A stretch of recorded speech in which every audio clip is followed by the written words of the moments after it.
psychology. Now, recently I had a conversation. So what we now did was create that key, step one. So the key that now exists. The second step that we've been trying to push on is to specialize in key.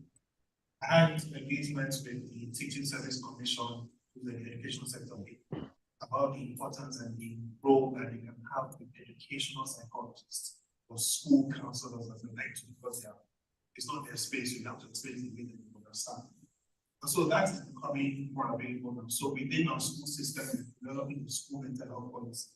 That we're now for recruitment of psychologists into school, so they can perform their mental health function. The second that we've also now looked at is how to also create them within the hospitals to support the psychiatrists.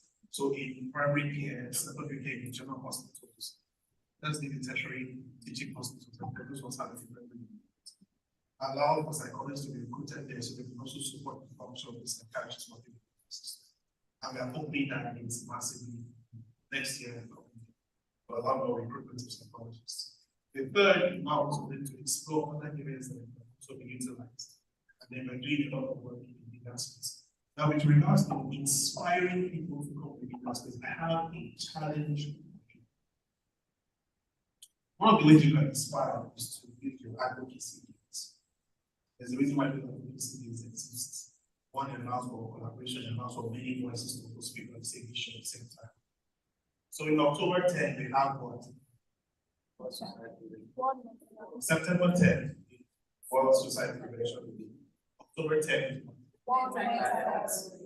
So globally, World Mental Health Day is celebrated on the 10th of October. It allows for people to come together and report. But this year, in Lagos, we want to do something different. We want to bring everybody together to speak with one voice, and we'll have a conversation about the organization. And we want to do a campaign this October that would get the attention of the world. We know that once you do that, conversations increase, more people get interested, people get curious, and once those things happen, they create opportunities. What you do with the opportunities afterwards is now opportunity. I know what we want to do with our opportunity, but different organizations can also take it part of the campaign. So I'll put a challenge to you for October 10th, if you'd like to also join what we want to do in Lagos, to be able to create massive awareness. Now, I want to put a challenge to all of you guys too now. Going back to what I said at the end of the first session when I was talking about the ABC of mental health. I said, volunteering saved my life. See, how to let there's an impact business. Why the influencer economy now? Leave all the people that are influencing for other things. We need mental health influencers. And I'm not saying influencers based on Google information or ChatGPT information. Go through the volunteering services. Aside, there are a whole lot. If you need plenty, come and meet me. I will show you plenty. Within Lagos, outside Lagos, there are a whole lot of non-profit organizations. And when you go through, some of them will even offer you this service training for free. You learn. You start working with other therapists, and like so that way you can go online to and push that message, help people understand more. Because I think here in this part of the world, and that's like the challenge I have too as an advocate. Sometimes when you talk about mental health, the kind of question they throw at you is strong. Because in this part of the world, people don't really understand mental health. Some people say it's not I've met guys who have told me that it's women that because of their own mental health problems. Now I'm saying that there's a whole lot. What am I going to say? Let's not be like I'm advertising, but I mean I've written something on, I called it like the notion of safe spaces. Mental health advocacy in Nigeria based on my own experience. This is me volunteering since like 2018 till now. And these are things that I've said that we need more people. Work is a lot. It's a lot. Even those that can even speak. I went to an outreach in Ogun State. The translator, deep down in my heart, I just felt like maybe she wasn't really translating what we're saying. So there's a whole lot of work that needs to be done. So please, I'm challenging you to influencers. Come and meet me in the organization. I will show you the way. Thank you very much. Okay, so nobody has, okay. Now we're talking. All right, thank you. Okay, good morning. Maybe already mentioned one of the things I wanted to ask. Okay, so for those that do not have psychology background or the likes, how do we, because yes, I know there are a lot of organizations like SARS, KFUD, and like that you can volunteer, but how do you become that person? You understand? How long is it like, okay, if you are a volunteer for so number of time, if you have done this course, like is there a particular course that you have to do? Because of course you cannot go back to school to go and study. You understand? So what are those courses that you can take? What are those things that you can do that also makes you certified and don't just have to be under the umbrella of volunteer. Like you also have to be, because definitely we also want to be that person who can stand firm and advocate and speak. So how do we get that one? I think the mental health space generally in Nigeria is there, like it's just that step. They with that what like how do we do? Dr. Tolini, or you? Sorry, one more question. I have a question to ask. Okay, okay, let's just take the last question, please. Yeah, I am seconding up, and I'm also going to say this with I finished school, like the university, before I realized that okay, I really want to go into this. Like the passion became stronger after school, and based on the experiences I've had over time. So mine, it was just here, it was really professional. I know that there are actually different aspects of psychology and all those things. And it's not like I'm new into this thing. So which means there's a lot to learn. So I want to go into teen therapy, like teenager therapy. Okay, so now this means that I'm going to be, I don't know if I'm going to learn some special thing. What did you study in school? Philosophy. Okay. So I don't know if I'm going to be doing some very special things. Like she said, I want to be like a therapist. I want to be that person that leads other people. I want to be that leader, So how do I get there? Okay, and then the last question. I think there's someone that has a question this way, please.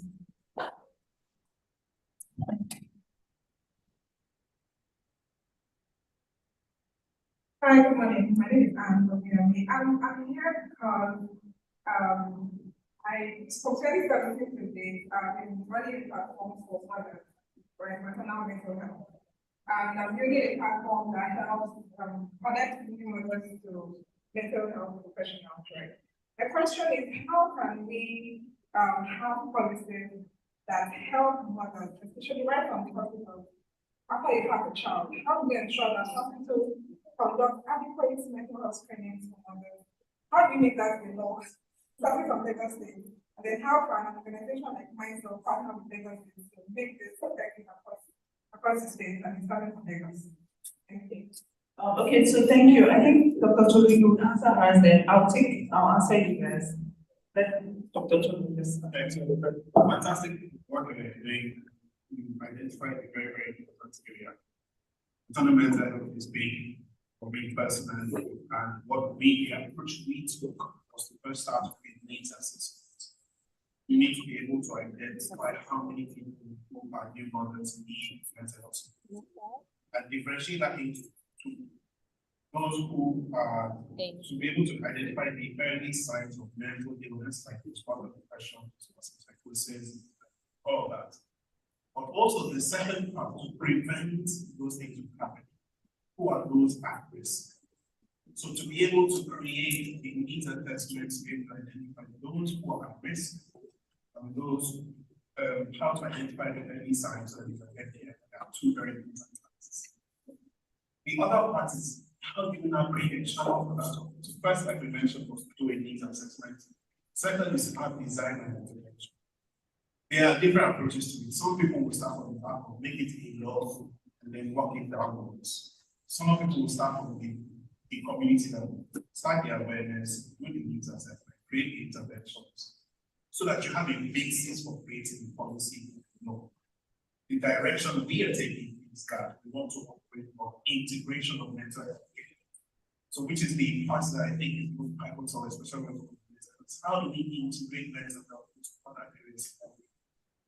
We can then bend it into say something like maybe at first booking, apart from the other assessments that they do, they can also do the mental health assessments. That will go in the middle. We can now decide that just before delivery, while they do the other standard assessments they do, we also do another mental health assessment. And then you now decide that 6 weeks after when they come for their postpartum care, they also do a mental health assessment. If you do it that way, you are able to track a patient across and also be able to identify those who are at risk, identify what they need to do, and then train those who are providing the assessment to be able to identify the key signs. Many things have come out of that. Most importantly, the primary concern is, of course, improving outcomes. And to improve outcomes, you want to be able to improve records. So once we have that system in place, we can have a conversation about how we can then refer patients who need care to the organization to access care. But you now need to build a different model around access to that care. And you're going to start with providing free therapy, free interventions for them, to be able to justify the approach that you're using, how it works.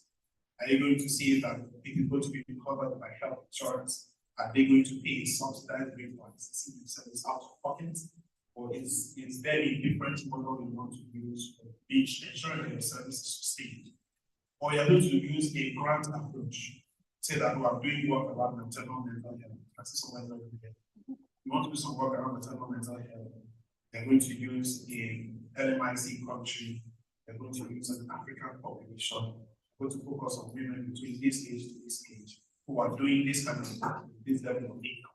Very specific, right? And then the grant will be able to fund you to be able to provide it and no cost to those who will be using the service. It will help you build your portfolio as an organization. Also help build because you would see that some of the things that you're considering to do may not be the best way to go about it. And then change your approach along the way or amend it or add something to it that you didn't think of. So there are so many different things that can be done. But saying that we should start by creating a law never works, it never work, it never works. Because you need to battle with the mothers themselves to make them who are doing it. You need to battle with your doctors and nurses to make sure that you make them do it. And then you need to now provide punitive measures for not doing it. And then you'll probably now end up with a lot of strikes, a lot of protests, because you're not saying a big draconian with your approach. But if you start from the other side, you are going to showcase the reason and basis for doing it. It will be easier to get involved because at that point, everybody's ready on the and today no bring like this should happen. Thank you so much, sir.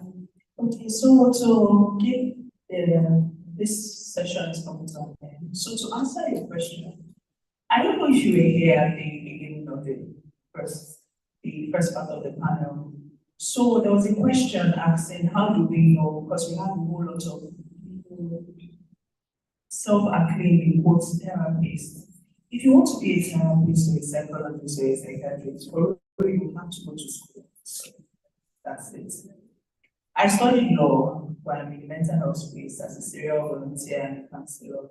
And I stated at that point, when you volunteer with organizations, they provide you with training. It's more or less like first aid. Some people call it mental health first aiders. Some people call it listeners. Some people call it lay counselors. The whole idea is for you to be able to identify if someone is going through mental issue or having like some sort of distress. The most you can do is listen. And while you're listening, sometimes people just want to vent, just want to talk to you. Other times, there's an underlying issue, and that's where the whole therapy comes in. There's no organization that you will work with that doesn't have, like, a list, database of psychologists that you can refer to. So I'm saying that because you said you want to be a therapist for teenagers. If you want to be a therapist, I think you should go to school, you have to learn it. But if you want to offer in terms of you want to be that first person, then of course, by all means, please volunteer. And speaking to children, aside, I studied law, but I'm creative, but I happen to be in this space because of passion that I bring from my own lived experience. As a creative, I've worked with organizations to create children workbooks So it depends on, what I say, it depends on your God-given, I don't know, in the process of you going through it, you probably see ways you can contribute, you know, to the ecosystem, I would say. So if you want to work with teams, maybe you can volunteer when you get there, see, maybe you go to schools, see how you can speak to children. Somehow you might get inspired and, you know, who knows what project you might come up with. So there's that. I hope that answers your question. Does that answer your question? Thank you very much. Thank you, guys. And I wanted to highlight, it's very important what she said. If you want to be a professional, you need to get a license to become a professional. If you want to participate in the field, as you mentioned, and I like how she also broke down into different aspects, which is where this conversation is about guidelines. Define what you can do. And it's very important to know where your limit is. So you have a lot of people who come because they want to be work of psychologists, but they can't clean your psychologist to work themselves life coaches. I shake it tables. I off my mind. So it's very important thing to know. I've seen, and I think it was a program we had a year or 2 years ago where I mentioned about how someone created a website and said, oh, you can access healthcare. And some of the people listed, I know, have no training in mental health, but they were listed there to be paid 25,000 naira. And then they ended up taking cases, they don't know what to do, they're now confused, and they leave those people in the worst place than when they found. You need to know what your capacity is. You need to know where you should stop. If you're a mental health person in there, you won't stop at the escalation and this. The only thing you can tell the person is when you get help. Don't be a therapist. If you want to be a therapist, go to no any other person. Yes, so and to add, we can't take any questions again. Please, we have a note to come in. But just to add, see, please and please. Like you always tell us, you can't give diagnosis, you cannot prescribe. All you can do is refer. Because I know very sweet, like, oh, I'm a therapist, I'm a psychologist, you're not, so please, you're just there to listen. Thanks and God bless. And like I said again, if you're looking at opportunities, should anyone ask questions, please come and meet me at the back. I will answer everything for you. Thank you very much. Thank you guys for listening.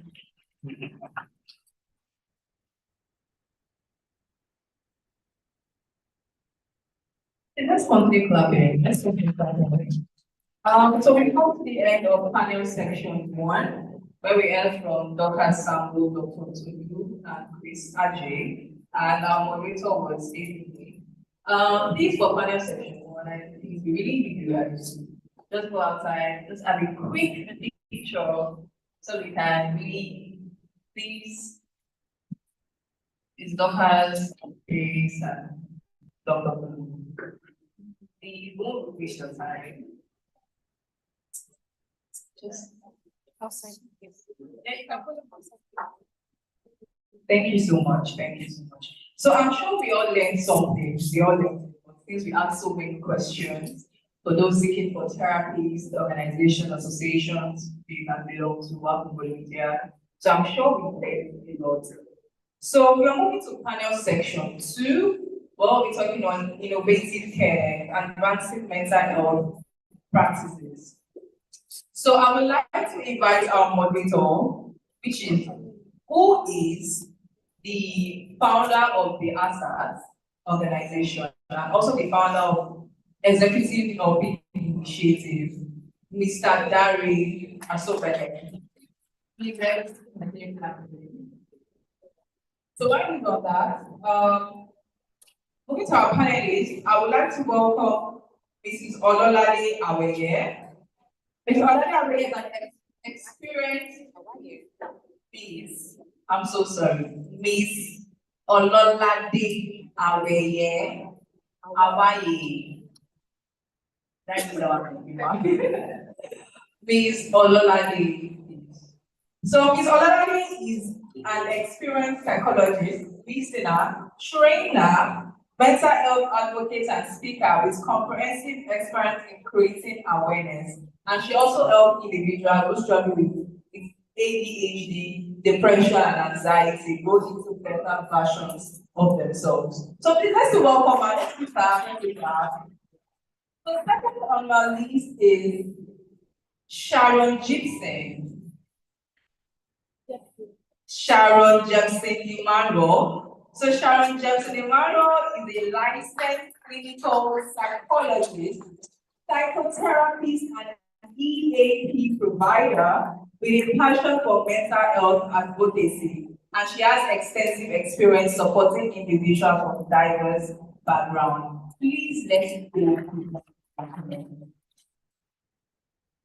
Next on my list is Mrs. Mary Ayuba. Mrs. Mary Ayuba is fondly called the Multi-Woman. She's a mental health literacy advocate, an award-winning speaker, author and trainer who specializes in using stories to reconstruct and correct everyday narratives. So basically, Mrs. Mary Ayuba is a media psychologist. Thank you. Let's continue. Okay, so the next person is Mr. Mohammed Ademola. Mr. Mohammed Ademola is the Chief Executive Officer at Blackmo Consulting, a learning organization that provides tailored solutions to all categories of persons and organizations in need of psychological support. I really do not know why we stopped clapping. What is that? The next person is Mr. Chris Aboje. He is a virtual speaker who will be connected here so we can learn from.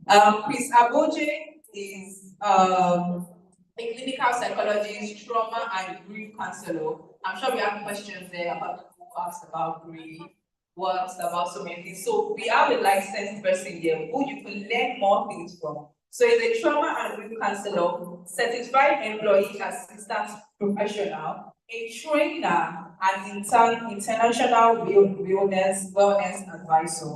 So we'll be connecting soon to Mr. Chris. Next person is Mr. Oscar Oyogo. Please, I hope I pronounced your name correctly.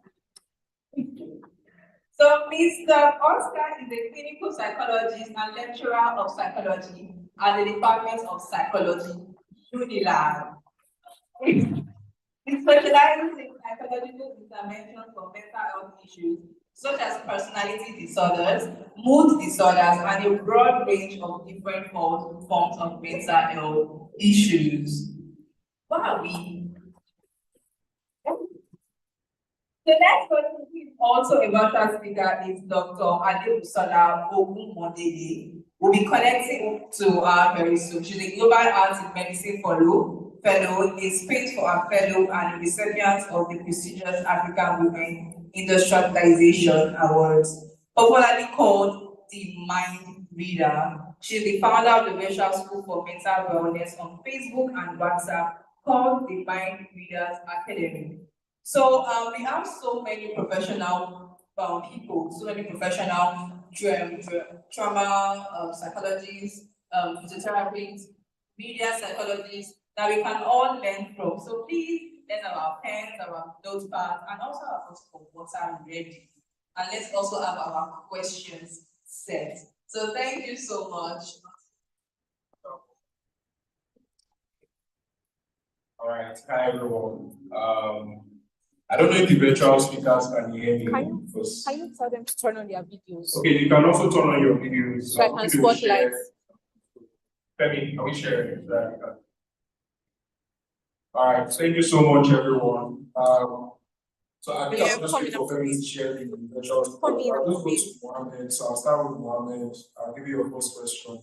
So the question is, what strategies have you? So first of all, guys, this panel is talking about innovative care, advancing mental health practices. Like so, and what we decided to do with this panel was to get professionals, right, in this panel session, so you can hear from them, hear directly in terms of what the things that they've been doing, and if you guys find inspiration, maybe even do things that are better, basically. All right, so Mr. Mohammed, what strategies have you found most effective in engaging hard-to-reach populations, such as marginalized youth or rural communities in mental health counseling services, and how can we sustain this effort through community partnerships. So yeah, so we have less than 9 minutes to answer. That's a lot. Thank you very much. Good afternoon, everyone. Yes, please just call me Mentor Mo, okay? That's very fine. Yes, what strategies? It's a whole lot, but I'm just trying to break it down. Now, I'll start from the intervention viewpoint to say we have preventive strategies. We have, the corrective, which is remedial, or probably you say treatment-based strategies. So preventive is to say that, okay, in this population, we are trying to prevent, the incidents. We're trying to reduce incidence rates of mental health illnesses or conditions. And the very major aspect of prevention is mental health advocacy, which has to do with mental health promotion, And in this context, let's look at the reality of the Nigerian situation. If you look at the proportion of those that are exposed, first let's identify who the marginalized communities would be. Yes, we have children in economically disadvantaged locations, people in war-torn locations, people living in IDP camps, persons living with terminal illness or conditions, HIV, AIDS, cancer, the likes, that's another category. Now, we have those that have what we call neighborhood disadvantage. Okay? When you are in an environment where the risk factors are so high, for example, those in slum communities in Lagos, for example, they are also amongst vulnerable population, where the indices, average living indices, are so skewed that it's not the normal life that is expected that it should be. So these are persons that would say are probably, then you talk about those persons living with disabilities. We also talk about trying to still pick the elderly, okay? The elderly, the aged, they are also at a disadvantage when it comes to mental health intervention.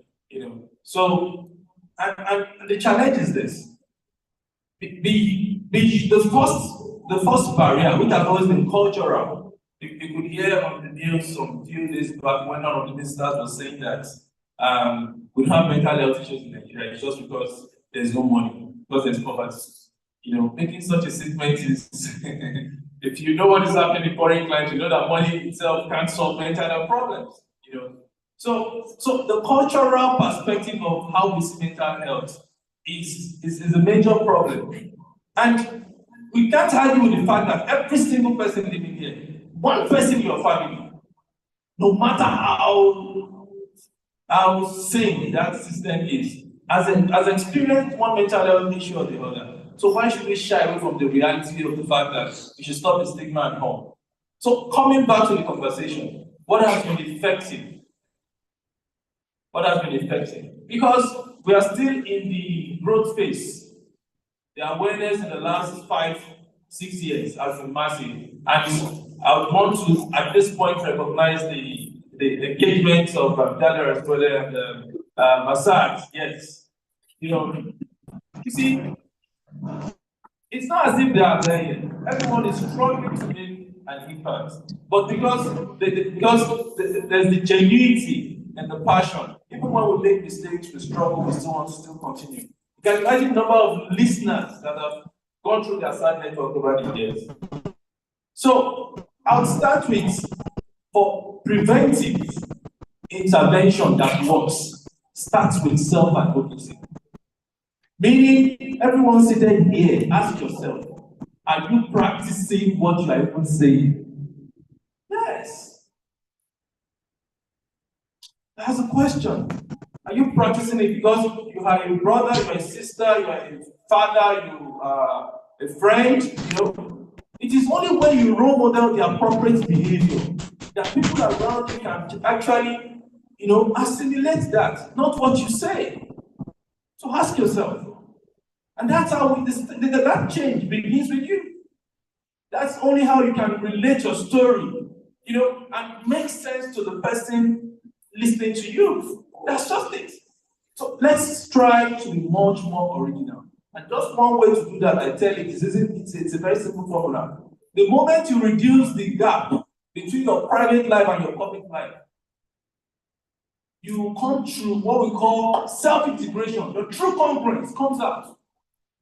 And when you attain congruency, according to Carl Rogers, you will attain self-actualization. You would be at full functioning. And that's how to solve the problem for the preventive. Because when you're at full functioning, beyond taking care of yourself, you're concerned about the people around you. And then you will always look for ways to help them out.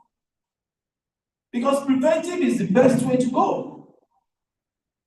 Coming to treatment-based, which is palliative or remedial, say it has happened. We already know we have cases of addiction, mental health issues, anxiety, and all. What has been effective? From practice, private practice for me.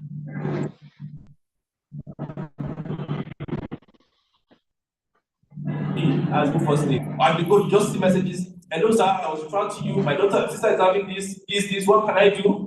I'm on the high. So the treatment gap is still wide. Are you with me? Interestingly, with the awareness that yes, mental health issue is a major issue, we now have more people coming out to seek for help. The more reason we need more of you in the system. Yes, you might not be licensed to do certain things, but sometimes talk therapy goes a long way.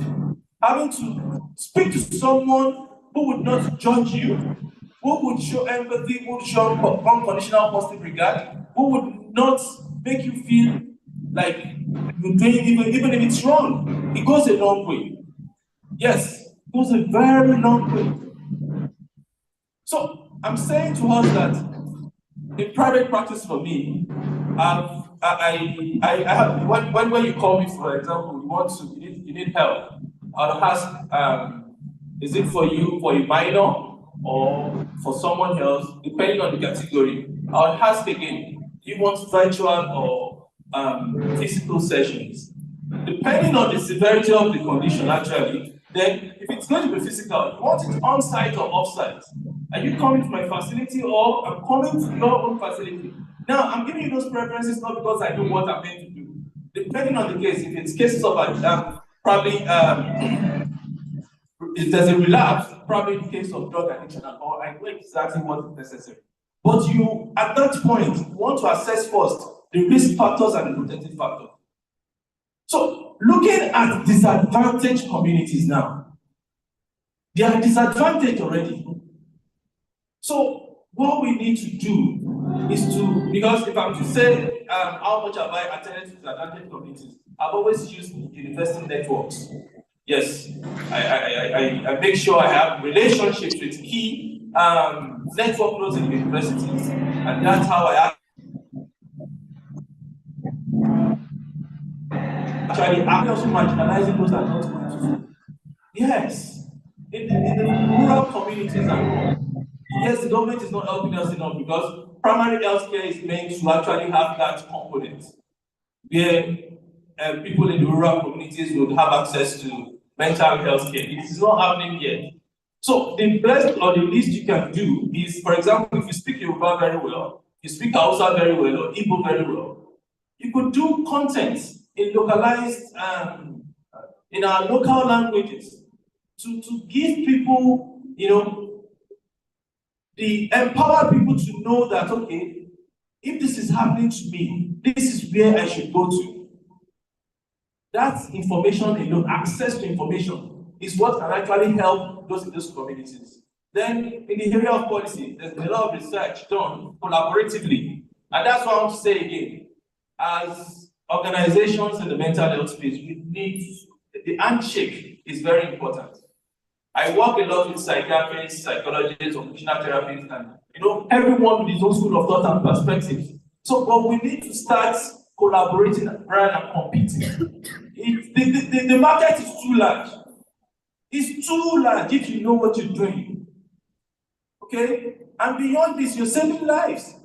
So we need to start looking at how to collaborate.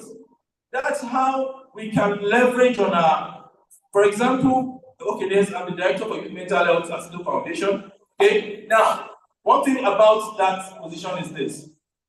If we have cases in Zaria, for example, I know who to call in Zaria or in ABU Zaria to attend to issues in those regions. Are you with me? You know, so the thing is, if that right now calls me to say, Mentor Mo, I get one case for Zaria. Come, it will be easy for me to say, come, please link up with so and so person. The problem is solved. So I want us to open our minds to see, because the truth is this, where we have currently in Nigeria or in Africa, I've seen research documents that have presented these patterns 20 years back. So we are gradually migrating from where the West were some years ago. And I can tell you, if you look at the pattern now, we now have more clinical setups in Nigeria. Yes, psychosocial centers, medical centers for mental health issues, where people can be admitted and given. We will have more. Because the truth is this, we can't still control drug use as expected. And a lot of other conditions associated, gambling and all that. These are things that become addictive behaviors that leads to instant gratification, that leads to those compulsive behavioral patterns. And then if you look at the family setup too, the social fabric of building the right functional child is not there. So we need a lot of support. So be kind and be compassionate. That's where I would want to close my case for today. Yes, I know I might not have addressed your issue very well, it's actually broad. I have to start going in there to say, okay, pick this community, what have we done? But the truth is this, if we can have handshakes, for example, I know organizations that are focused on the aged, that take care of the aged. I know those that work with high incomes. I know those that work with even students that have economic challenges in university. You know, it could be like we even have a general symposium to say, okay, this is what you do, this is what you do, this is what you do. Rather than keep continuing to wait for grants, what can we pull together as resources and do? Look at the suicide prevention deal that is still in the pipeline, so to say. You were involved now at the workshop at Yabate, where we had all stakeholders championed by the Ministry of Health and Nigerian Mental Health something, the Lifeline International, and coming together in that way. Everyone will drop his or her ideas. And then you start seeing that our solutions will tailor fit. It won't be just bringing Western ideas and just dumping it in our realities, which oftentimes doesn't work directly. Yes, it is. Then the final thing I want to say is this: don't trivialize your engagements. Learn to document, write reports, articles, dump them online. The things we read online are done by people that are not bigger than us. I was in a meeting last 2 weeks, they want to crowdfund for an organization. And I looked at the people that we are seeking out for help for. These are young people that might not even have the technical. In fact, they concluded that we don't even have the technical depth in the mental health space, but this is what we do. And they were saying, we want to raise $30,000. They said, 6 weeks is too short, or we can do it in 2 months or 2.5 months, you know. So why are we, and how did we get to know them? Their articles online. So let us localize our articles to our realities. Let's tell more stories. And I think with that, we would come to a better place. Thank you so much for listening.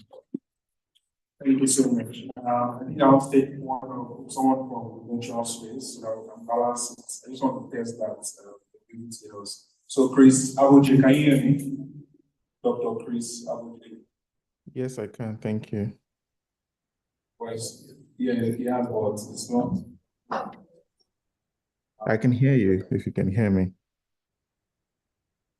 Yes.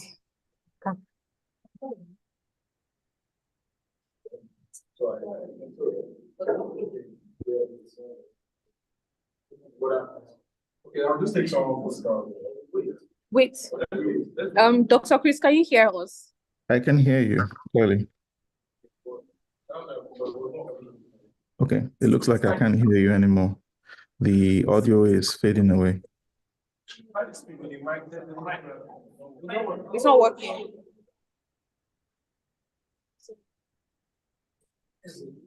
Let's have this spell. Sir Chris, please hold on a while. They have power outage over here. Okay, thank you.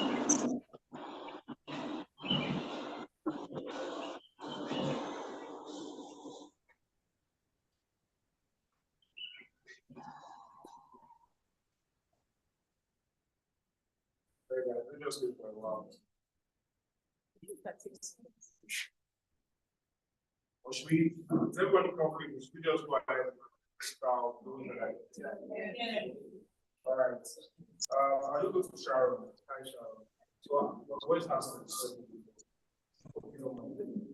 Okay. So my question for you is, what cutting edge research for the current exploring how can we make these advancements into accessible evidence-based treatment and advancements? But I want to do that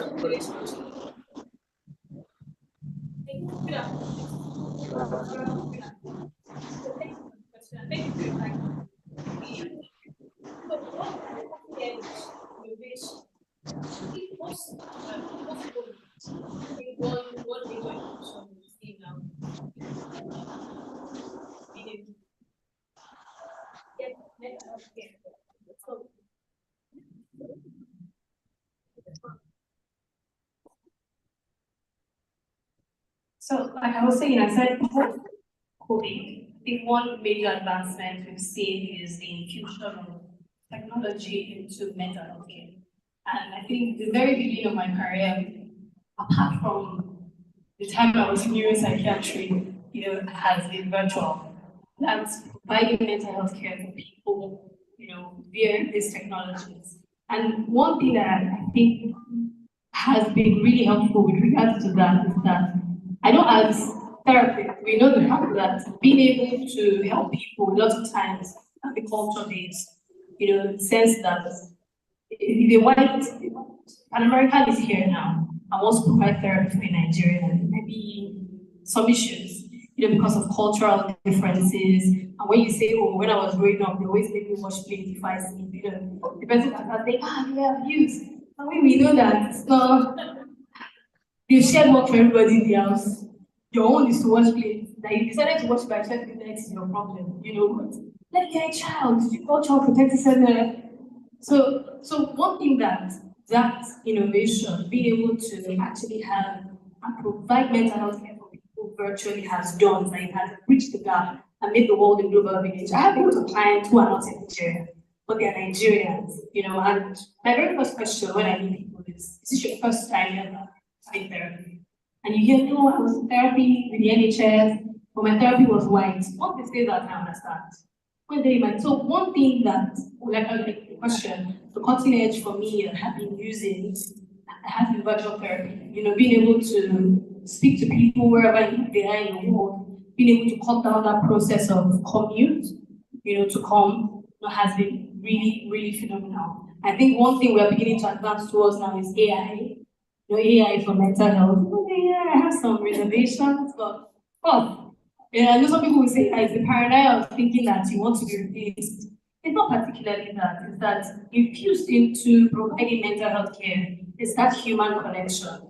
It does a whole lot because a lot of people are coming to you. Sometimes not because amazingly, some people, especially people who are not clinical, say clinical kids. There are people you talk to, you're telling them to. Some people it's not that they don't know it, but that's human connection. Having to have people to talk to, and sometimes not even having to travel down to who you have to talk to makes a lot of sense. I think there are so many innovations now, apart from AI really. I think I was reading on some where they are doing virtual reality now for systematic sensitization, the way you can immerse a person into a virtual environment and gradually help them get over their phobia.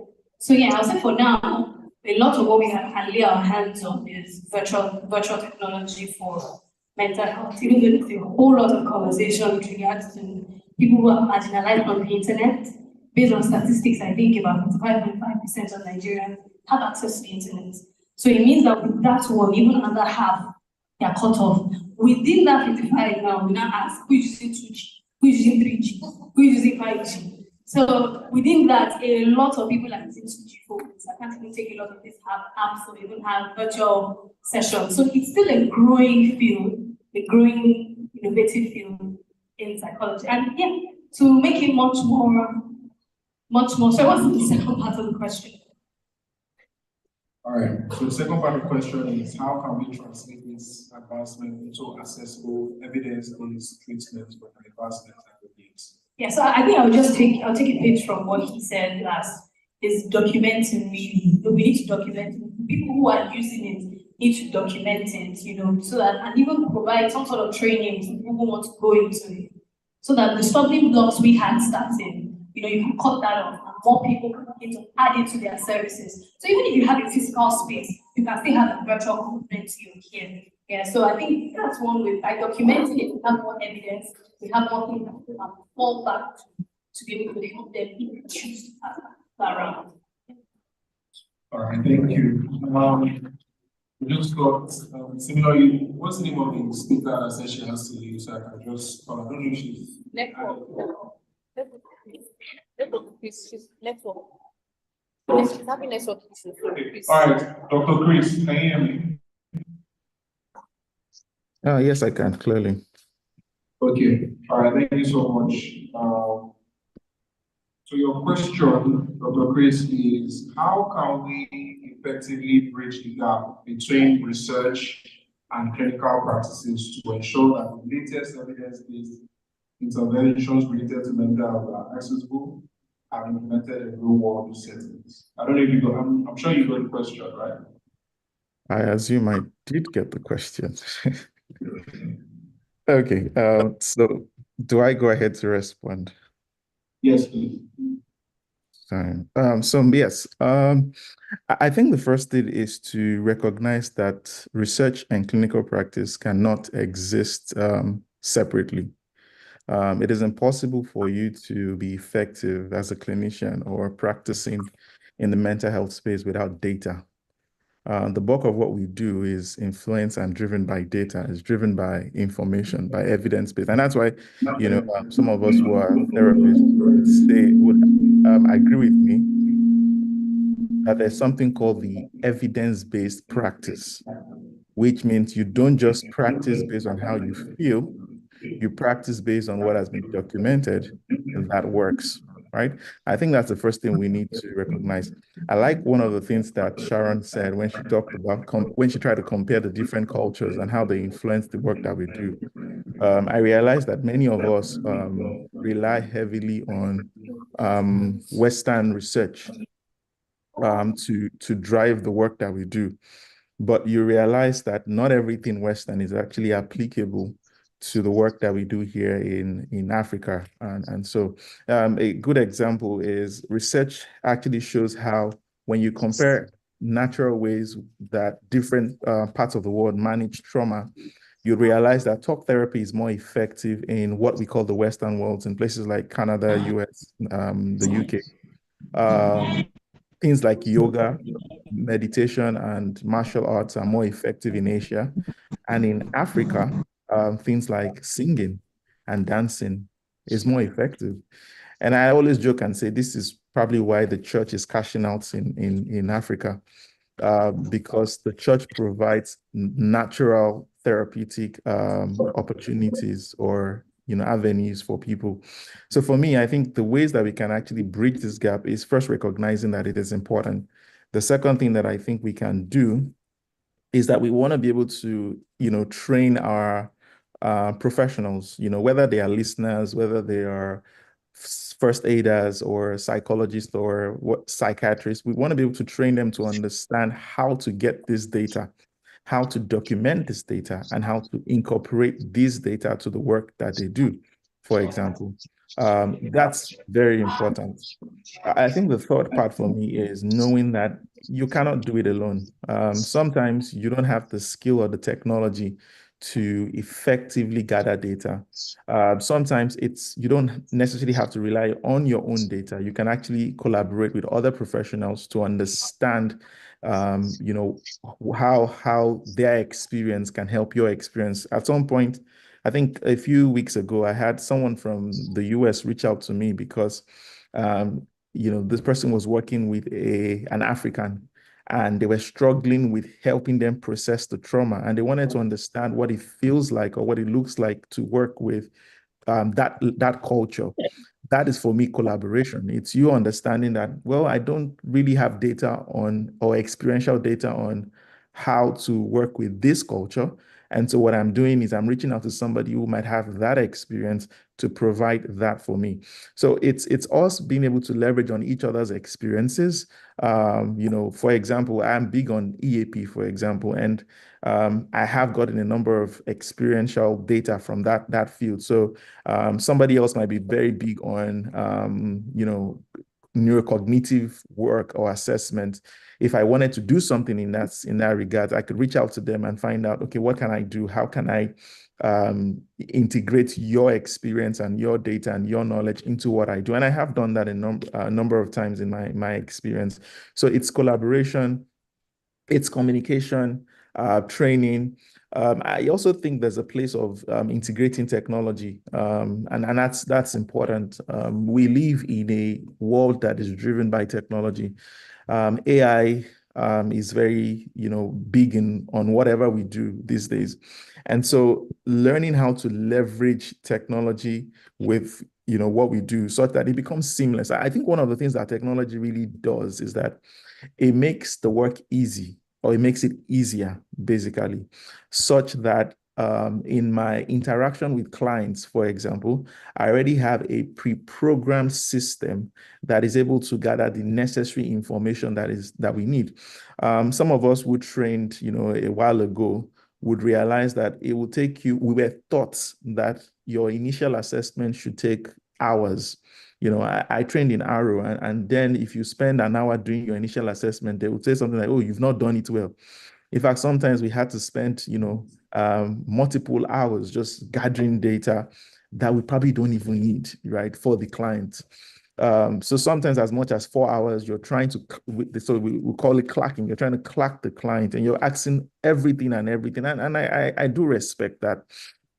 But you realize that stage for many people becomes boring, especially for the client. And I say to many people that in Africa, if a person reaches out to you for intervention, they don't really care about the assessment part of it. All they want to know is that you can help them deal with the problem that they have come with. And so when we begin to integrate a lot of these, questions and all of that, they are not able to really, flow with you in that sense. Because sometimes they also think that you are intruding their privacy. Again, typical Africans will open up to you when they think they can trust you, right? When they think they can trust you, they just begin to share. In the initial session, they are going to be really skeptical. And so maybe what you want to do is you want to create a system that allows you to gather the necessary data that you need to make the decisions even ahead of that first session, right? And this is where different EMR platforms come in handy. And this is technology. So learning to integrate technology with the work that we do can help us bridge that gap between, but not just in collecting the data, it's also in making sense of the data.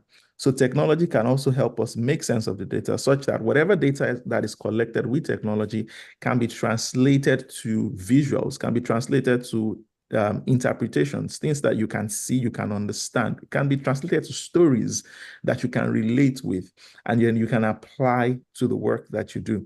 We're not just talking about numbers now, we're talking about stories that are produced from the numbers or from the data that you gather. So technology is very important. And I think we cannot emphasize the place of funding as well. And I would say, stakeholder involvement as well. which might, cut across the collaboration part of it, but funding is very important. Some of us really want to work with data, but we don't have the funding to handle that, right? We don't have the funding to handle that. Yes, of course, there are simpler and easier ways to gather data without having to spend so much money. But again, if you really want to make it seamless, if you want to really invest in that process of data gathering, then you need some bit of funding to be able to do that, right? So stakeholders' involvement, such that whatever data you gather is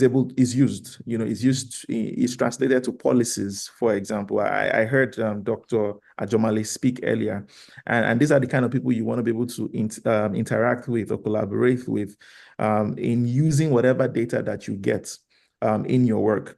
And maybe to round up here, again, I think the most important thing is understanding that many of the things that we model are different from what we observe in real practice. In reality, mental health in Africa, and I'm being specific, is still what's the word now? It's still in the infancy stage. And the only way to help us drive effective implementation of mental health interventions is for us to tailor it to the environment and the culture that we are living in. And the way to do that is through data.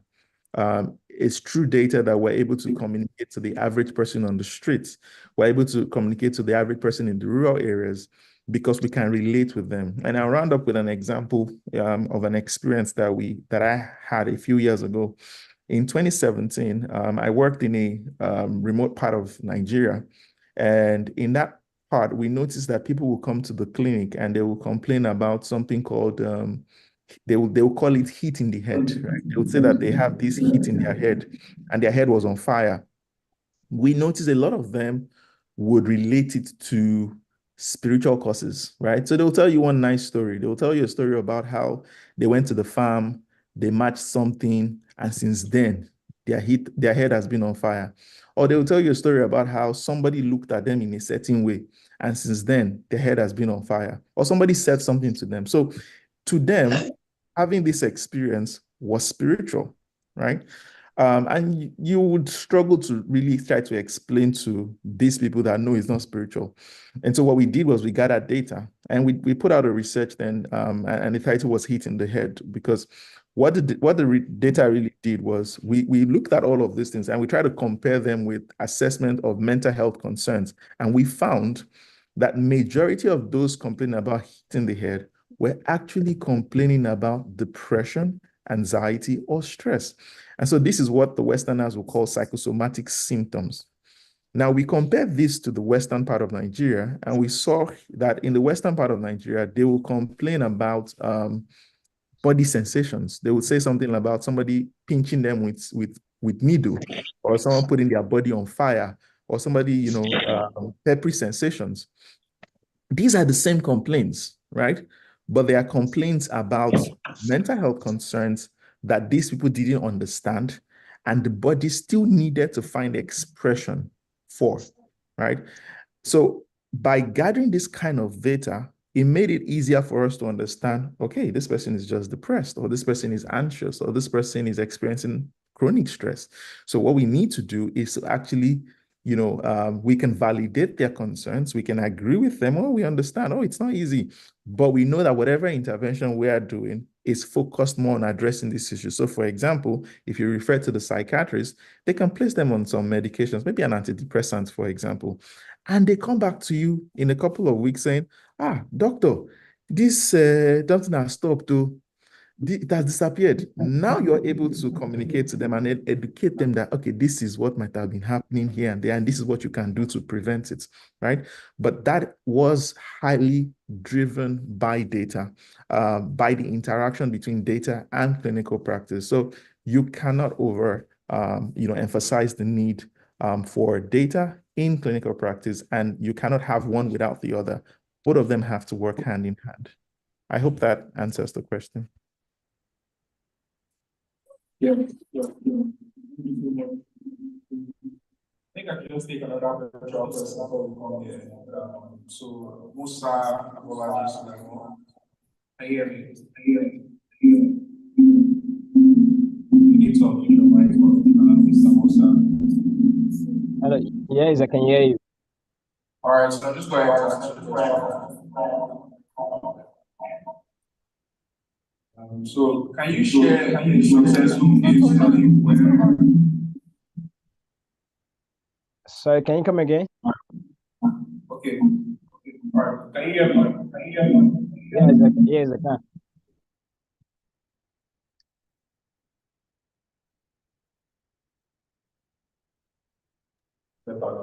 All right. So my question is,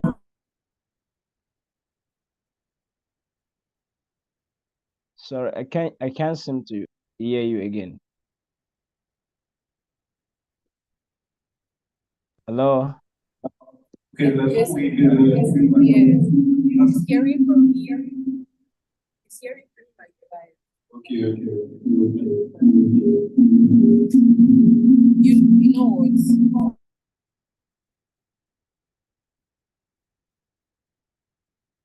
Hello?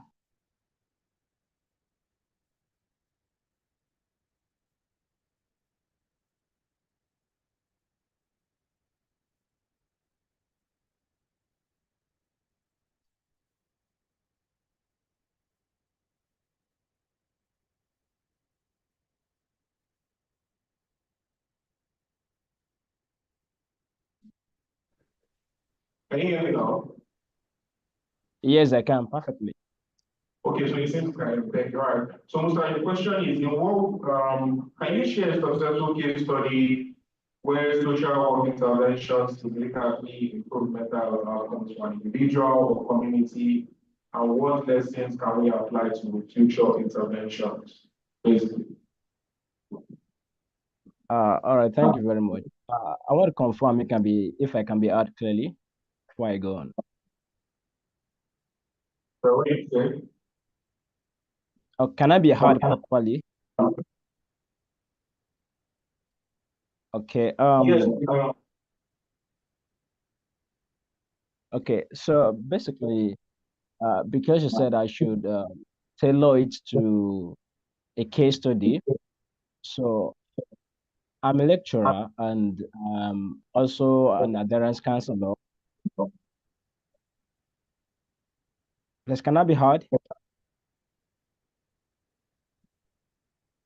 Yes, we can hear you. Hello. We Okay, can hear you. so like I said, okay, I'm a lecturer and also I'm an adherence counselor with Society for Family Health. It's an NGO that focuses on prevention and treatment of HIV patients. So because you asked for a case study, so I'm going to be using a case of a client for confidential purpose. I will only say Mr. X. I will address the client as Mr. X. So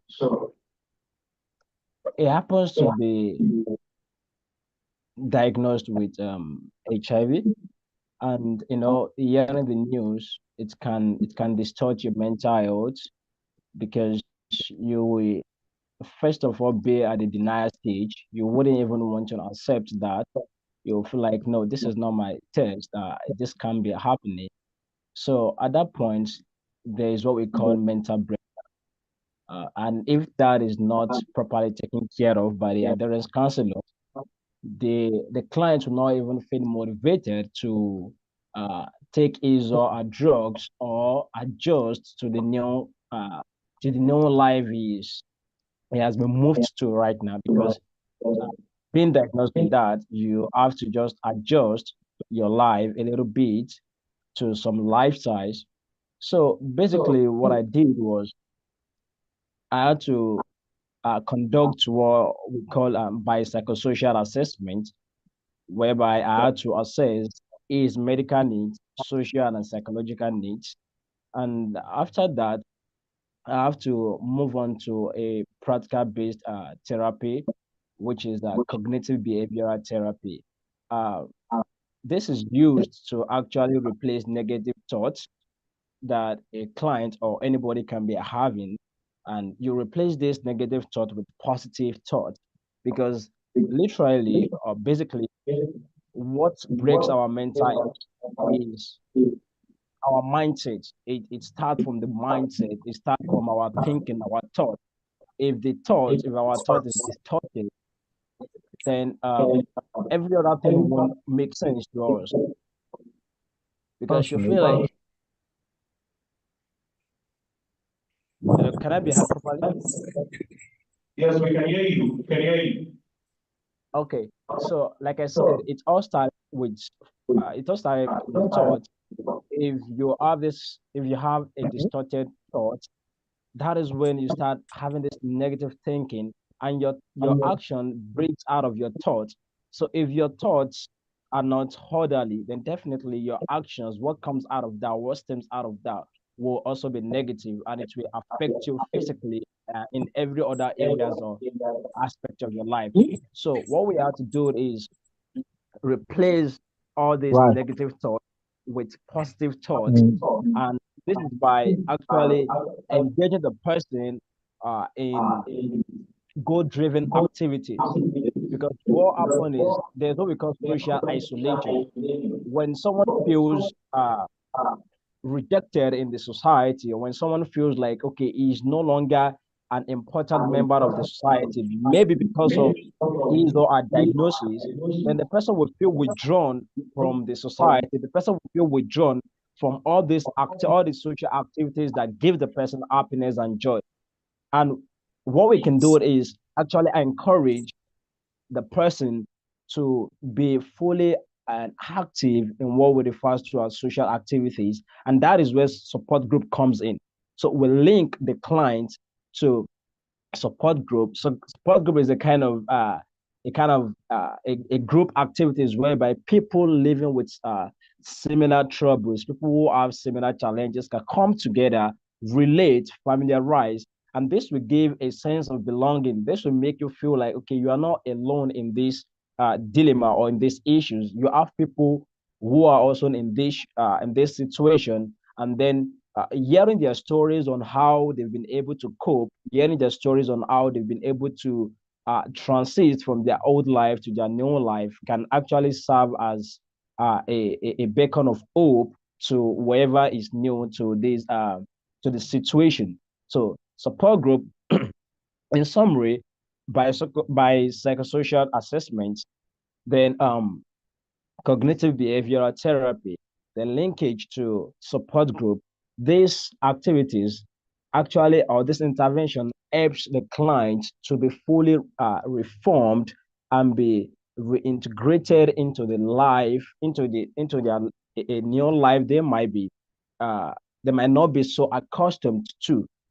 And saying this, I've used this on several and different clients, and I've been able to see a positive outcome in terms of their medication adherence, in terms of their social activities, in terms of their interpersonal relationship with other people.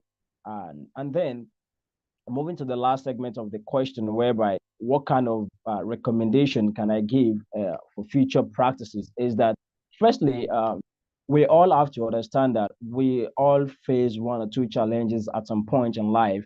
So that stigma and labeling or stereotype should be something we should deal with, because if people feel stereotyped, if they feel stigmatized, they won't be able to come up or come outside and actually express what they are feeling deeply inside of them. So I feel like if we should incorporate or encourage people speaking up and showing more kindness, being more empathetic towards people, whatever, you don't have to know what someone is going through before, yeah, you should be nice. Someone once said, you don't need a reason to be nice or to be kind.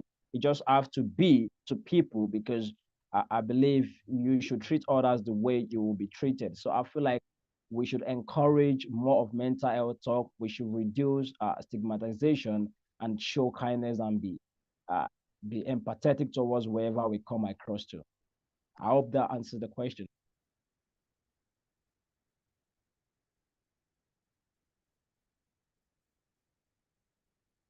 Hello.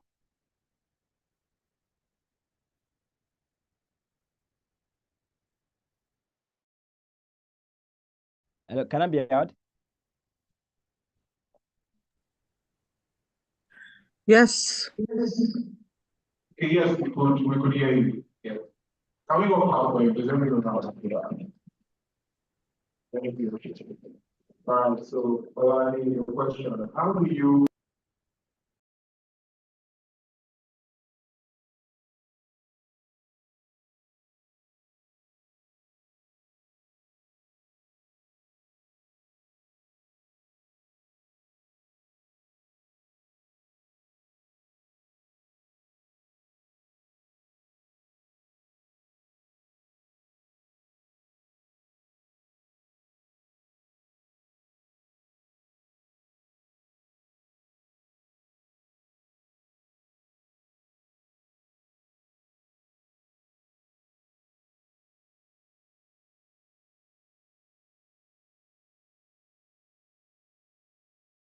What is the good?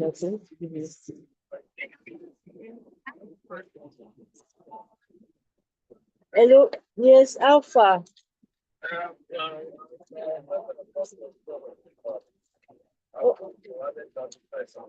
Okay, that's almost there. Because we are waiting.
So emotional.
continuously molested with, they were staying with the house where they have their calculators, so they didn't, and these young girls, yeah, they don't understand.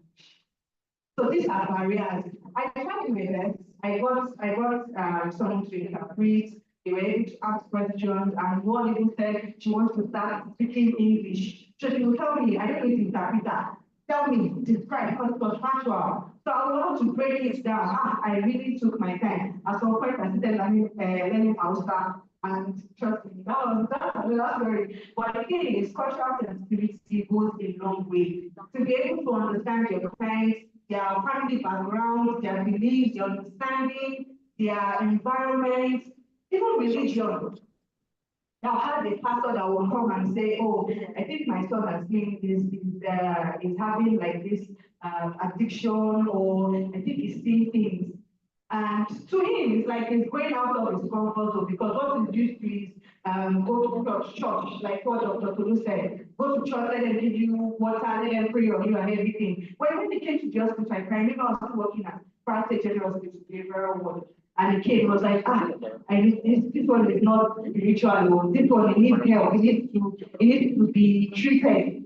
That gave me the awareness that, okay, I'm understanding that when we are before, when it comes to mental health, we're no longer there. We are not where we want to be yet, but there is this one step forward that we gradually take. So it's like a continuous thing. And we all need to work hand in hand, basically to create that awareness and also to help. What strategies can we employ to ensure mental health activities are inclusive and effective across the country? So the question there, I'm going to have marginalized people. I'm going to have persons with disability. Because at the beginning of this month, I got an invitation to talk to persons with disability and basically talk about their mental health. You know, there are this sector of people that we don't really consider, or we don't like think about it. If we're being honest, because that's my own very, I don't know about any other person, but that's my own very first time of including persons with disabilities and actually sitting down to check for their mental health. Because if we're going through one emotional difficulty or the other, just imagine you are actually fit, everything is working perfectly. A person with disability is more likely to experience that emotional difficulty times 2. Do you understand? So it's like the emphasis, we don't take emphasis on persons with disability. I recently had a client that is living with HIV, and she's like, oh, she has looked around for support groups, she doesn't even know. First therapy session for her. In fact, a therapy session was not working, but we had to stop. Let's search for support group. You know, when you listen to people that also can relate to your struggles, it feels this sense of I'm not alone. It helps me to open up. I am very comfortable sharing all of these things I want to do. All of the struggles, all of the emotional difficulties I have, the fact that I know I am not alone, I am very, very confident. It's even like a driving force to let me get help. I need to be the better version of myself. I need to improve myself. I need to do more. So all of these things, when we eventually found one support group, and it's not actually a support group, it's just a gathering of women living with HIV. They basically come to talk about mostly medications. Because the drugs, the antiretroviral drugs they take, definitely come with side effects. And this side effect, there's no how. It should reduce their self-esteem. They won't be able to have, if they are married, they won't even think of talking to another person. So all of these difficulties are there. That's why I'm specifically bringing out marginalized people and persons with disability. Even those that are returnees. I've had clients that they were trafficked out of Nigeria to Libya and Rome to just tell their bodies. Now, coming back to Nigeria, these people are traumatized, but we don't really talk about them. I don't know if we do, but to the best of my knowledge, I have not actually seen. So what I do is basically to put them, they are also a contact, they are human like us. The fact that they have this difficulty, or the fact that they are segregated, it doesn't mean it has to be a continuous thing. So I basically just continue. So to include people, we need to start the conversation. Understand, Ismail was saying at the beginning of the first panel session, she said, you need to know yourself, you need to start working on the things you want to do to protect your mental health. When you know people, when you know how your mental health is and how you're managing yourself, it will be very easy for you to talk to a friend. That this thing you are saying, oh, I'm not invalidating you, but you talk about it. Like if somebody was talking about it. We want mental health approach, we want the intervention, we want it to be for everybody, not specific, not a specific set of individuals. So it starts with you. Look at your family, your siblings that are struggling. You know your brother should be is always this very outgoing person, and you just know things on his own. Don't just say, oh, it's not important, you go out of it or something. Start talking about it. At some point, I used to deal with children, but not anymore because it's a lot of work to deal with children. But to the best of my knowledge, I'm talking about child therapy. All these behaviors that you see that is actually happening now, the student that killed his sister, that killed his ex-girlfriend, and now killed Christiana. These things, they started. So be your brother's keeper, literally, be your friend's keeper. Because it's not a good thing if we are celebrating some people or everybody. We are going through different versions of the same thing, honestly.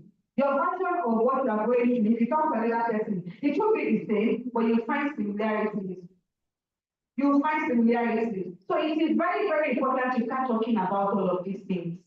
Be the one to start it in your church.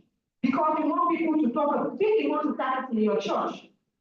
I can remember I went to another church and we were doing this a youth program, and if you see the questions, even the youth, you know, they have this youth leader, I don't know what they call them, but youth president, yeah, because they have that in my church as well. So youth president, he cannot even control his own emotions. How would he be able to manage other people? You know, when a child gets pregnant, a young girl gets pregnant in church, they will just segregate her. But with the training that I went for, or with the how would I call this now? Awareness that I went to the church to give, the youth president had to ask me a question. So if this happens in my church, what do I do? Because honestly, the older ones in the church, they are ready to just say that person is a bad person, don't talk to her. How do you protect her? How do you draw? Because these are the things that will bring out the thought of suicide. Even if they don't attempt, it's something they will think about. So you as a person, you know how mental health is important. The work is not for one person. That's why there's a lot of collaborations. When I get clients, I refer. I didn't think twice about it. I refer immediately. But it is very, very important that, okay, even if you cannot afford therapy sessions, there are NGOs that have listeners. How about you go let them listen to you? What's going on? They don't even want you to help them. They just want you to listen. I don't want you to listen to me. Let me just say everything I want to say, everything that is in my heart, everything that is on my mind, everything that is in my heart, everything that is bothering me. I just want it to go. It's not like you are solving the problem immediately, but this is how you start. Another thing you can do to be inclusive is to support. I can't pay for therapy sessions, though, but I know this organization. They will give you like a discounted rate, or they will refer you to this. I had one time like that, and when the client came to me and started therapy session, the first thing I asked was, are you in therapy session because you want to get help? You have realized that there is a problem and you want to get help, or you're in therapy session because your boyfriend told you to get therapy session, or you break up with you. These are some criteria that are clean. Before marriage, your fiance has told you, if you don't get this, your anxiety, if you don't start working on it, I'm not going to marry you. All of these things are valid. But the question I asked is, are you ready to actually get help? You know, you cannot, there's a popular saying, you can take the water to the stream or something, but you can't force the off to drink water. So they will come to therapy session, yes, if you feel unrighteousness, but they're ready to actually do that thing. Are you ready to put in the work? So these are questions, these are things that you also need to check. Okay, the client came and she just told her friend, I'm going to meet the therapist, but she went as far as searching online. She went as far as, okay, this organization, try it. If you don't like it, check another one. So people will say, the first therapist I had, no, she told me to go and pray. And I had that a lot in session. Oh, my therapist told me to just that I need deliverance. Yes, I think it's a lot. My therapist told me that I need deliverance, and my problem is only God that can save me. Yes. So that should not be reason enough for you to just lock up or close the option of getting therapy. Try another person. You will not say because the doctor that you, okay, there's something wrong with you physiologically, and go to a doctor, and the doctor says, okay, you can give this one. It's not that, okay, let me just try another person. And you know this thing is affecting your concentration, affecting your day-to-day activity. You will not say because that doctor told you something, you will not treat yourself. No. But the fact that mental health is not something that people, it's not visible, it's a mind thing. The priority is not really, it's not intense, it's not high. So to have an inclusive and supportive mental health approach, you need to start with you. Support people. Do a lot of awareness. Let's talk about influencing. Be the influencer. Start it. You have a lot of influencers that are doing a lot of things. Yes, start it. That's because you have the knowledge. Don't let it die with you. Don't keep it to yourself. Don't be selfish about this knowledge. Spread it. Preach it. That's something I do on a daily basis. My friends, they know me. People I know, they know me. If I how's your mental health? Are you sleeping well? These are necessary questions. How are the emotions? How do you feel? If I say that you're always crying at all, I want to know because a lot of people mark. They mark a lot. Oh, I don't want to do it. I'm fine. Are you sure? When was the last time you cried? These questions are pivotal, they are important. Because one thing I also, to go back to the cultural sensitivity, there's something I do in sessions for guys that are Yoruba.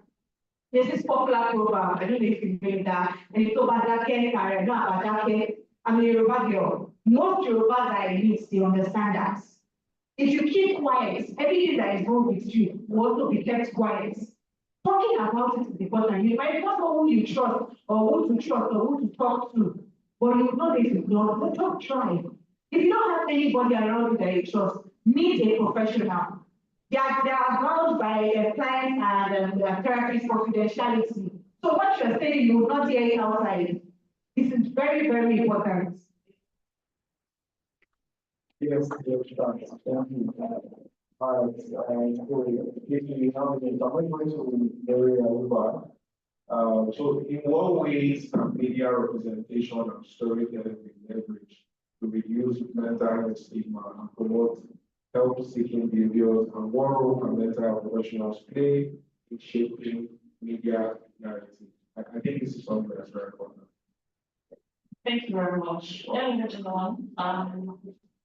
I'm very fast because of time. Well, I wanted to speak to, there was somebody that asked the questions earlier during the previous session. The person was saying that she's interested in counseling and all of that, but she can't go back to school, to study psychology. And it was rightly answered that if you really want to counsel, please go to school and get that basic knowledge. So I really don't want to tell the person that I'm an example of somebody who went back to school to study psychology. So I did mass communication for about 6 years. And then when I was done, I worked in Access Bank for 6 months. And then when I was done, I was like, you know what? I'm really interested in psychology. Packed my bags, went to North Cyprus, and I'm almost done. So the best time to start is now. If you really want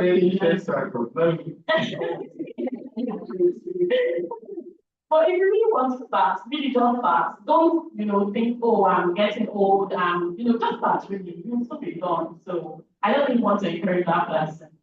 So so let's talk about storytelling. Yeah. And I love the fact that most of the people who are spoken today, are talking about the power of telling your stories, sharing about things people are going through and all of that. And when Dr. Chris was talking the other time, he said something, and then he said in 2017, he was doing, the research, was working with internet and all that. And that is also to, speak on the importance of how powerful our stories really are.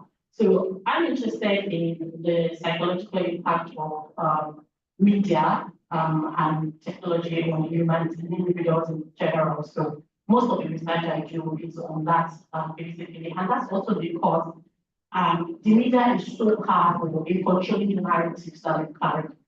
Some days ago, I was just scrolling on Instagram, and then I saw a lady, Margaret, an influencer, who was going to market the journal brand. And in the adverts, she said, so because I had a background in mass communication, I know how you can leave words together, to control the emotions of people, especially when you're identifying from it. And then this lady goes that she says that it took her a while to discover that she was suffering from ADHD. And then, she went on to tell the story, but now she's got this journal, now she's able to, convey her thoughts in writing and all of that, which is perfect and good, fantastic. But, the shocking part of it for me was that I went through the comment section, and it was starting people say, oh, this is what I had. I had ADHD. Oh, and I'm like, okay, what's happening here? You must really think ADHD is something fancy. The fact that you lack concentration, you're not able to concentrate at work, or you're not able to be stable, doesn't mean you have ADHD. Who diagnosed you? Who told you, that you have attention deficit? So that's to tell you how the media, control the narrative.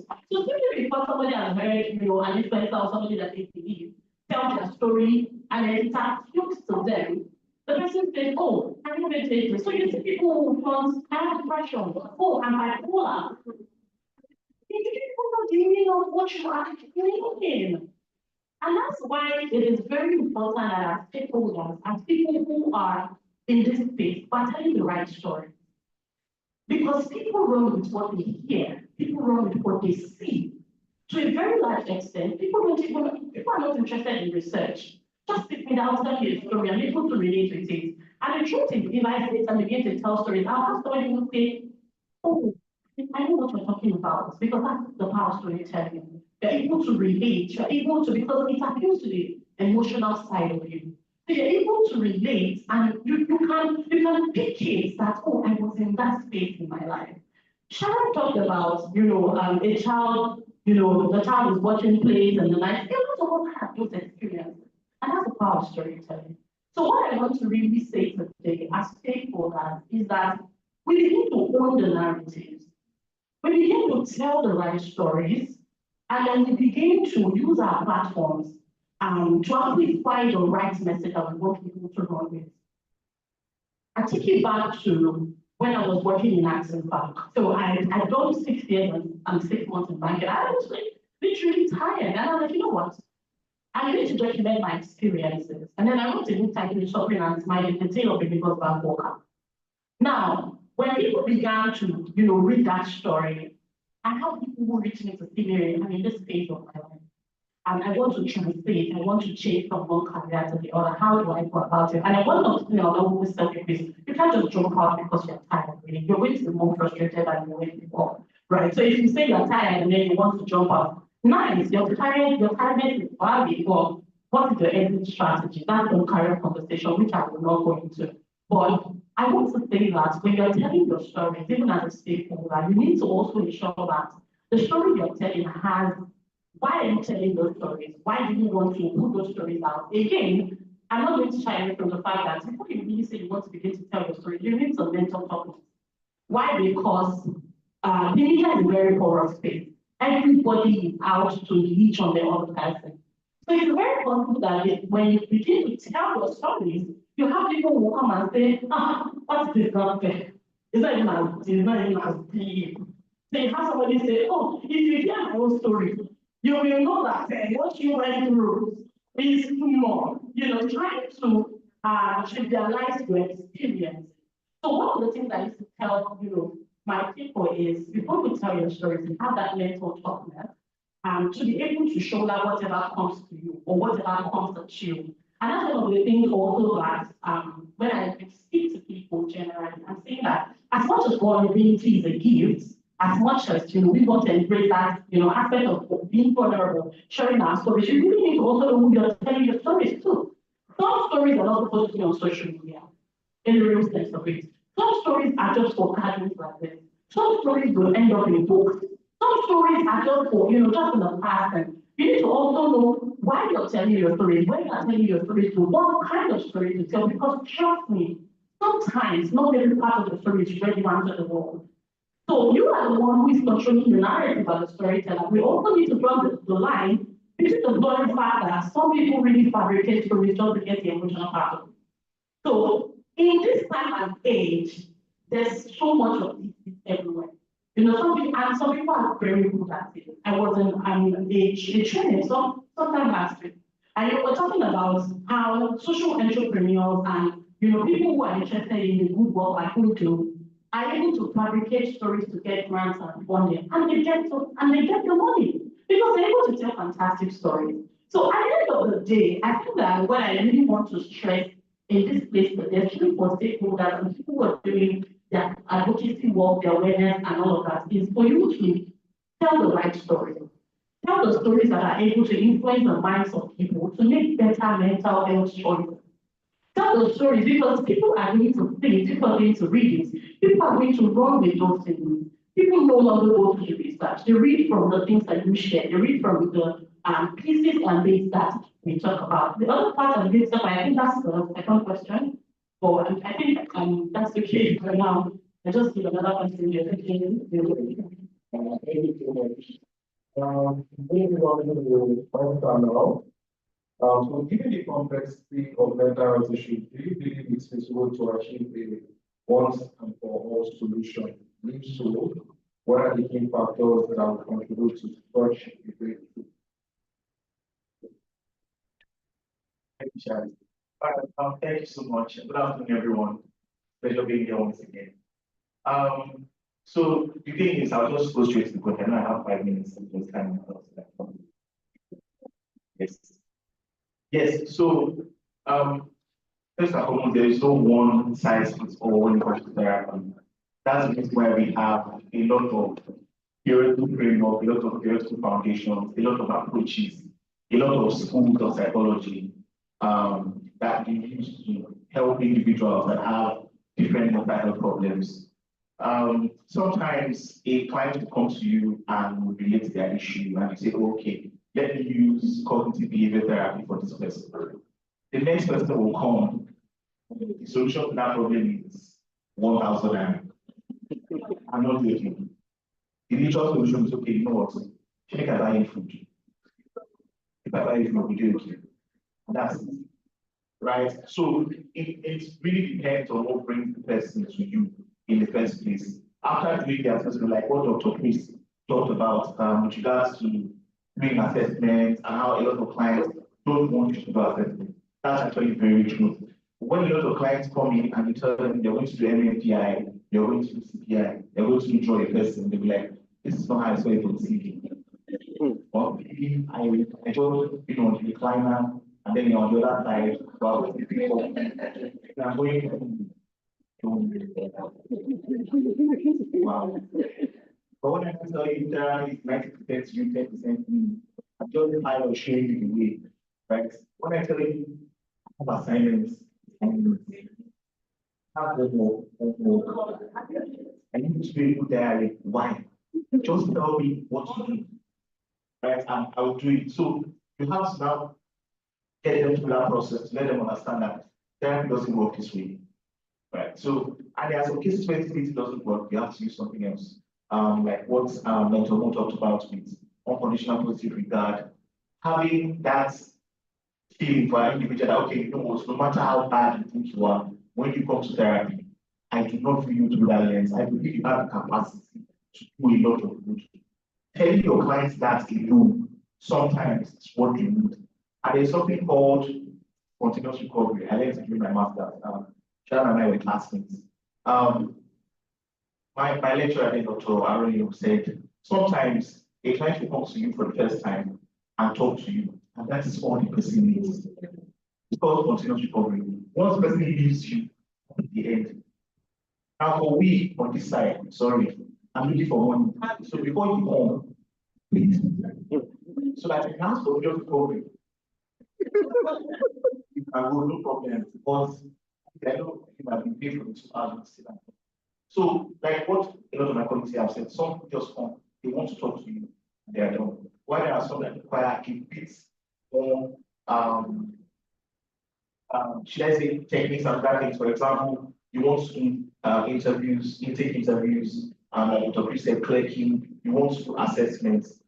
Most of the time, you don't necessarily have to do assessment for some clients is when you know the psychopathology that brought them to you is really serious, right? And there are sometimes the assessment might not necessarily work. For example, a client comes to you and tells you, okay, I have one client. I think that was my second client.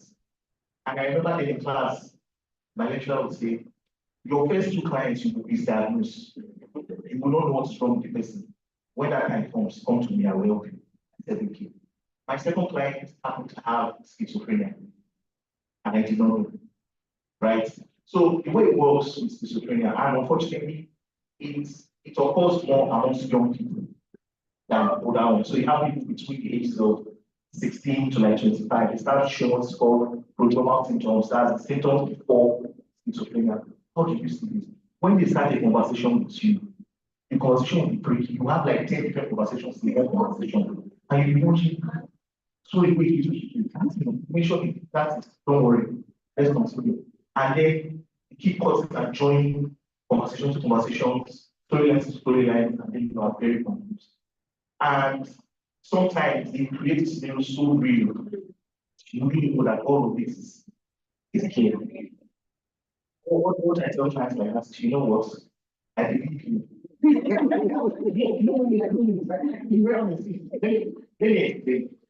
So this is how it works. You all need to understand that your reality, your perception, all of it is fueled and managed by chemicals in your brain, right? But biologically, you are all upside down. Where I'm looking at all of you. It is when the information gets to the hospital room like the back, as it keeps it, I can see you all like this, right? Your brain chooses the colors it wants you to see so that you don't get scared. That's how it is. So when a client tells my turn to start, so when a client tells you that I can see this, you have to believe that person because that's the image that the brain has fed that person. So for that kind of person, what do? You ask person to join UPI. You ask person to do an interview. You have to look for other approaches. So at the end of the day, there is no one size fits all. However, there is a general approach that we all follow, which is get the information on the relevant data, find out which approach works best. Then one thing I always advocate for, reach out to your colleagues, reach out to those that we learn together, ask questions, let them go. You might not have had an experience with that person or that kind of situation before. The other person has. The person will now tell you, this is how I did it, and this is what I go. So I think that while there is a process to follow, there are different ways that we can market for you. Thank you so much. Thank you so much. Supported first person now, which is Dr. Okay. All right. Thank you very much. I think we're done for this panel. I don't know. I think I'm going to take. Okay, sorry. One question. Is your Nicole has right? She has a question. No, she first then. Right. Yeah, good afternoon, everyone. So my name is Rockman, and I actually do mental health and young people. My question is going to touch everybody because everything you're saying, I think that you do, the indigenous counseling thing you do, I do it. Because I realize that some people, they understand English, but they just want to feel from me. I don't want to say from here. They just want to feel at home to express themselves better. You know, I understand you understand it. For people that speak code, I don't like, well, let's talk or more. So my question is going to touch around everyone. I'm going to start with the person dealing with the young people, and the question is going to touch you. What do you do, or how do you navigate people that come to sessions? And like you said, you tell them that, oh, it's 90% you and 10% me. I don't have assignments to do. So you're not going to the therapy session and you're going to get all the answers from you, do this, do that. You do that when you tell them this and they just look like, oh, you're giving me all this. I paid, I'm not supposed to do anything. So that's the first question. Then the second question is for the person doing the therapy stuff. When you're online, you're not looking like online is easy. Like, when you come to a therapist office, there's the mood, you can set the mood, the office, everything. There's the way you can use your colors together with the mood, the setup, and everything. But they are in their homes, and you told them maybe before the session, please make sure there's no noise. Make sure you're in a place where you can talk freely. And if I agree, though, okay, yes, well, I can talk now. But then you are again, from the body language, you're seeing that it's not saying it's not really free. And then pay for the session. And when you see that noticing, you might not really be able to get to the root of issue. How do you navigate to really help them? I'm talking about people like us that really want to help, not like we don't want to clear the money. We want to help you. You're paying us, but we want you to be helped. They don't go and run along with the narrative that, oh, I became counseling or therapy session is not working. Whereas you are the one that is not doing it effectively. And then the next one, because you guys, I think you people are far gone than me in this space. But someone wants to specialize in psychology and doesn't want to go with the cliche because like everybody's, I won't say everybody, many people, clinical psychology, clinical psychology. I want to do my master's and I'm an academician. I love so I want to specialize, but I'm actually very confused because there's a lot, like I said, the field is very wide. But I want a field where I can actually diagnose, I can be licensed to diagnose, tell people where or what are the fields that I can touch on. Not just go with the cliche. I want to hear from people that you bring the day-to-day job. A field that will make me be useful to people, not just having education, that will actually be useful in Nigeria, and not just Japan, then Japan like I be useful, cut across people, I can help them. Maybe not with education, but you want to see my question. So I ask the question. All right. Thank you. Let us all say regulate, relate, reason, regulate, relate, reason. That the 3 R's, a very effective communication strategy in any situation. Whether it is okay, let me use those terms. Whether it is to your colleague or to a junior colleague or to a senior colleague in any situation. And I'm saying this because whoever is coming to you is probably not well adjusted or maladjusted or has some emotional disturbances. Okay? It is your duty to help them attain self-regulation. Now, the 90-10 thing, it's within the context of person-centered framework to therapy, which is the most healthy. It avoids what we call codependency. When you have the clients who cannot over time stand by themselves, you, the therapist, is the problem. So the reason he is saying 90% is because the duty is to help activate behavioral activation and change. It is his duty to help you identify the pathways to helping you help yourself. So, but most people are not, the misconception is there that coming to therapy is magic, just solve my problem. So if you're paying me £250 or £50 for a 45 minutes therapy session, you just come and say, so what you need to do is what we call psychoeducation. You orientate them first. You introduce yourself as a therapist, you tell them your approaches. Beyond that, it's for you to tell them what your responsibilities are at the first session and what their own responsibility is. Now, if you're dealing with a minor, it might be family-focused therapy. You still onboard the family, whether virtually or physically, to educate all of them on their responsibilities during the therapy process. When you start that from the initial session, regardless of what therapeutic approach you're using, you know as to when you should review. Therapy is not for review. Even when you conceptualize, when you formulate your case at the initial session, it's still prone to changes. Because as you go on in therapy, more is explored. Because as long as it's person-centered, it is not directed, but your client is guiding the process. So it makes them committed all through. So the answer is, at the first session, onboard them properly, educate them on what each other responsibilities are, and then set clear goals and expectations from the onset. So I think that's what I want to answer. Thank you. Right, so I'm just going to touch a bit on what he said, and then I'll answer the second question. I'll just give you practical terms. If you want your client to do what you want, right? Yeah. So you just go back to learning principles, reinforcement and punishment. Right. So when you do sexual education, while you are doing that, you establish that we call it therapeutic alliance. What I do is I tell my clients that, you know what, now that you're here, we are going to enter into an agreement that you are going to be truthful to me, you are going to do the things I tell you to. And if you have any, if you don't like any part of it, just tell me and I will, okay? Then you introduce a bit of reinforcement and a bit of punishment. Because a lot of the time when the clients come to you, right, their self-esteem, psychological value, all of that is 30%.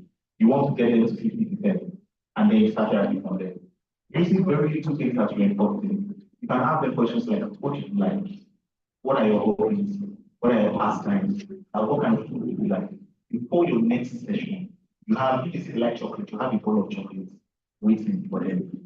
And then you tell them, you know what, I'm giving you an assignment. I want to give you a good diary. They're going to buy a notebook and a pen. For every time you notice there's a change in your mood, I want you to write it down, right? When you bring it next time, you see this chocolate on the table, I'll give it to you. It might not sound like a lot, right? But you recognize that you want to, and there is a reward waiting. It's extrinsic, but afterward it becomes intrinsic. So they will have that, okay, it's not really about chocolate, what am I getting? Then you could also introduce some form of mild punishment.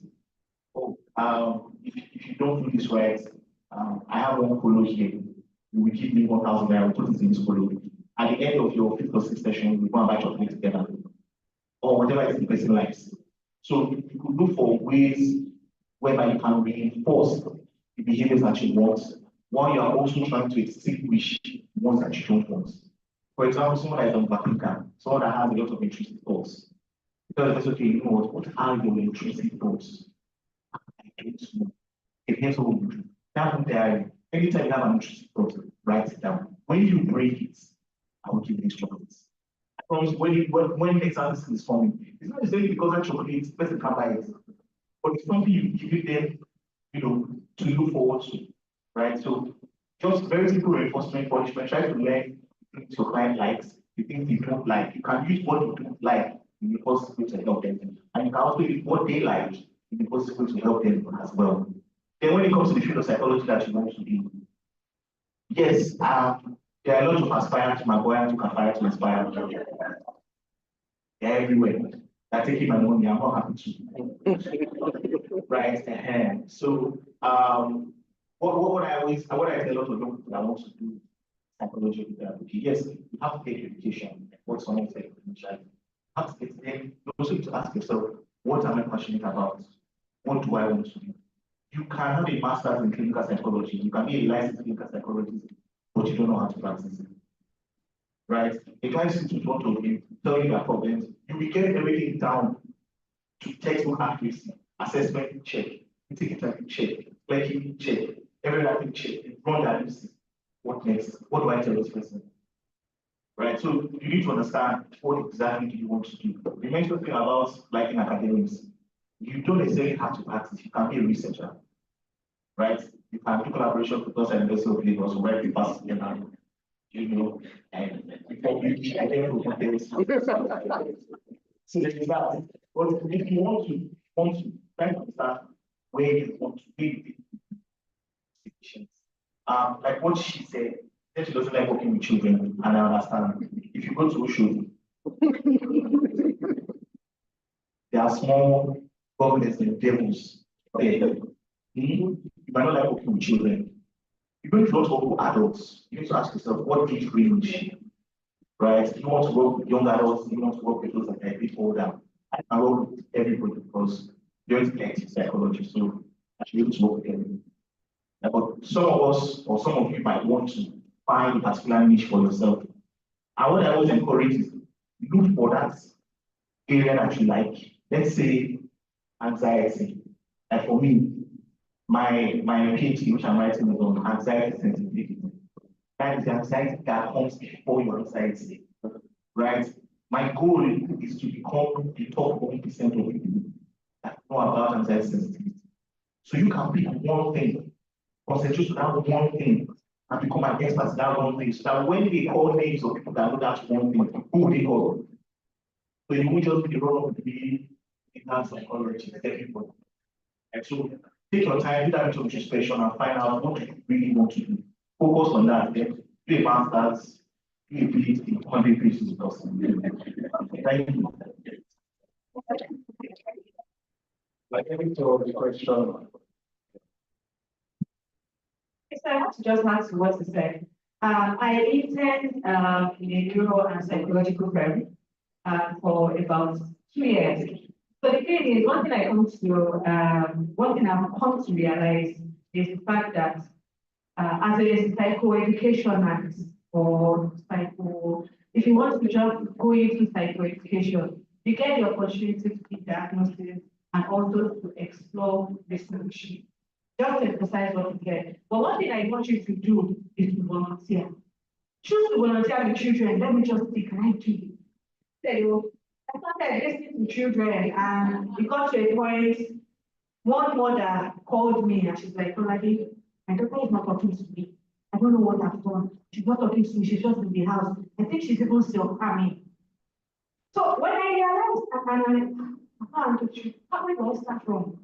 So you see, when you mention and emphasize that people just want you to listen, it's not like it's a therapy session. I had that conversation with the child. She was 15.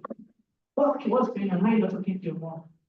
When she poured out everything, mommy is always too protective. I don't have friends, I don't go anywhere. After the spend 15 minutes to get crying. She just started crying. So if you see after that session, trust me, I refer. I cannot handle it. That's because I don't know how.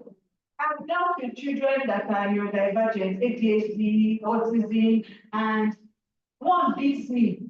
Okay, yes. Because I know, and you see, if you're very honest with your strengths, you don't have to do everything. Focus on your strength. Like that's why I said volunteer. Because you might not know where your strength is at this point. So just try and see if I can have children as clients and I am good with them, I can have that conversation with them, I can help them increase their self-esteem, get to know them very well, make the relationship between themselves and their parents. Trust me, you have won. If it's something that you just volunteer. Volunteer, and when you talk about talking or the same language, there's a line to that. So because when you get to start talking in your dialect, just because you want to bend or close that bridge of that language and everything, there is a line you have to actually be very careful of. If you start getting comfortable, your client is just going to, not everyone, but sometimes they'll just misuse the opportunity.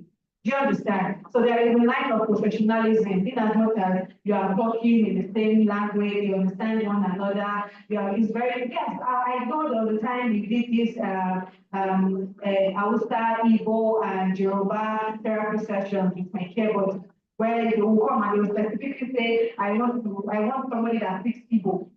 That's because they are ready to just pour out everything, check the dialect, and just say a lot of things, curse and swear with people. They just want to let go of that trauma, that pain.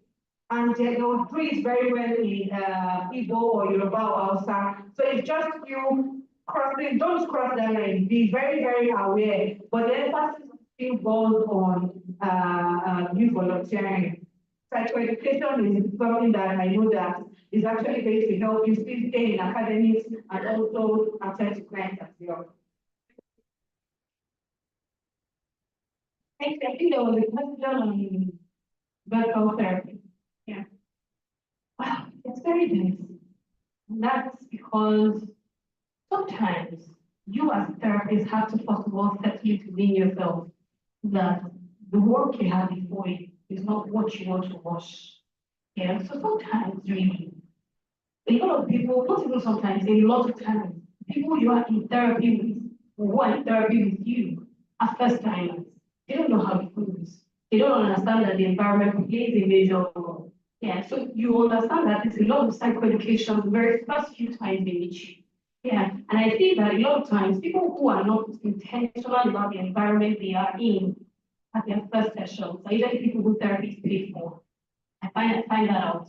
When you find a person who knows the significance of therapy, they're usually very intentional about being in a place that they are able to talk. Because I have time to tell me, oh, I would answer that question, I'm coming anywhere I am. Then you stand up and move. Yeah. So you have to understand first, what you want to do is not much work. First. Secondly, of course, there's psychoeducation, the importance of the environment you're found in. And then there's also the client's preference. Yeah. There are some people who come to session and they don't want to have their videos on. Some people want the videos on. It's per person differently. So if you be able to understand what's the goal here, and understanding that a lot of times the finish line sometimes can be very blurry in the fact that it's not a one-way job. Yeah, so you have to get that person from point A to point B to point E. Point A can first of all be the ethics of good therapy. You're being here, like you said, there's a 90-20. There is the understanding, even though there are some clients, particularly they have borderline personality disorder. Oh my God. There's something my boss was saying was it 2 days ago when we were trying to refer cases between ourselves. She was like, Sharon, I can't take more than one person with borderline personality per year. So they were like, somebody has already told me they're coming. So it is this one. So feeling me, I like, God, because I remember the last experience. Yeah. So you have to even, like she said, you have to be sure that you're also wanting to establish the mood, making you don't cross the line where they enter into your personal life. So they can stalk you on social media. They're not feeling like, oh, I sent you an email, I'm not responding. That's what you can very so just ensure and understand that it's not a rush. It's step by step. You have to do a lot of education, and you also have to, first of all, understand where the client is and take them to where you want them to be. Yeah, and it's good to be a journey process.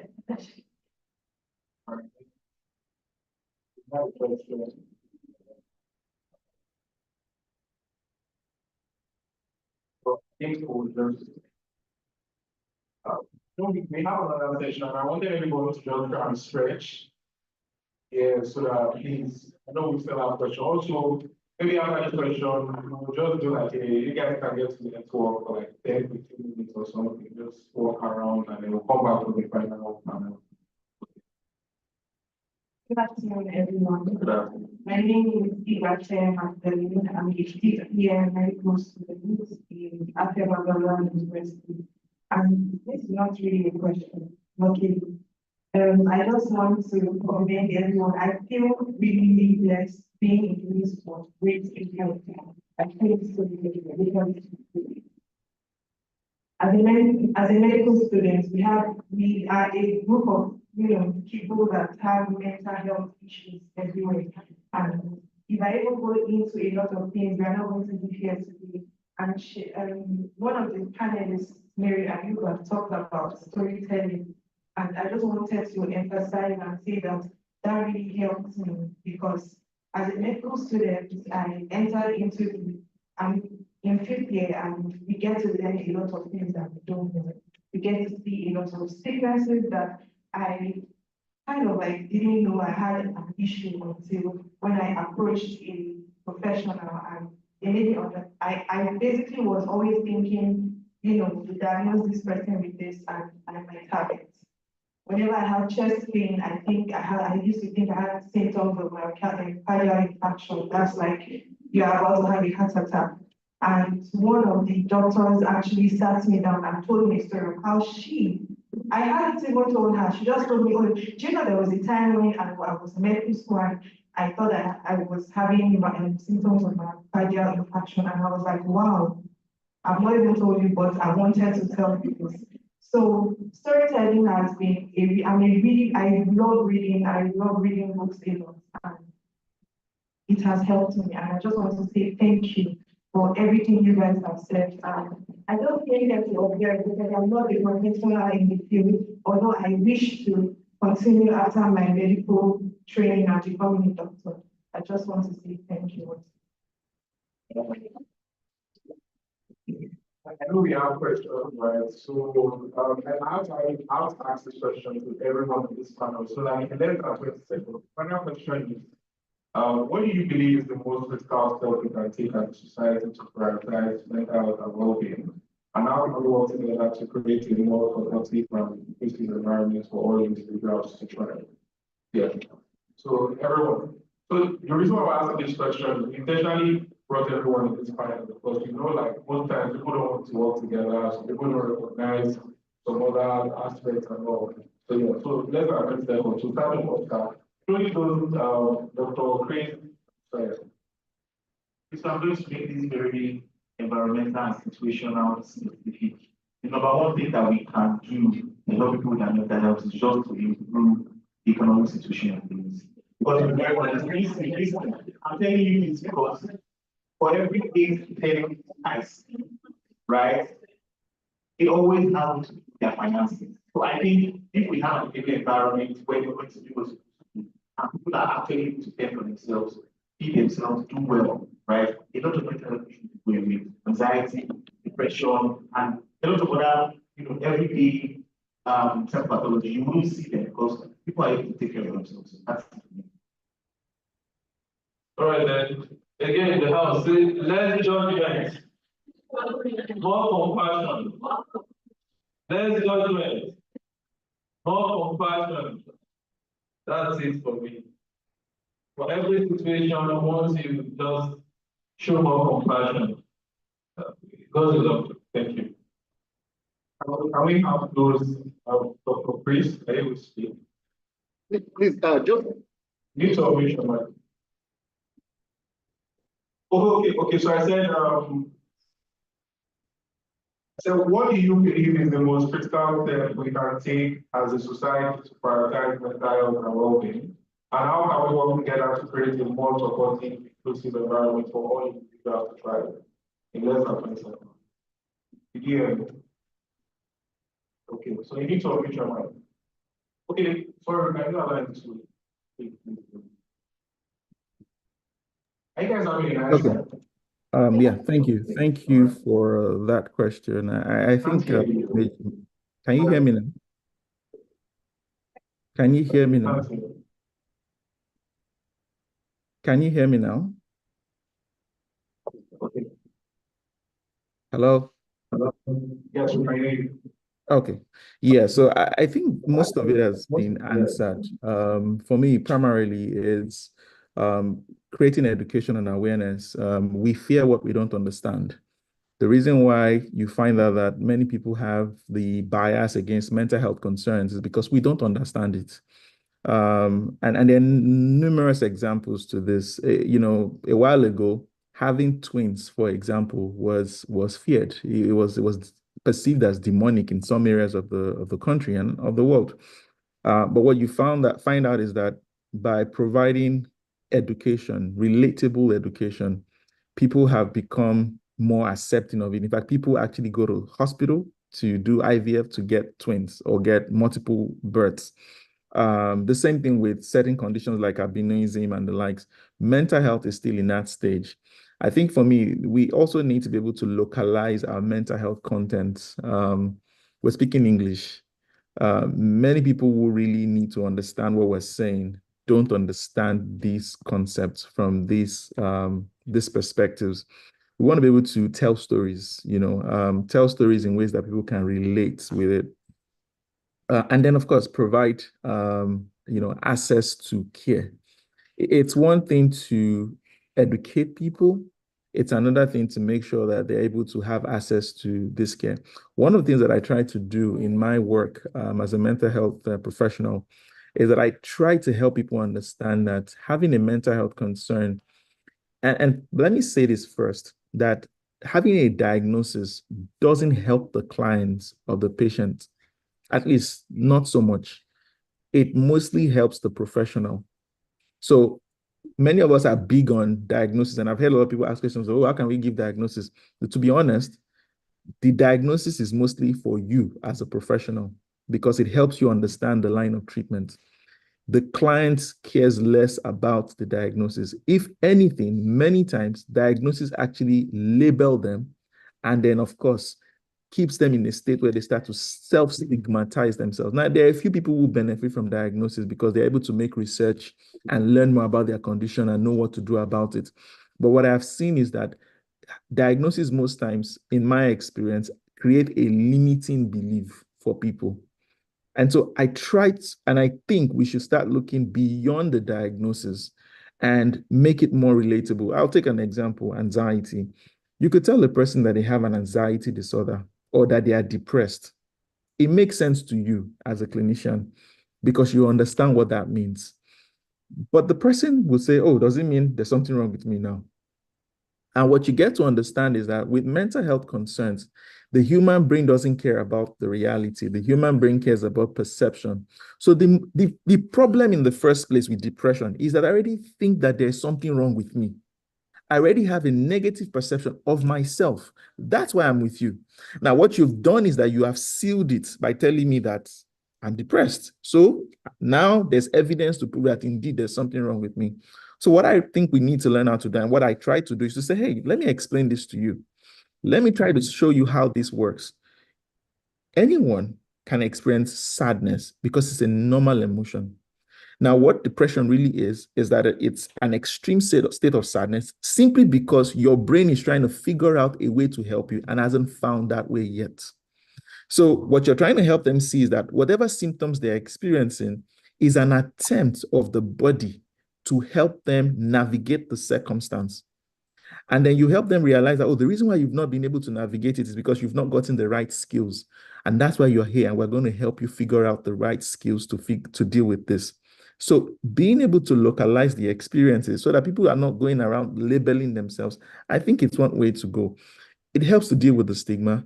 It helps to help people take responsibility and own their experience. And of course, be able to navigate it by learning the required skill that they need. So education, destigmatization is very important in helping create a society that prioritizes mental health. It's not about the diagnosis. It's simply about you understanding how your body works and how your body is trying to help you be the best that you can be. And everybody wants to be the best, right? So if we're able to change the narrative to say, hey, this is me just trying to help you be the best that you can be, so let's work together, then people are more willing to work together and also help you spread the concept or the news as well. I hope this works and helps. Thank you. I hope you have any questions. You need to unmute your mic. I don't know.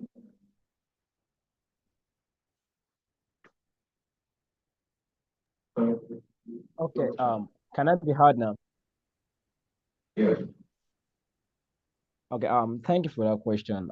Actually, in my own sense, I would say, to create an enabling society or environment that prioritizes mental health, I would narrow it down to individuals, because I believe individuals build society.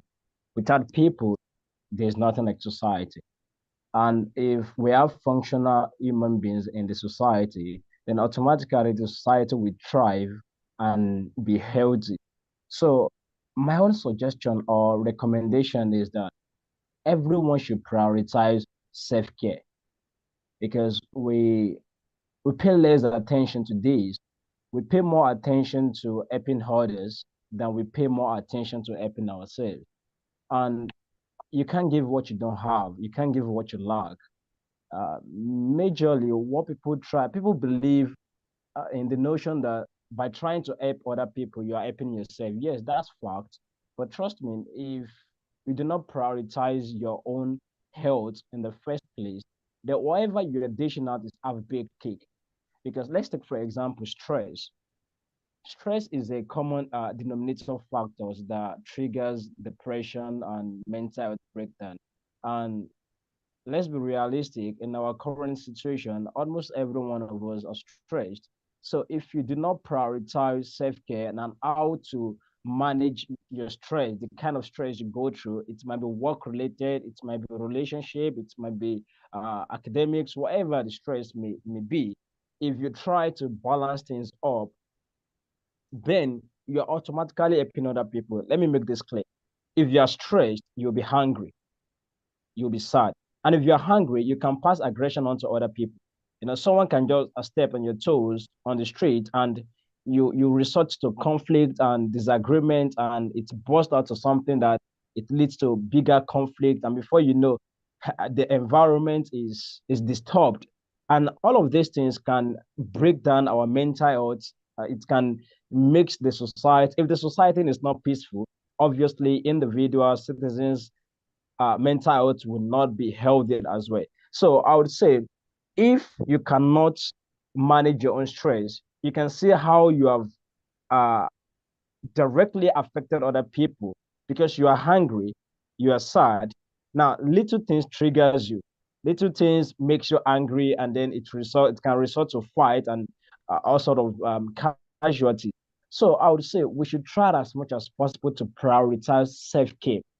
When you look inward, look at yourself, I believe in emotional intelligence. When we try as much as possible to have ample knowledge on emotional intelligence, try to understand your own cognitive thinking and reasoning. What triggers you? What makes you sad?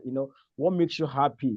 What can you, when you feel like you are getting into the horizon of depression, what can you do to bring yourself out of that depression, out of that state, before you even try to reach out for help? Because depression is in stages. Nobody just gets to depression at a stretch. It has to be in stages. You would have been seeing some symptoms. Some things might have happened that might be triggering all this negative emotion.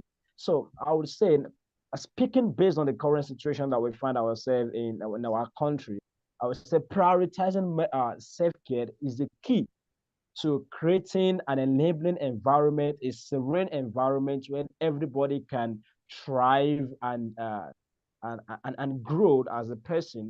And conclusively, one thing I would say again is we should be loving. We should be loving. If you prioritize your self-care, definitely you will be happy. If you are happy, you want other people to be happy. And let us try as much as possible to reach out to our loved ones. It doesn't have to be this person have to call me first before I reach out to the person. No, wherever you've had from for a long while, reach out to the person, try and get in touch, and let's create more socializing environment. You get my point? Pay visit to your friends, to your close one families, host family dinners. Talk about things, issues that might be bothering anyone. And if you feel like somebody is sulking or withdrawing from the normal activities that they used to participate or partake in, try and reach out to the person personally and try and find out what might be the problem, what might be the cause. This is also part of self-care. This is also part of creating an enabling environment for individuals and for people in the society. So I believe if we can practice self-care, and then we can practice we can practice loving, dishing out love to other people and reaching out to our loved ones. I believe you can be able to create an enabling environment and a thriving society as well. I believe this will help. Thank you. Thank you very much. Please, 20 seconds each. I'm sorry. Okay, so I just wanted to be, the first thing is to normalize mental health conversations. The way people talk about HIV now, they don't create like before. So mental health conversations should also be normalized. When you get to have conversations around mental health, trust me, people will talk, they will share all of those things because they already know that it's a safe place. There is no stigma, there is no discrimination, there is no oh my God, be a man. They will be more encouraged to talk. And another thing is support. They are coming to this place. I don't know if you came with a friend. They will not be really interested in hearing these things. Carry them, take them. I'm going somewhere, just follow me. I know I've seen like two people, I've seen them do that kind of thing. They just invite, last year I held like this mental health concert with a music band.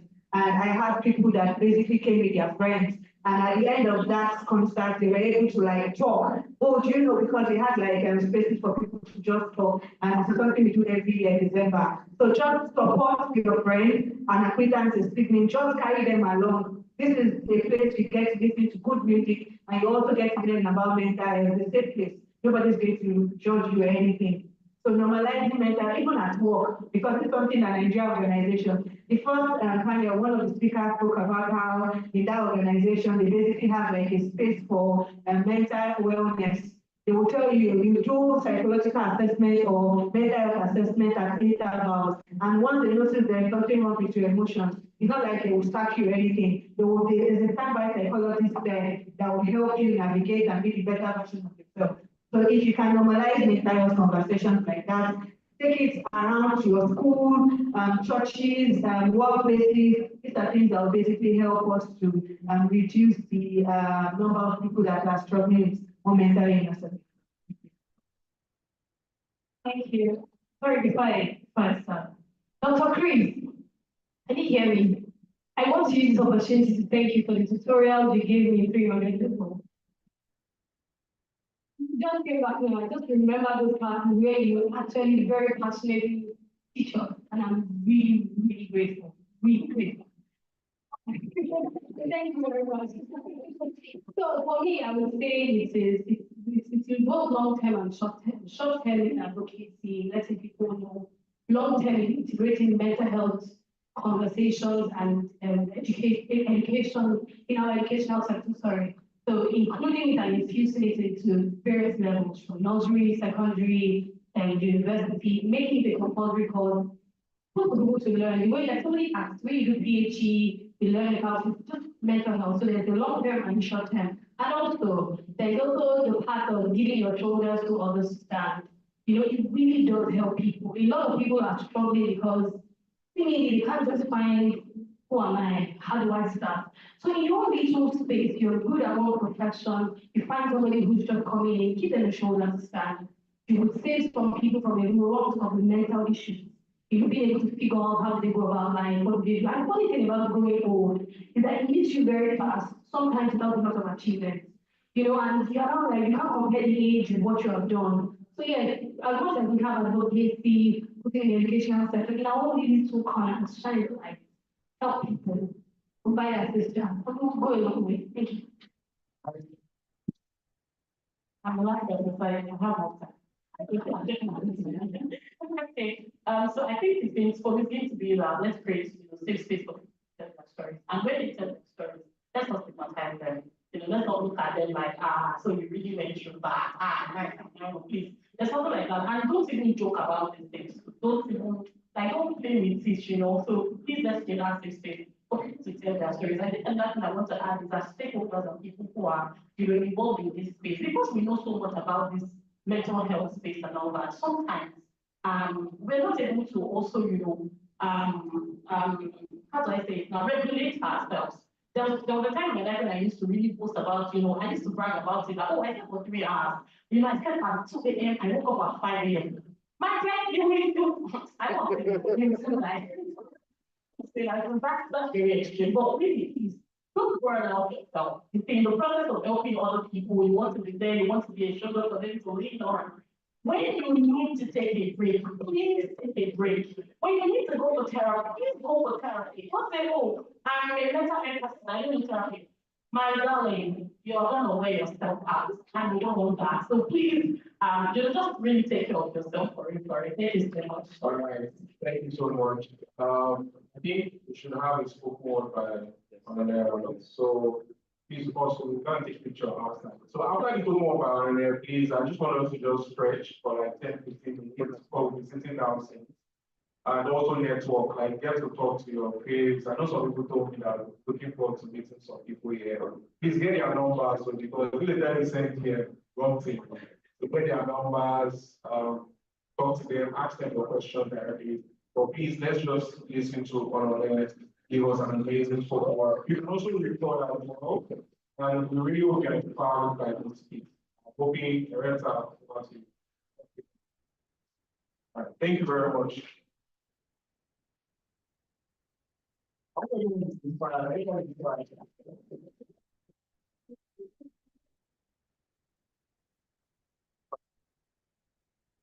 We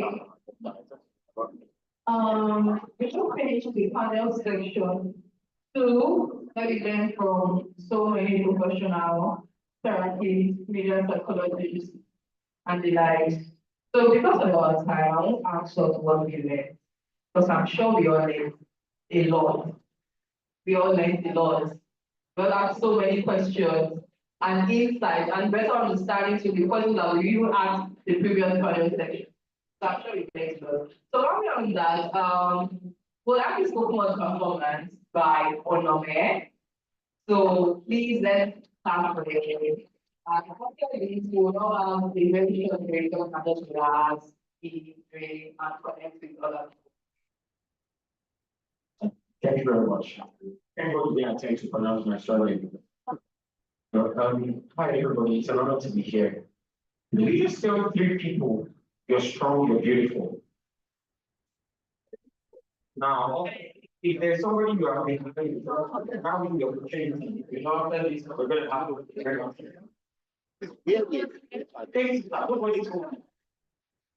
Because sometimes it's easy to overlook therapists. You can feel it because you're a therapist, you don't need therapy.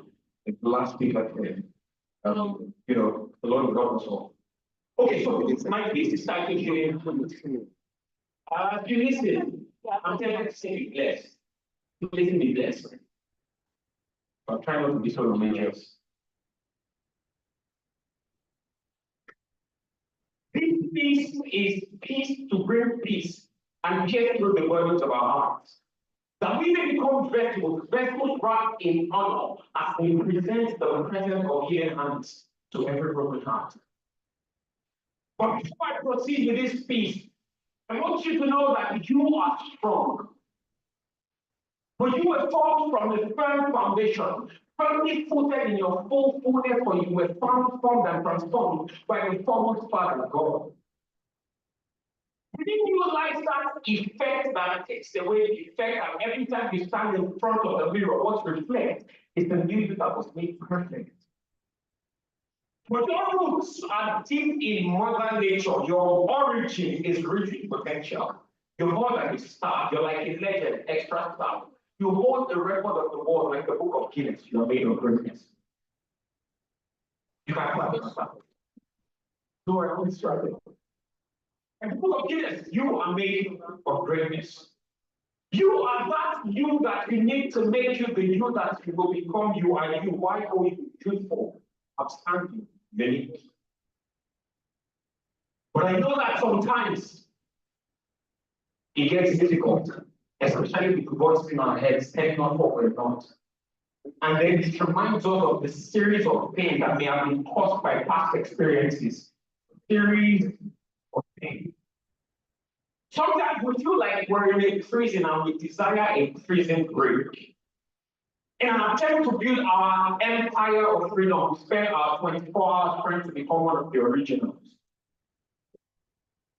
In an attempt to outrun the pain, we try to become the Flash, fast enough to seek the source of the pain, forgetting that 7 days of hard work without self-care makes one weak. 7 days of hard work without self-care makes one weak.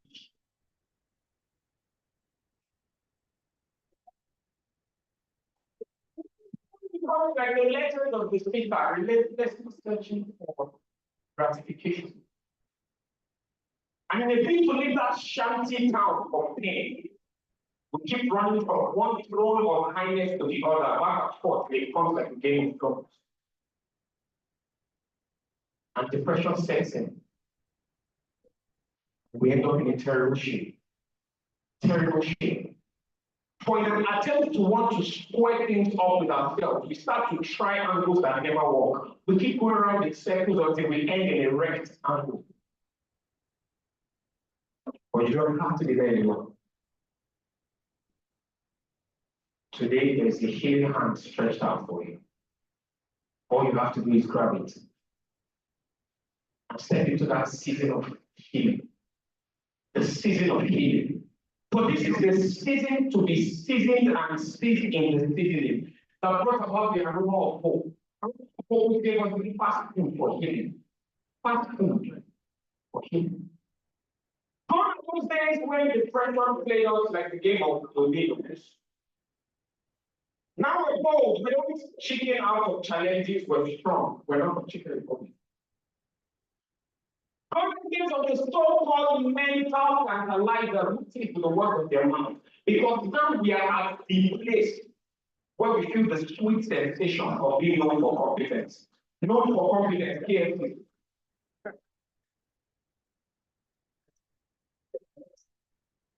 So as you start your healing journey, remember to put your mental health first, like the 1st of January. When it comes to paying attention to self-care, be consistent, unlike the 29th of February.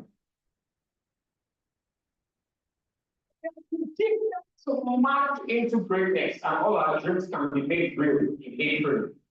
That we may be a new and achieve with the month of June. Rise above the pain that you will fly in July, and make it want to talk to yourself and run for depression in August. Walk into your freedom in October with this nation. Get greatness in November, that you may forever remember in December that you fought and conquered depression. And why not this? You need to bank on yourselves. Be confident enough to bank on yourself. You should first bank on yourself because okay.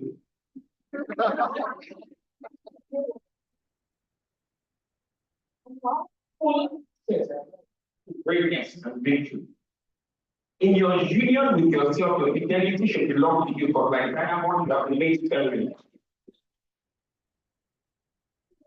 Trust in the process, and you will become unbeatable by adversaries. Unbeatable by adversaries, you behave. So let me end on this note. Shine. No, rule your world.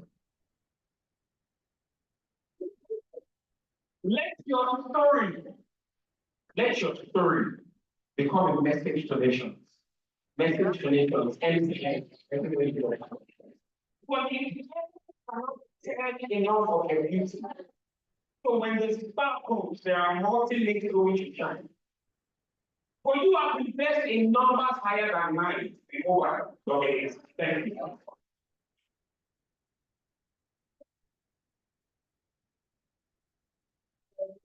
So much. Thank you so much. That was really, I don't know the words to use, but that was really telling, really funny, really relatable. We all enjoyed it. So thank you so much for that. That was really wonderful. Thank you so much. Yeah, so I'm sure we're all tired. Yes, it's like 8, 9, don't stress. We need to eat. We need to drink water. So now we're in the section of food, drinks, and networking. So we have just 15 minutes. And we have to be back here by 2:30. Yes, 15 minutes. I am so sorry it's short, but just because we wasted lots of time. So please have to be back here by 2:30 so we can have the panel section 3 and we can have more educational and educative speakers. So yeah, we can all, if you understand, because of outside, you can sit down, whatever. So 2:30, 2:30. If you want to get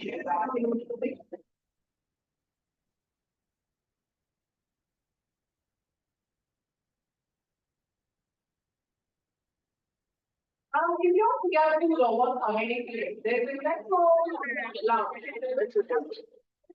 outside. You get your snack, you get your drink, you get your water.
Hi guys, so if you can hear me, we'll be back. So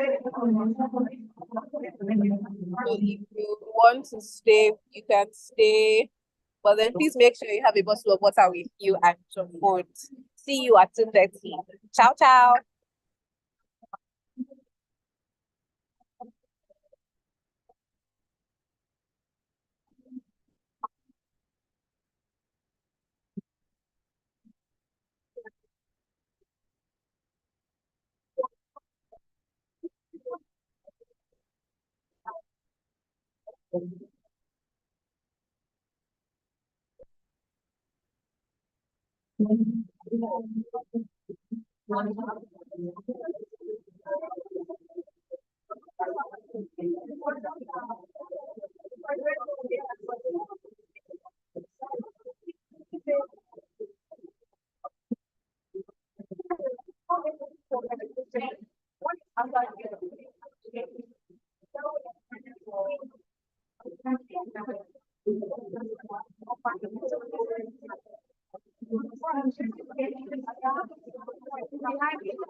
section 3.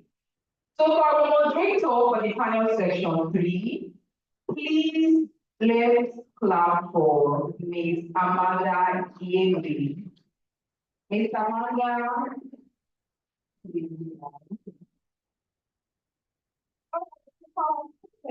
I will start with Mr. Kunle Pilemo.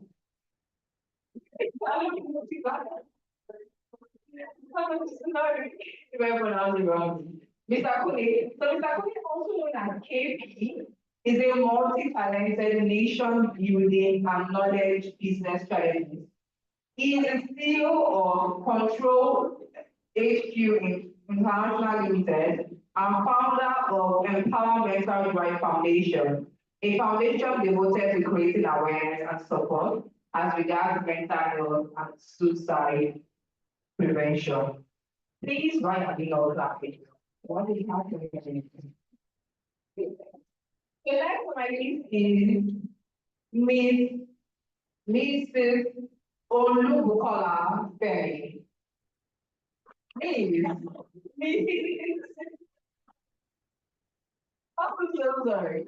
Ms. Olubukola Femi. So Olubukola Femi is a minister of God, certified trauma psychologist, mental health advocate, dedicated, passionate with over 7 years experience in humanitarian, mental health advocacy, and child and adolescent therapy.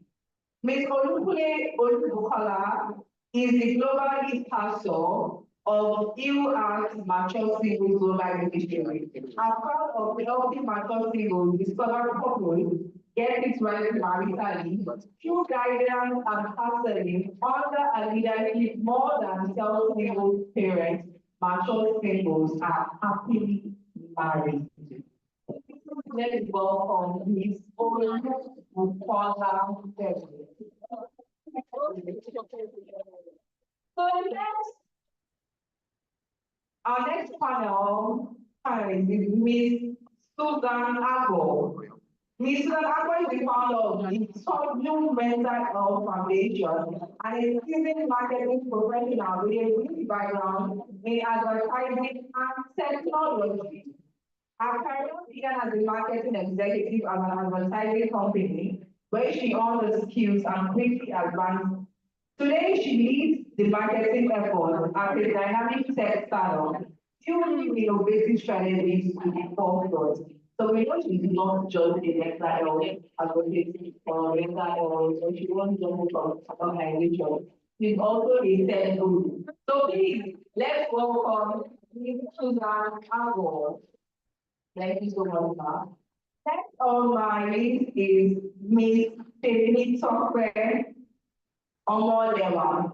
I hope I pronounced that correctly.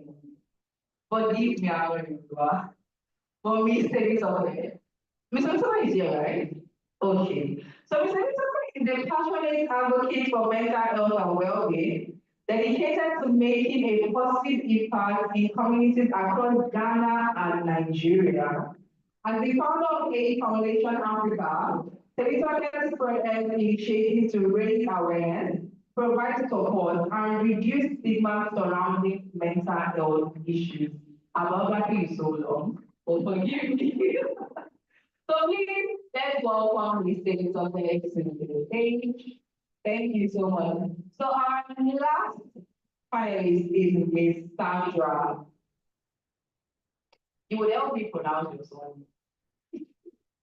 Ms. Sandra. So Ms. Sandra is an experienced mental health professional with over 6 years of clinical professional experience supporting individuals in their journey towards well-being. Sandra is a psychologist living and practicing in Lagos, Nigeria, with her expertise and years of experience in the mental health sector. She has served as a consulting psychologist for organizations, individuals, and firms. She is also a trainer of several organizations across different industries, as well as participated in high-profile conversations. So please, with a round of applause, let us welcome Ms. Sandra. Thank you so much. So like I said, if I forget to say it again, let's get our pens ready, our book ready, and our bottle of water, if you've not done outside, please. And also your questions ready. Thank you so much.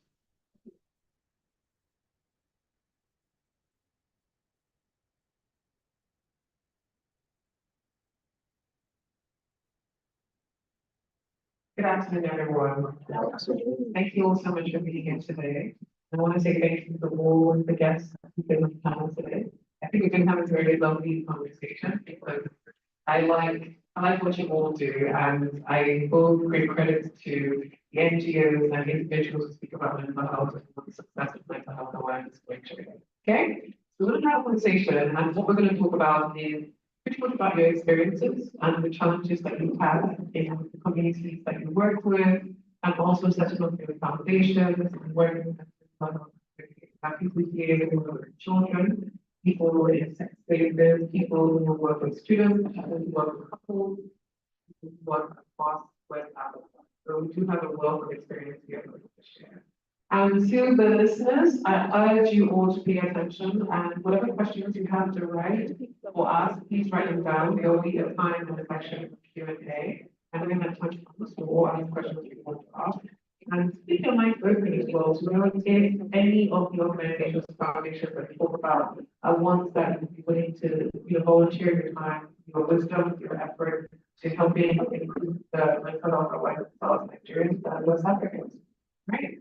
We're good to go? Okay.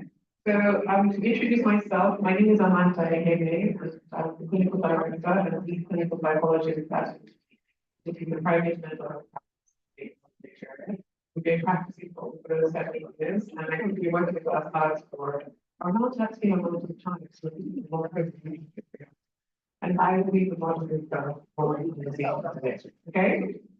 So let's get into the questions. They did give me a set of questions to ask each person, but I sort of put my own twist to it. It's still the same thing. It's still the same thing, but it's just like a little bit more spicy. Not spicy actually, just so quick. I want to start with you first.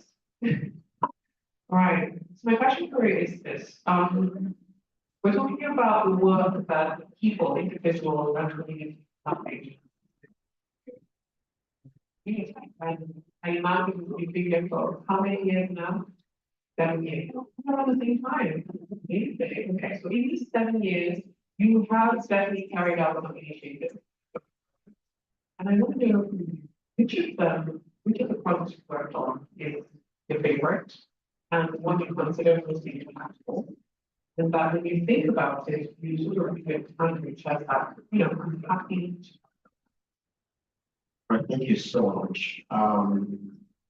That's a very, very a good question, because I've done a lot, to be honest, and to pick one favorite out of so many things that I have done, it's like a clear task for me, but definitely we're going to do something in that regard. But basically, we've all seen how a host of people who have come here have really shown, the enormity of what is needed in the mental health space, both structurally, individually, collectively, collaboratively, for us to come together to do so many things that we are doing.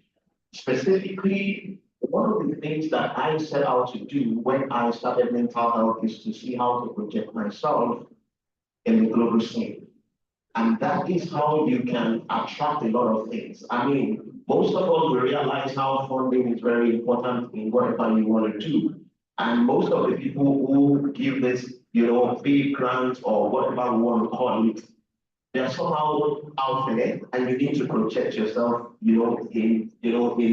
in that right space and in that right optics for them to be attracted to whatever you are doing. Because sometimes you might have a good content. If you don't have a good container, then you are going to find it so difficult to sell yourself out there.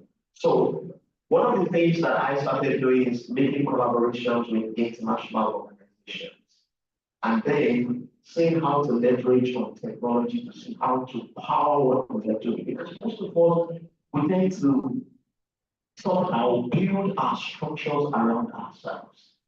And that is one of the limitations that most people have. So I find it so easy to see how I want to do some things without even being there at all, and that's what technology does. And in 2021, I got into partnership with an organization called MyCareBuddy. MyCareBuddy is one of the foremost online mental health service providers in the country at that time. And so what that means is we can be in the corners of our room and something people are working, attending to the mental health care services for some people who are in far distance. And one of the panelists mentioned something that we did right in that space, attending to people in their local languages. Because we know that mental health is beyond English language, yes, in this part of the world. So far so good. We've been able to reach out to people in remote areas, people who speak Yoruba, people who speak Hausa, people who speak Igbo, people who want to speak Pidgin English, and they want to express themselves in that regard.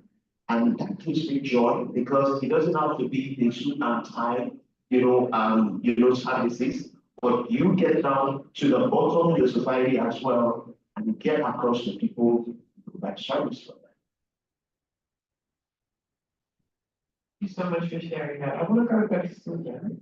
Okay, so I would like you to tell us a bit about the community that you work with specifically. If you have like a centralized group of people that you focus on, or maybe it's a general thing, and what has been the experience trying to communicate with them? Because I think irrespective of the community you work with in Nigeria, you would definitely come across individuals who are not as mentally aware, and sometimes we don't even understand what mental health means. I remember one time a HR person called me, I think a training team, which was like, they assigned you to this task, but this mental health thing, I didn't understand it. I do appreciate her coming forward, but it goes to show that as much as we're speaking, yeah, there's still a lot of work to do. So how do you work, what communities do you work with? How do you address issues like communication, stigma, lack of awareness when you are communicating?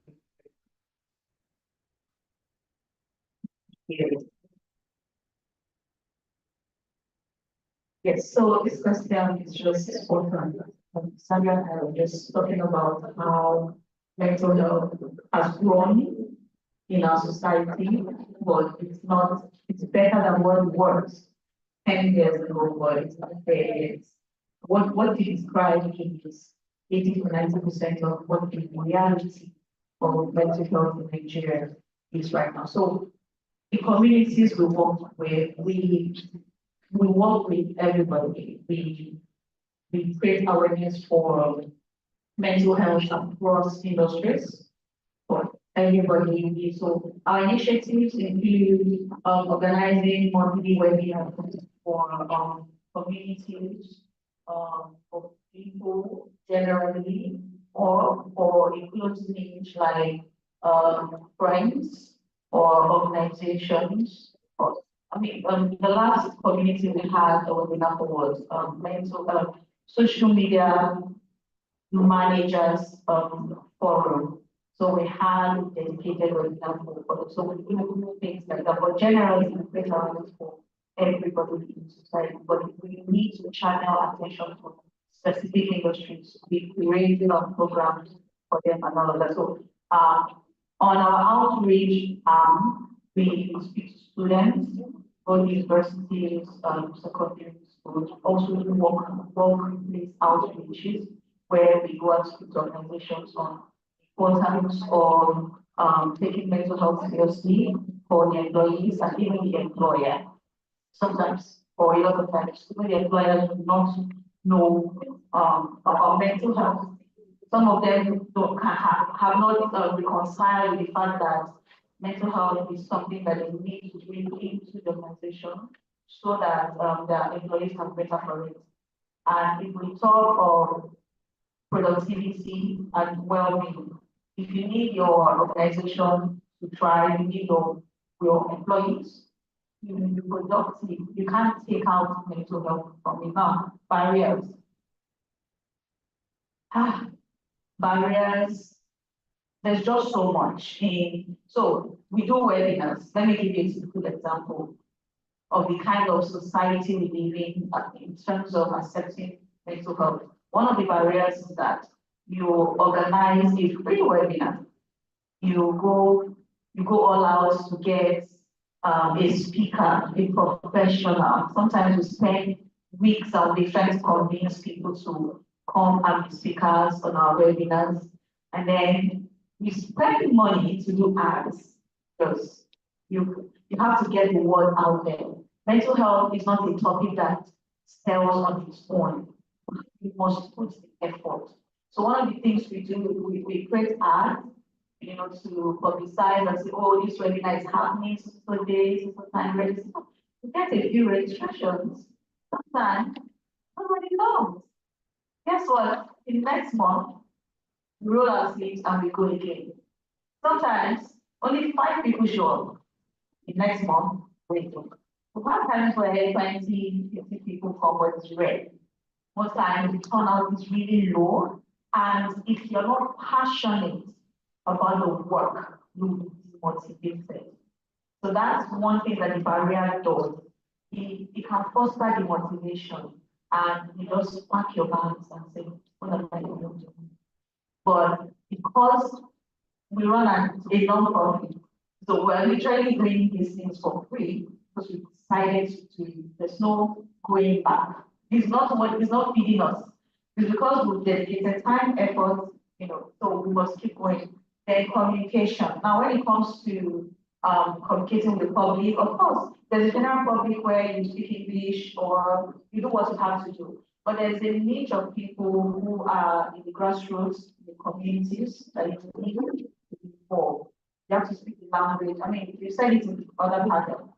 The language they understand, dress the way they can relate to, move in the ways that you understand, and freebies, t-shirt, food, water, drinks, those things are very attractive to them. So in a nutshell, I don't have a lot of time, I love to come on, but in a nutshell, we do what we have to do, regardless of the challenges, the barriers, or the acceptance level, because we think one day we'll have a society where mental health is welcomed and we'll all thrive.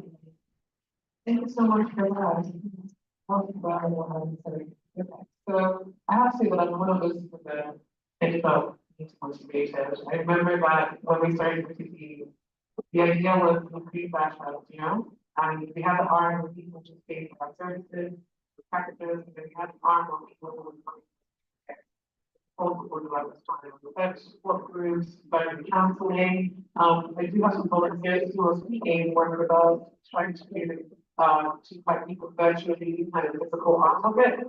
And the whole idea is, like, we should look at that. We're offering this week there, people are showing up. We'll have counselors do all the counseling meetings, and then nobody will care. So I feel like, you know what?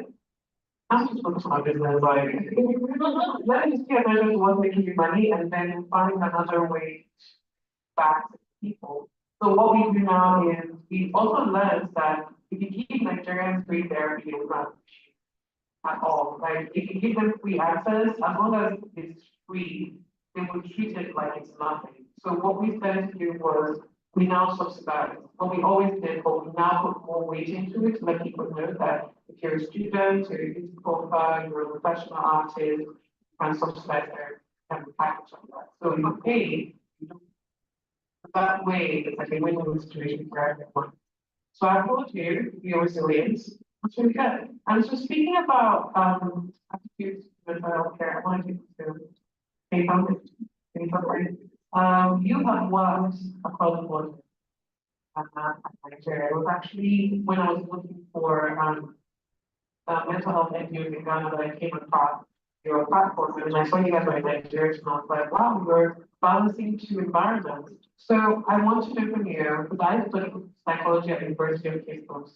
And so I want to know, like, what is your experience when you compare mental health awareness between Ghanaians and Nigerians? What is it like?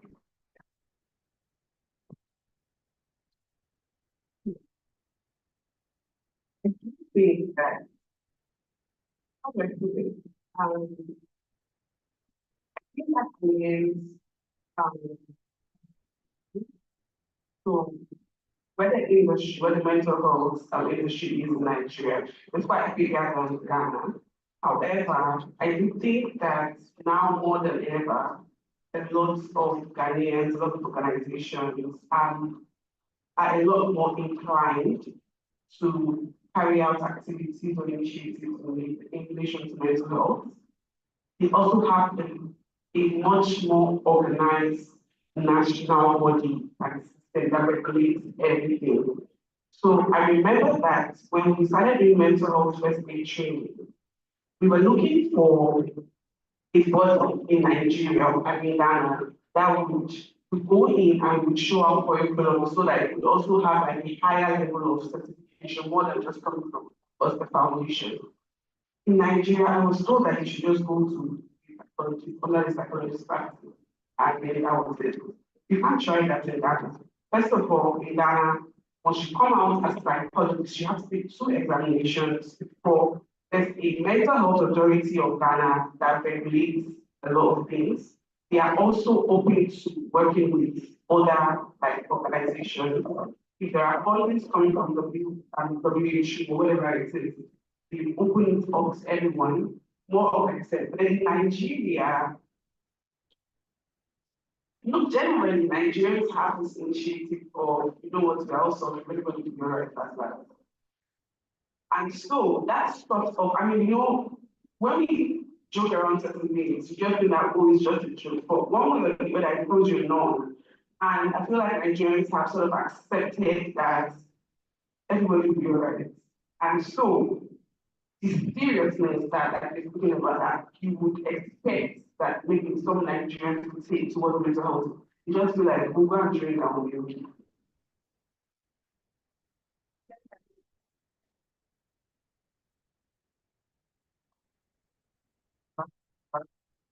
Right. Or I will go and show my friends and it will be okay. So that's not the difference I see. However, industry-wise, I think that Nigeria, there are a lot more mental health organizations in Nigeria. Every day I find new ones, every day I see new ones. But in Ghana, we are just a handful. Another question I want to ask is like, is there any difference between the language and the perception of mental health in between Nigeria and Ghana? The reason why is because I did my master's thesis to understand what is like the difference in similarities in terms of between police and Nigeria, who's much more mentally alert, who's much more mentally alert. And one would imagine that police what Nigeria actually was. And what I noticed was that there were differences in the kind of illnesses that were common in both communities. There were differences with the perception that people have. I know here in Nigeria, mental health, that's literally it. Mental illness, you're the devil, or God is cursing you, but it's a spiritual thing. In Ghana, they are just as spiritual as we are. So does that also still factor in, or are there other differences in how they work?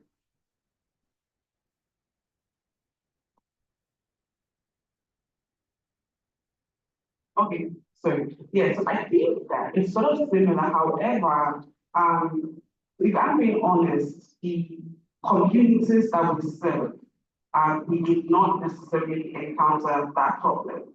And so we are fully based in Accra, Ghana. So we do not necessarily we have not necessarily encountered from those challenges where someone will say, oh, I'll rather to my church, or my mom says that today, because we deal with children, students, and everything. I don't necessarily face that. However, in Nigeria, everybody is, even more than just religion, just societal norms, right? When people think that mental health is weakness, I still have arguments with people till today about how, it's all in your head, it's all in your mind, those kind of, those basic mental health needs, and when you do your social media posts, you do means versus facts and all those things. People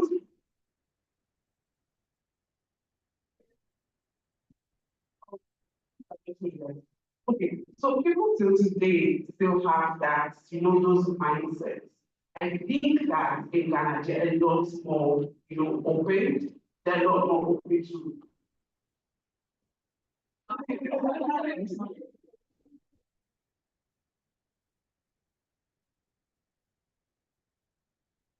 yes, I think I get a lot more open to mental health conversations. Yeah, a lot more liberal in their minds, so I'll put it that way. Yeah.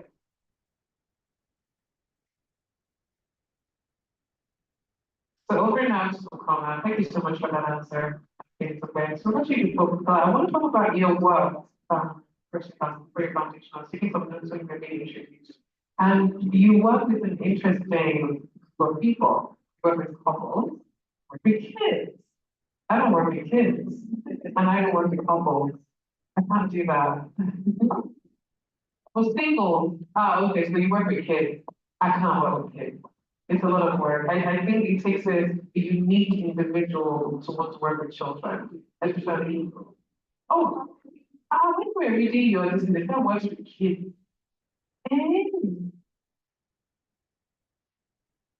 Okay, I don't know why I wrote working with I had profession, but okay. So you work with singles, so there's a relationship there. And now that I have to question everything I heard.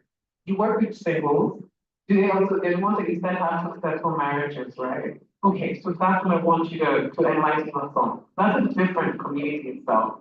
So tell us a little bit about what it is like working with singles in Nigeria and how you take them from being in a relationship into being married and happily married. That's the different section together as well. Thank you so much. Thank you for your presentation. Okay, so having traveled to Europe when I was young and staying in Nigeria as well, I realized that there's a lot of before I got to that work, I've seen a lot of mature singles that the way they're being treated here, like it means that you stay the properly disconnected in some places. When you say I'm next, there's this look like what's going on.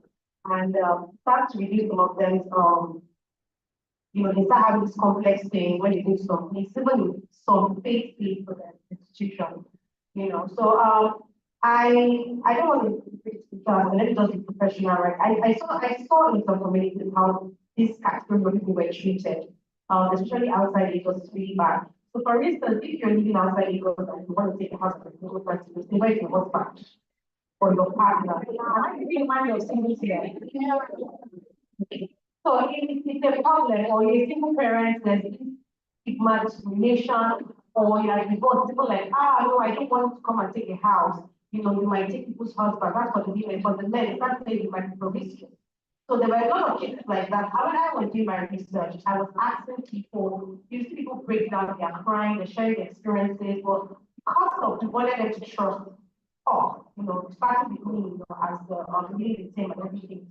We're not putting it in the media and everything because a lot of them they are traumatized. Some of them are from traumatized backgrounds and maybe their parents are separated or they were molested and all of that. And then they found themselves in traumatized communities and all of that. So it was really a difficult thing for them. And what I told them was there's nothing wrong you being single, there's nothing wrong you being divorced, it's not something about you plan for. And there's nothing wrong with you being a widow or something. And then you're healing. You healing from yourself, any trauma, I told them it starts from the mind. Even if you need to connect with God, the word of God or anything, it starts from the mind. Because I like to say this, and I don't know if I'm seeing the mind of people here, is even in faith-based institution, I think they still need to do more. They still need to work with professional mental health therapists you have to separate the need that professional therapy is different from spiritual guidance. So I need to understand that if you can understand that, it's easy for you to address the situation. So somebody who has been traumatized, for instance, maybe in the community from trouble from childhood and everything, and then I'm a Christian. Please don't get me wrong, everyone. I love God so much and I believe in God. But there are some situations that it is not deliverance that will do it. There are some situations that it is just letting them know through professional therapy, they'll be fine. And don't let me talk too much because if I start to not finish here. So let me just go straight to what you're here for. So we did that research and I found out that there's a problem. And then we found out that some of them went to churches. I don't want to go to churches. The spiritual heads molested some of them, harmed some of them, collected huge amount of money, also brainwashed some of them. So what did we do? we said we looked for, that's for communities outside because I said we're outside because I know it's a serious problem.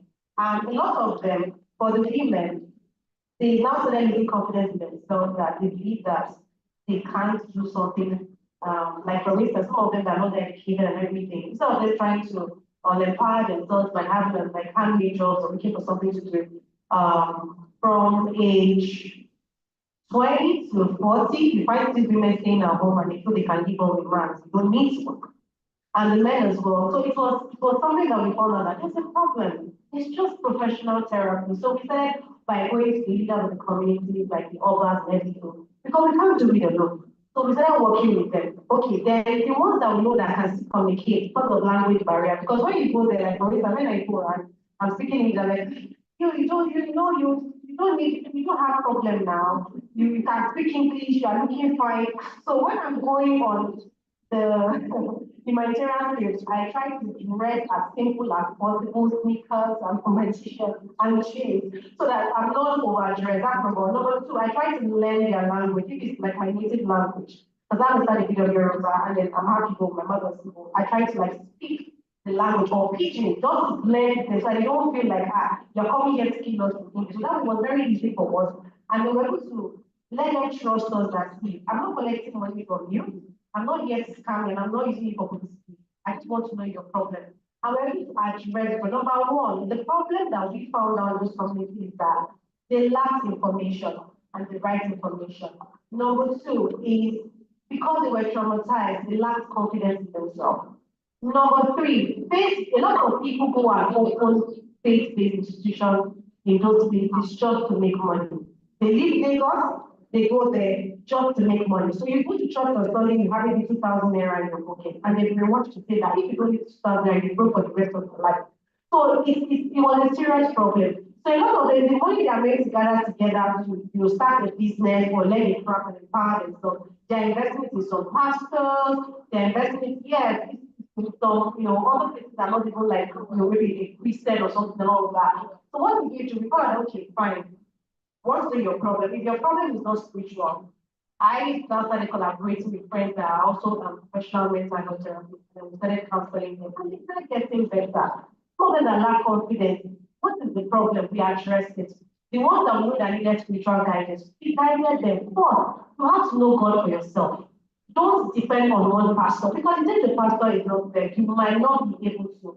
And you're able to do that. Then we now empower them, try to be okay, let's know what you need if you don't have a job. Then we started working with individuals. Like for instance, this African way, I'm very proud of my friend who owns an advert factory in Ogun State. She now started empowering them by employing them. So even if you have a baby, if you're a woman, for instance, you can bring your baby, the baby is not up to 3 years. And she has a space you can keep with it while you're working and you get paid. So that way you don't depend on a man or and looking for all these other things like maybe scamming things to do. And that way we help them in that area. So finally the spiritual aspect, we're able to like guide them as well and then lead them to the right churches. Those that still want to go to churches, those that are Muslim, we send them to some clerics, okay, please, this person can they come to your church? Just want to guide them, and then for every month we're getting feedback from them. What do you feel about this person? Where do you think it needs improvement? And then lastly, we found out that if there's no food in the stomach, there's a problem. So we try to make sure that the little we can do, not for publicity and not for show, we try to give them the little we can do for them to sustain themselves every month. I think that's what we've got for that.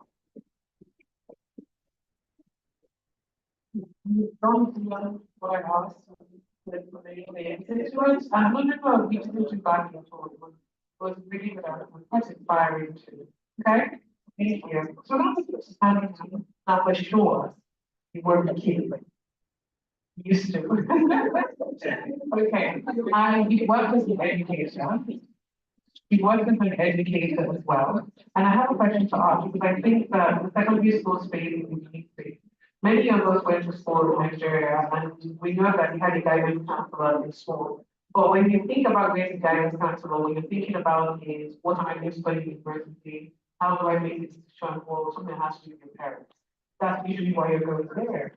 But knowing the kind of guidance counselors I had in school compared to you is very different. They didn't even care about my well-being. but you are also a clinical professional.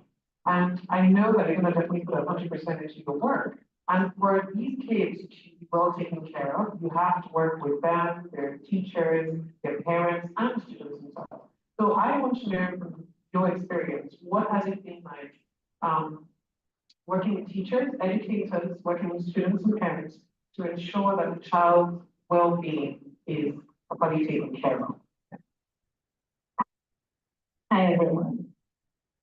So I'll start off by saying, I think because of the work that I do outside of working with kids, it informs me in various ways. So even in the space where I was working as a school counselor, I was also an educator. I was teaching psychology in that same space. So I had to, so it's not like, oh, I'm counseling a student and there's an issue, so you're speaking to their teacher. I was speaking to my colleagues. So you still have to manage the whole, colleague relationship, manage the student relationship, manage parents, and manage school management. It was a lot of work. However, for most of these things, I think what has helped me the most is around just people skills at the very least, right? And then bringing in the professional point of view. This is the case with the different ballgame. In my private practice, I don't work with people, don't kill me. But yeah, because again, one thing that we always say personally is that with young people, minors, when you're dealing with them, it's not just them. The major problem is the parents. It's not always so. I don't want to do with that. Don't stress me. But then when it comes to the school system, it's a different ballgame. A lot of students at the beginning of each academic year, what I always struggle with first is getting students into my office. That was always the struggle. Some would just come, they said there's a school counselor, so I said, let me come and speak. And I said, no problem, that's what I love the most. Well, welcome, come in, we'll chat with you, do you understand? But then, most of them from their school that they're coming from, it's a thing of, I can't tell them to counselor Jack. Because the last time I said something, they called my parents, they called school management, everybody in school said, somehow I was hearing my gist everywhere, all of these things. And if you're a professional in the first place, it just tells me that, what did you learn in school? What have you been learning in your entire practice? Because at the beginning of everything, it's confidentiality. This child is not at risk. They are not at risk to anybody or themselves. So why are you opening your mouth and yapping everywhere? And then you make the world difficult for the next person who they are leaving. And so what I started to do was, when I noticed it was a problem, the first thing I did was I had a candy for jar in my office. That one is a no-brainer. Like that candy, they're always good. Sometimes students will come in and like, oh, Miss Sandra, I just came to say hi. I'm like, oh, thank you. Hi, how are you? They're like, oh, I'm good. I'm okay. And I get, yeah, of course. And they leave. And I will not fault you. That really you came for no problems. Enjoy. Give it 2 days, give it 3 days. That then shall be back in your office. This time, yes, for more candy. But over time, when they experience one tiny problem with their subject or something, they're coming back to you. Sandra, I don't know what to think. So my counseling approach in school was not just from a professional point of view, it was also from a space of how can I help you? Like, what do you need in this moment? Most young people, just like every other person, every adult, we just want to be heard. They just want somebody that they will talk to. And I can't lie to you, I've learned so much from my students, from their slang that I at first they would say something like, oh, what's happening? Oh, this man drugs. Like something, so just and like one day I remember that I used one of those technologies and the friend thought, okay, we're running off and like yes, probably for me, I like it continue, yeah. So but then ultimately working with young people is difficult. You need confidentiality, you need to be friendly, you need to come all the way to them. If you come from a space of, oh, I am this professional or this person, I have to navigate. Some of my students come to me and they understand I don't want my psychology teacher, I just want to talk to the counselor. Okay. And you have to navigate that as well. So there's a lot of self-learning and unlearning and relearning that you need to do on the job. But ultimately, it still comes down to learning that people skills and managing relationships with people. So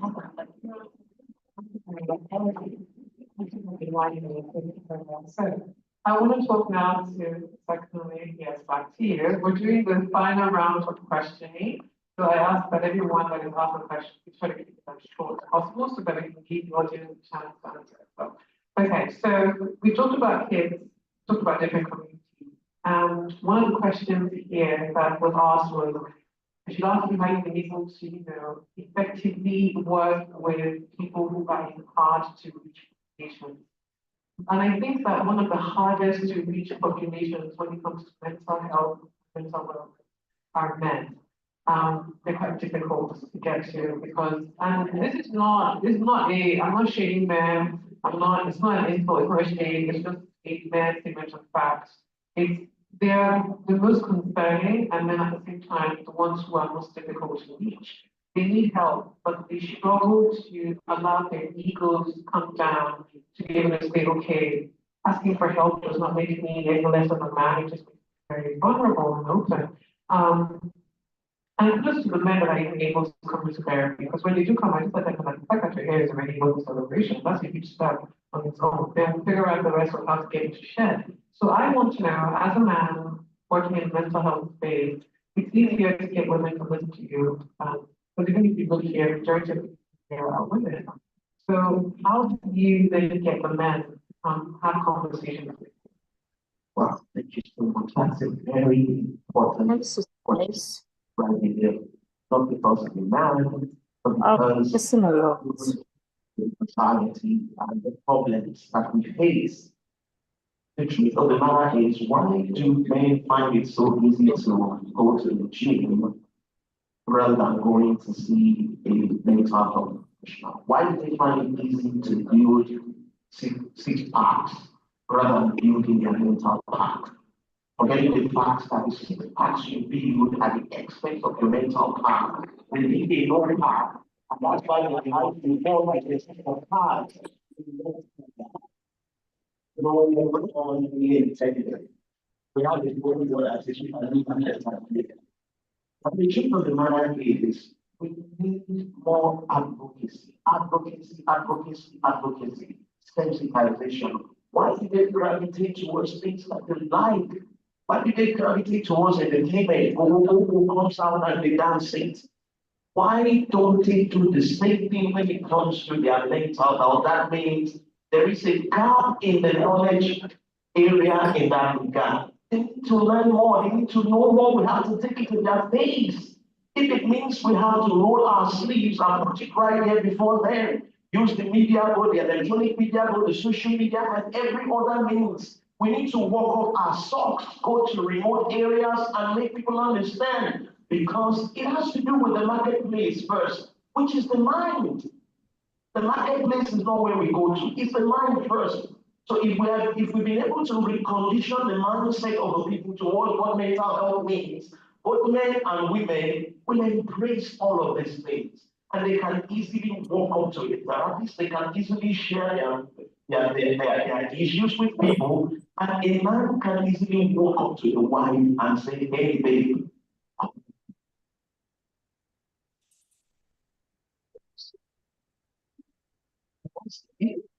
that's how it works. Advocacy. Thank you.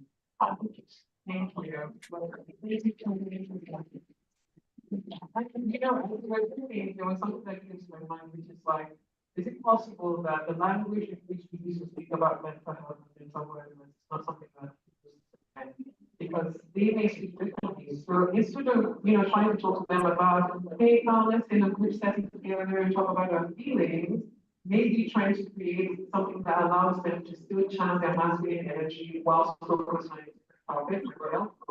Maybe we need to use it because if it's songs, if you want to listen, movies that they watch. Yes, sure. No, that guy. They were asking whether he was the one. Okay, you're watching your. Sorry, somebody else was in the mic. Okay, somebody's voice right here. No, program. This is a live something.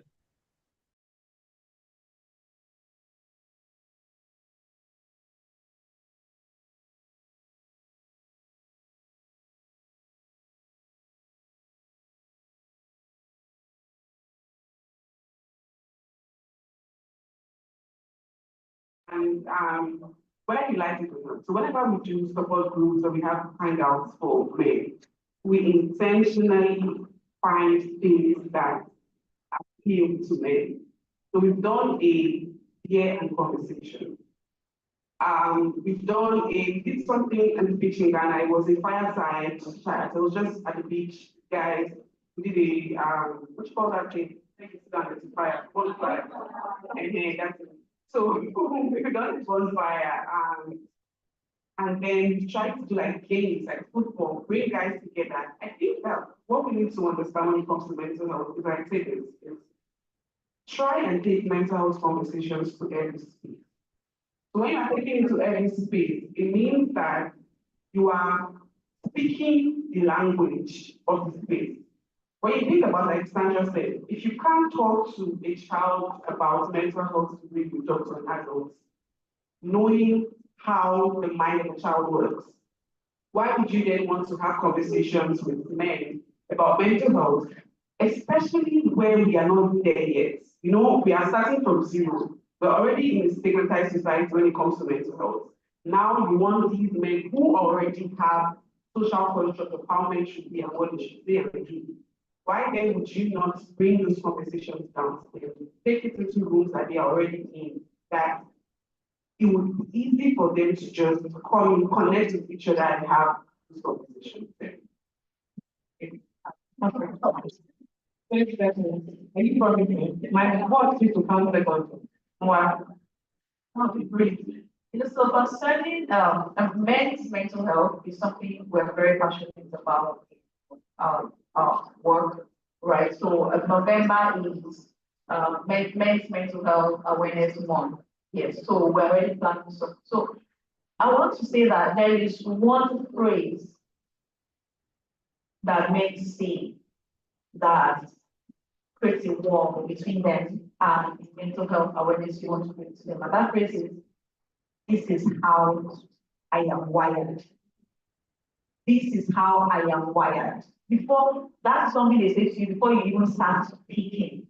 Before you mention M in the mental health, you will hear, "This is how I am wired." I'm wired not to cry. I'm wired not to talk to people or share my feelings or even look like I'm struggling. And I tell men anywhere, anytime that is why men from 35 to 40 get struck. Because when you internalize feelings, when you suppress feelings, that's what happens. So I agree with Amy when she says, speak the language or do what they like, and in that process, tell them about mental health. Very wide. And I think this can apply to like in general, because essentially what I've learned from this conversation about community is language is important. If you're not speaking the language, no one is listening to you. And you were pointing out when she was talking, you said, let's go to them. It's better than them coming to you. Pulling them towards you is not the easiest thing to do. If you go to them, they are more likely to listen to you. So the last two questions I have are for Sandra and Adebukola, right? Adebukola.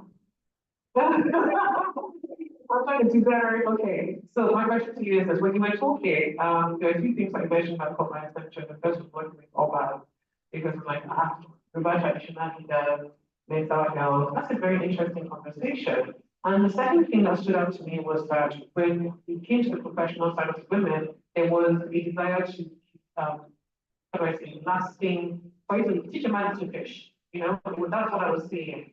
So the question I have for you is that how do you teach people to fish when it comes to mental health? Because you did mention that don't depend on the pastor, because when the pastor is not there, then you need to find your own way. So I think the same thing applies to the individuals in the community. Don't depend on the NGO or the mental health advocate that came to you. You need to learn by yourself. So what ideas do you have as to how, if we enter into a space and we're educating this community about mental health, we equip them to become advocates themselves, maybe not even having advocates, but just having like a space, a public space where they can continue to have that conversation. I remember doing some research, and I'm sure everyone has heard about the friend bench, where we need to friendship bench. Yeah, so it's something it's like an initiative that was created as a community by a particular woman where people can come and sit down and talk. So ideas like that, from your experience, are there maybe even just one idea of how we can sustain that awareness, even in the absence of the mental health advocate or very much so. Well, like what I said earlier, we train people. So, like for instance, we have experience like certified pharmacists to train them, to train for the ones that are medicated, different things. So we know they are strength, we know that what it calls for strength with the achievement. We're able to, use that to identify each person's strengths and weaknesses and we put the opportunities as well. So for instance, I will use this example because of time. So we found out that a lot of them, if you tell them to use a phone, that's for the guys in that community, they are very good at checking all the texting online.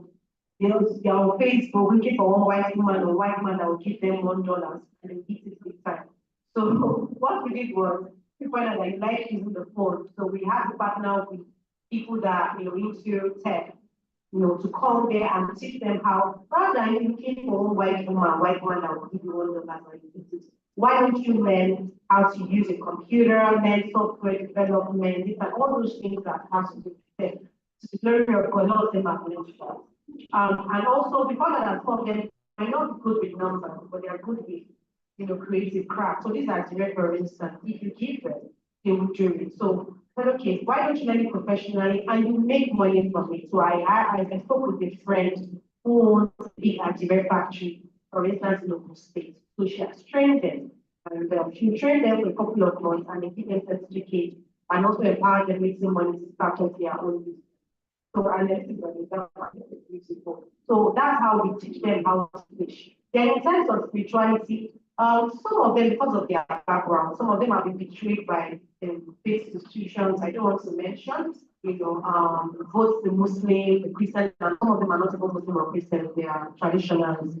So what do you think of yourself? Behavior from your mind. Relationship will start from your mind and it starts with you. It's not about the pastor. But if you know God for yourself, it's easy, even if the pastor offends you or the cleric or whatever, it's easy for you to forgive and just build that relationship with God. We'll be able to teach them how to do that. So to the glory of God, a lot of them are even Muslims and not Christians. And they are not like in the mental health, call them mental health advocates, right? They are not like also like evangelists in their own spaces, now helping people to, identify themselves. So far that's what we do. And then lastly, we are also now working on movies. So we found that Nigerians, they're very easy to connect. They're to connect with them with storytelling. And my own experience as a journalist and also a public relations expert. So we're also working on a movie by Special Grace of God. We are working in partnership with some Francophone countries to also spread the word and then create more mental health advocacy for this category of people I'm working with. Because of time, there's a lot of things they deal with.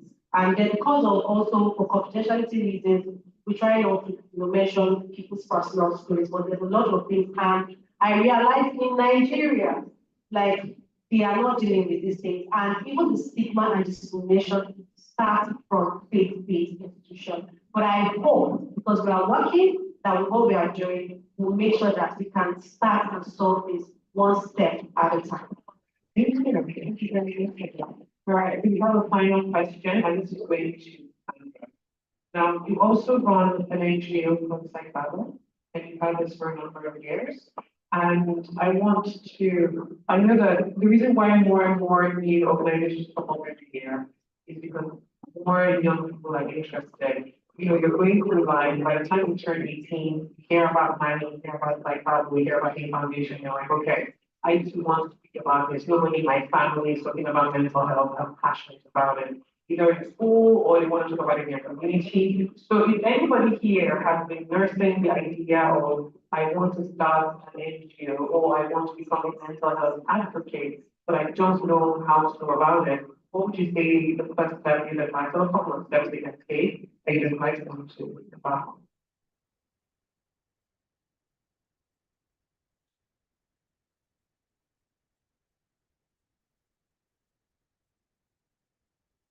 All right, So yes, I do run an organization called Safeguard Foundation. And this is a question that we get every single time. I think currently we're running like a mental health fellowship for advocates and also professionals in the mental health space. And this is one of the questions that they ask every single time. To be honest, I think it was Daria, I think this was years ago, we had this conversation one time that if I knew what I knew now, I probably would not have started an NGO. I can't lie to you, I probably would not have, right? It would have been more, plus at the time where I had just started in the mental health space, you could count how many NGOs are in the country. We could count even how many private practices are in the country. Imagine a young psychology graduate, you graduate and, oh yeah, come on, use the degree now. You know, it becomes a problem. So you see a lot of people going to banking halls. I'm so sorry for that. So in the end, it's the first thing I always say, join somewhere. So I promise you, if you want to run any NGO, any initiative at any time, you would be shooting yourself in the leg if you've never volunteer or learn somewhere. You will shoot yourself in the leg and you will make the work so hard. It's like building from the ground up completely. When you could join somewhere, learn, and you might just realize, oh, maybe I don't even want to go this extra work. I just want to. Because with a lot of people, we just want to be in the field. We want to support, we want to help people. When you run an NGO, that's the list of your worries. You are focused more on managing people, focused more on this. It's the advocates and the volunteers who join that will eventually go out to be doing the work. You are at the back end trying to make things work from the end. So what I would say is, first of all, get somewhere. Now there are a lot of NGOs. Sorry, I forgot the name of your organization. There is that. There is Hate Foundation. There is Itodu, right? There is SciFab. There is ASAD. There are so many organizations. You don't have any. It doesn't matter. It doesn't matter. What's the name? Tell us. Still have energy. So these are the kind of situations or environment where you find yourself. You learn. So for example, the last, I think 2 weeks ago, one of the live classes we had for the mental health fellowship was just bringing different mental health professionals in that space. And we had psychiatrists, we had clinical psychologists, we had co-counselors, we had different people from different fields. Just so you know that, for example, in Nigeria, you graduate, the first thing that's coming to your mind is to do a master's in clinical psychology. That's not the only way. To be in the mental health space is not only to have an NGO. You could be volunteering in multiple places, so long as your strength and courage. There is so much to do. In this space, in Nigeria, we have so much work to do. And thankfully for the organizations that are already here, we've somehow been able to get the mental health space from what it was. We're having this conversation. Just 6-8 years ago, it was different from what you are seeing right now. Spaces like this were not present. Do you understand? It was not present. And it's a lot of work. Funding would chop you and you carry your bag and go back home. There is so much. Like she mentioned earlier, one of the biggest issues, for example, we have within the foundation is we have support groups almost every month. Well, we're coming back soon in a few months, but you would 100 people register for support group. 100 is a support group that's supposed to go to maybe 15-30.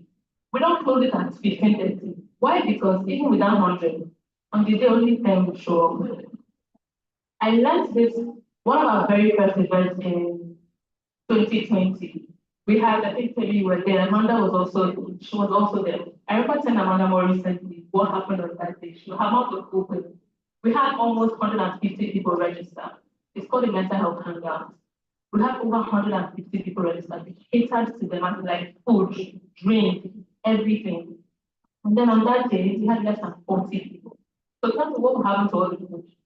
People are going on carrying 2-3 bags and you understand. So these things would pull you to the floor if you are not grounded from the beginning. So the first thing, yes, find somewhere. Now there are so many places. If you're not volunteering anywhere, and want to be an mental, I'm sorry, you're doing yourself. If not, nobody will push and pull you.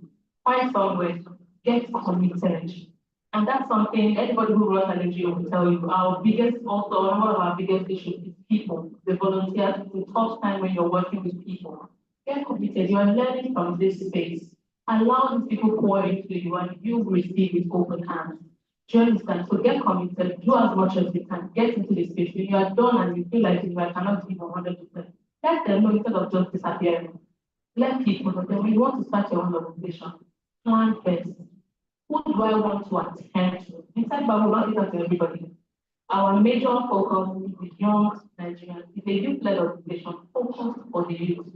So if you are way older, no problem. There are many other places that can take that.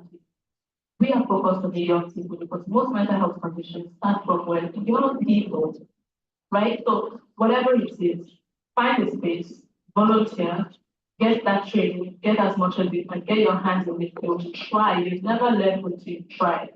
Get the work done, and then start. If you want to start your own organization, plan, get people involved, get someone to even mentor you, for example, whatever it is. Yeah.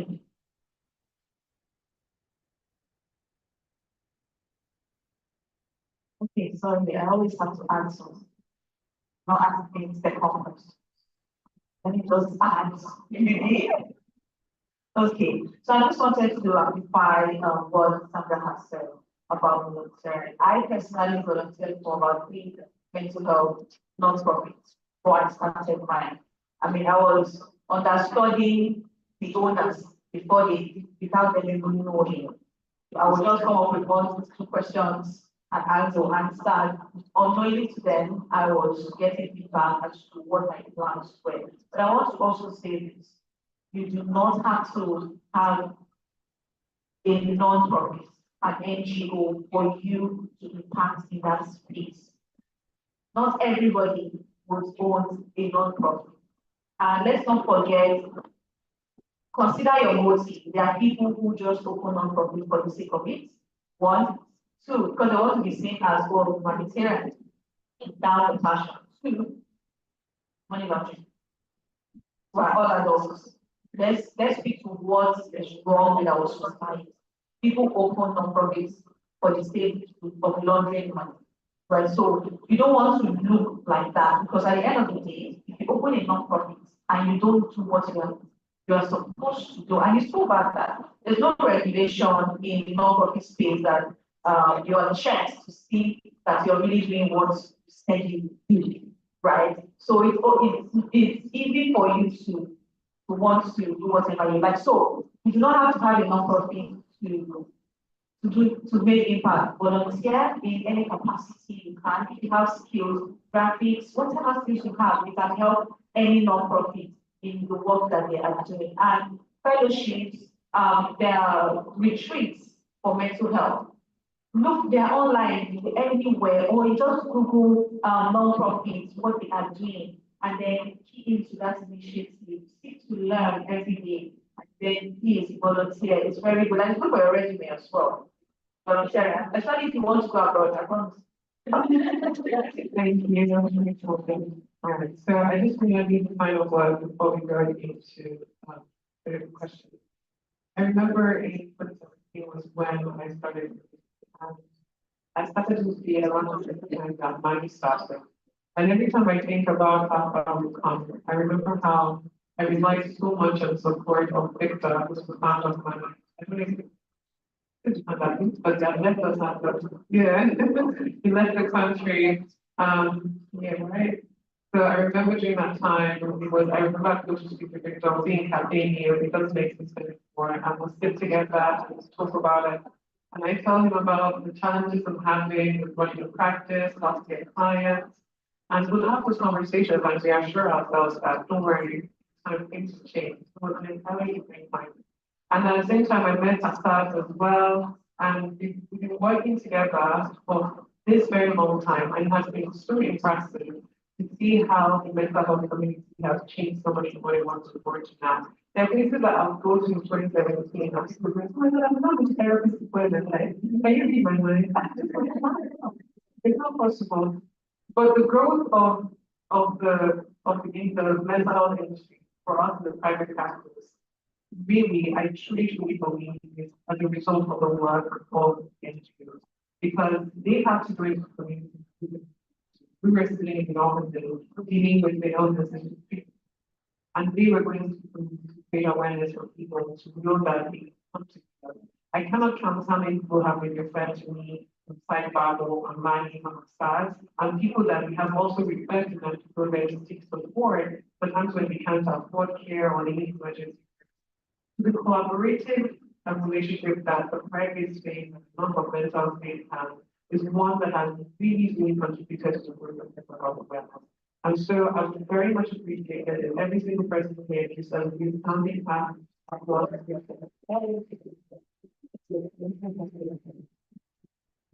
and we also to our guys for all right, so it's time for questions. I think show. So don't worry, I'll get to you. We don't have a lot of time, so I need to go home. So we're just going to give about 15 minutes for questions so that we can close off by 4:05. And we can get more before that because we have shorter days now.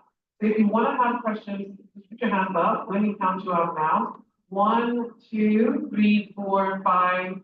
Close again. Anyone else? Okay. So I'll need assistance with the mic. So you can start with the making green behind you and hold that way down. Thank you. When you're asking your question, please direct it to a specific person. And yes, make it a short question. One per person. And please, panelists, let's make it answer as brief as possible. Okay? So thank you very much. I'm really happy to hear Sandra. Because I think one thing about this conference has done is to make me see real people that mean the real things and not just on social media where everybody's like I was saying the real challenges. So what you said about the school psychologists, and really, I want to ask, what advocacy or less advocacy, what's going on? Because I see a lot of NGOs doing it for young adults in schools. Because I'm an educator, I'm a trained teacher, and I practice over education. And one thing I realized is people that study guidance and counseling, they're supposed to be counselors in schools that teach CRK. And then people that are supposed to be doing the psychology or whatever, and the ordinary teachers are just on their own, they are appointing them as counselors. That's always available, who is the oldest part. And I still listen to one over the meeting. It's like, oh, we need an older person, that is a mature person that will do counseling. Remember, like, this is about maturity, about the training, and yeah, there are people that study guidance and counseling in that school, but they won't look at the sector. So, you are an experienced school psychologist or school counselor. Do you think that the future is hope? Because I don't know, I hope this is about changes. They are not looking, the school owners are not looking, they are not seeing it, and they're not saying that they can pick for swimming classes, ballet, chess, but you see saying that, oh, it's a psychologist on call, I can do this. People drop the proposal, they don't dump it. So I have been able to do it. You know, I think they don't. Thank you. Okay, so well.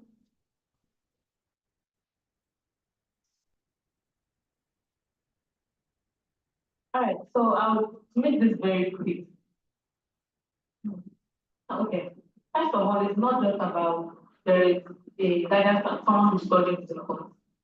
Like, I think somebody on the panel, the last panel mentioned, you can study something and not know jack about it.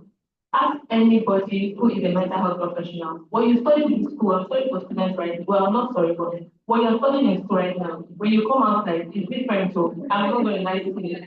So it's not just about, oh, there is somebody who studies this. It's number one, picking the right person, but that even is the top of the, is at the top of it. Underneath is the teachers, the school management. Do they really understand the importance of success? I went for a conference maybe a few months ago, and there I met the school counselor of a particular school. Because the school counselor teaching the physical education and also another subject. And then they had a school population of about 350 students. So tell me how you want, so you realize what she's going to do is probably not even short-term counseling, just how I define all right school. And then after that will leave, go to another school that has a good school counselor. And like, oh, I don't see the point here because they never really understood. So it's more around again, let's say the organizations still going into that same system, because this is still a community, still penetrating there and having this conversation. In fact, one of the projects we're doing now, we're hoping to get funded so we can fully get this out there. to make sure that most public schools have access to an actual counselor in that space. Most public schools don't. Private schools, some of them have it, whether it's just a fashion or not, but they have it. But most public schools don't. And what we intend to do is that when these people get in there, it's someone from our team who is trained, so we know that what they're doing is actually good. So, but most importantly, if you get yourself in that group, or you are doing an initiative to get you in that space, target the stakeholders, the school leadership. It's not the teachers, it's not. They're looking for the eldest person because it's the cultural mindset. The other person will give the best advice. But it's not advice they're giving in counseling. It's not. Do you understand? So, but they don't understand it from that point of view. Right? So if you understand it from the aspect of, okay, we're looking for someone who is professional, who knows what they're doing to get into this space. And then you see that the conversations change. In my school, when I was leaving and we were looking for somebody else came in like, this is the big old that cannot get, and I was so proud of myself. Even though that's the only thing you're considering. Because these children are worth less than 19. So they don't need somebody who is going to come in. Just make sure you know who they are bringing, but again, grassroots conversations, bringing in the NGOs or initiatives to penetrate them and give them education on that.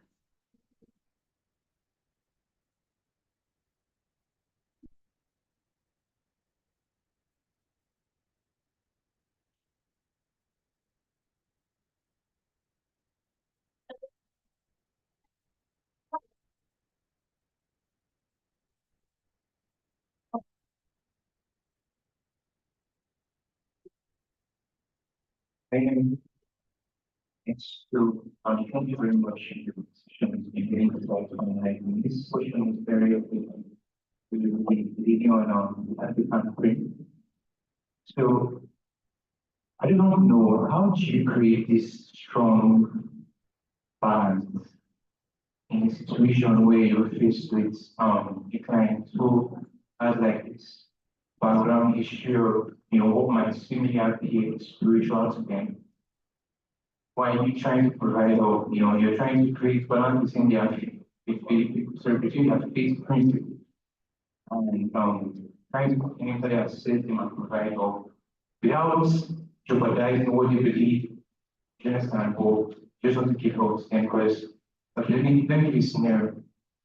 I'm a medical practitioner and I remember so many people, there was a case where it felt like there was a lady who people have had some psychosomatic changes, or she was initially being evaluated for drug overdose and so many other things. People had that last report, but she was depreciating because we didn't know what she had initially.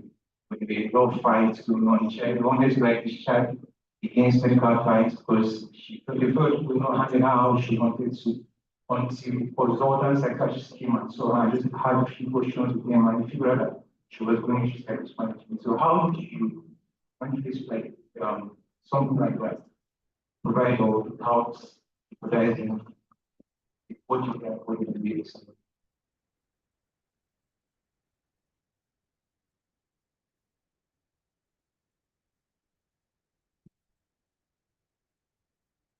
For that question. So, like I said earlier, you have to understand that there's a difference between spiritual cases and the professional cases. So, in my own case, for instance, if I would use an example of somebody who has spiritual. So, what I do is I like to let them understand that even in the word of God, if you look at God has given people knowledge, and that's why there's so many ways that I don't want to start those spiritualistics here. So, I let them understand that okay. Because in my own thing, we try not to restrict only Christians. We have people from different faiths or institutions that come. But like I always tell them, your healing starts from your mind. It starts from your mental state. So we try to encourage them with that. And even, I'm a Christian, even in the Bible, there's a part that talks about that. You use the word for renewing of your mind. So if you still look at it, to channel it in a way to mental state, it starts from the mind. So even if you're sick, for instance, we try to make you understand that everything starts from your mind. Once you understand that, it's easy for us to now proceed and not trying to make you believe what you believe in. And I'd like to say this, a lot of them that come to my organization and to our ministry, they are betrayed already by their religion. Those are the cases that they are portrayed. So even if you're trying to, we are very careful not to start preaching or talking. You want to deal with the situation. So if your situation is medical, we have professional medical doctors, psychiatrists, we have counselors who are certified, who do volunteering for free. And we try to see, can we look into this issue? Can you help us prepare a solution, which they do?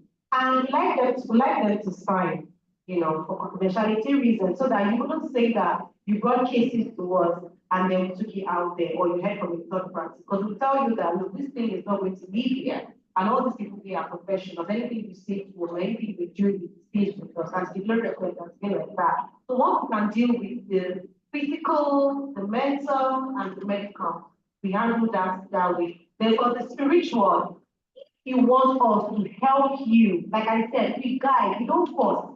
Because we find that a lot of people feel I'm sorry, I'm not saying that don't see your pastors or your spiritual leaders as, but you need to understand that you need to have a relationship with God yourself. You need to understand.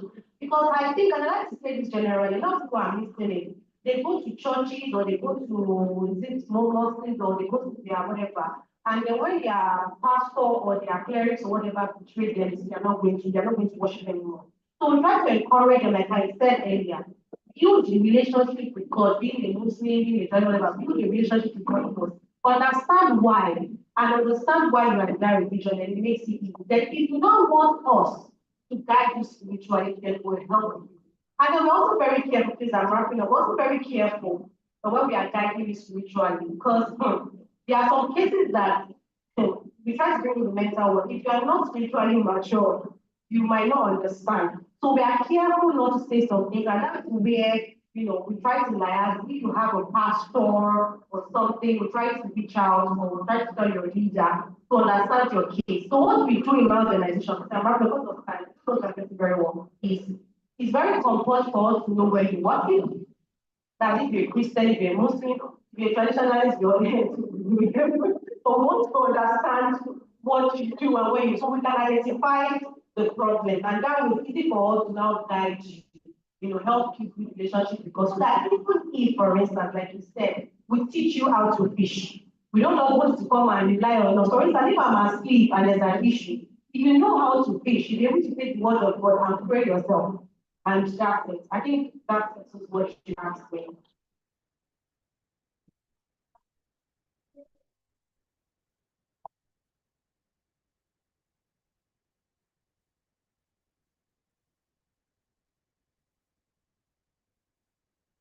It wasn't really a question per se, but a comment. I came in probably after the last session, and there was something I heard where a couple people said, I don't deal with kids, and this one too, I don't deal with kids. And that sort of brought me off the wrong way, because I came here to observe. I just started in the mental health space due to my own personal experience in mental health.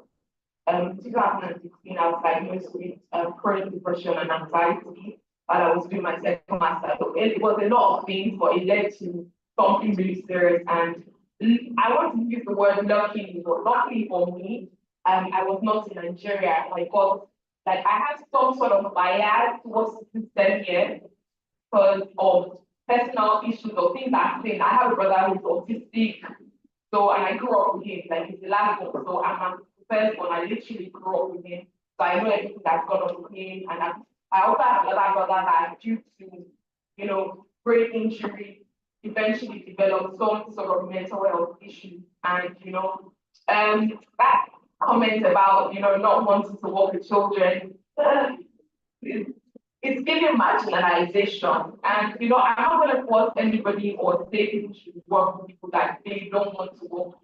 Obviously, my heart was reasons, but that actually charged me towards probably looking towards that actually. Because I feel like a lot of times when children are ignored or we felt or understand that these people would eventually be adults that would have issues. And a lot of times, if these issues were not tackled prior to being adults, we have had great adults just walking around. Like my own issues with depression, some of it stemmed from my childhood issues. So it's just, I mean, I was expecting more from this kind of group. I was really excited to see that we have something like this in Nigeria, because like I said, I have some sort of bias towards the Nigerian space. But yeah, let's not do that. So yeah, thank you. Thank you. So I think that I address what you said. I think that it's a case of you took something that was one line to judge the entire thing that you experienced. Yeah. Okay. So it was just in reference. So initially, I would say the person didn't say it. I was referring to her. I thought when she was being introduced, she said that she worked with kids. So I was asking her a question. I said, okay, so you work with kids, but I don't work with children. So I wanted her to comment on it. Then she said that it wasn't kids, it was actually singles that had been hurt. So when I was talking to Sandra, I said, no, for sure, I know you work with kids. And she does. She used to work with children educator in school, so she answered that question. And she also mentioned that part of the reasons why she doesn't work with kids in a private practice is because when you're working with kids in Nigeria, you have to deal with the parents. And she doesn't want the stress of that is a lot. So we're not marginalizing kids, like you really make, Now, if you want, when we have children come into the practice, we always refer that because we know colleagues of ours who specialize in working with kids. And I also said to her that the reason why I don't work with kids is because I think it's a unique person who chooses to work with children. And I also said I don't work with couples. So I just want to say that if you sort of took something out of context, there was the whole, yeah, but no one is marginalizing kids here. So thank you for bringing it up. Yeah. The good thing is you're also now you're thinking about it. So we have more people in the kids space, just an individual perspective. Sorry. Good evening, everyone. And thankfully I work with children. My name is Nancy Dennis. I'm the founder of Great Cells Foundation. So what we do in Great Cells is because of children and mental health. So we work with children in school, and we develop educational programs for them. We have health education activities and counseling activities where we just engage them in mindfulness activities. We do a lot of journaling there. So far, we've worked with 5 schools in Lagos, and we partnered with Education District. The goal is to go to all the secondary schools in Ikeja and Lagos. So we work with them, and trust me, it has been fun. I know that it is so hard to work with children, but then there's something that comes with understanding what is the truth. Because you may experience it, oh, their children do not have problems. Even the teachers, you work with teachers and counselors. Because at the end of the day, they go back to the counselors, and if they go to meet people that don't really understand what they're going through, it makes it worse. So we try to work with teachers in school. We organize workshops for them, get them to understand their children, emotional challenges, behavioral challenges, and how you can be of them. And then when you're done with the teachers, before we move to them. So we are just 2 years into space, and thankfully we've been able to impact about 800 children. But we are in the phase of collaborating. Like you said, there are not much organizations that are working with children, especially children's mental health. And that is majorly one of the reasons why I came for this program, to see how to collaborate with organizations and individuals that are focused on children and teenage mental health. Because as a child, I suffered from depression and self-harming, and it was the teacher that actually helped me. And that's why I'm doing this path. Working with children, I have 2 teenage girls that are contemplating suicide already, aged 11 and 14. You may think as if they don't have problems, but a lot is going on with these children that if you really pay attention to it, and if you're able to work with them, you strong to know that in 10 years, 15 years, you'll have better adults that are emotionally intelligent, that are mentally aware, and will be able to make society work. But if you continue to neglect them, that means you just continue with the cycle to cater for the adults, and then the children come into the society and become drama. So we try to start from the start. So we are really, really looking forward to working with individuals and organizations. And if you can also point us to the right path, like I said, we are 2 years in the industry. We want to collaborate more, to learn more about the NGO space, especially mental health space in Nigeria, and how we can all come together to make the environment safe for children. Thank you very much. Okay, so before you answer,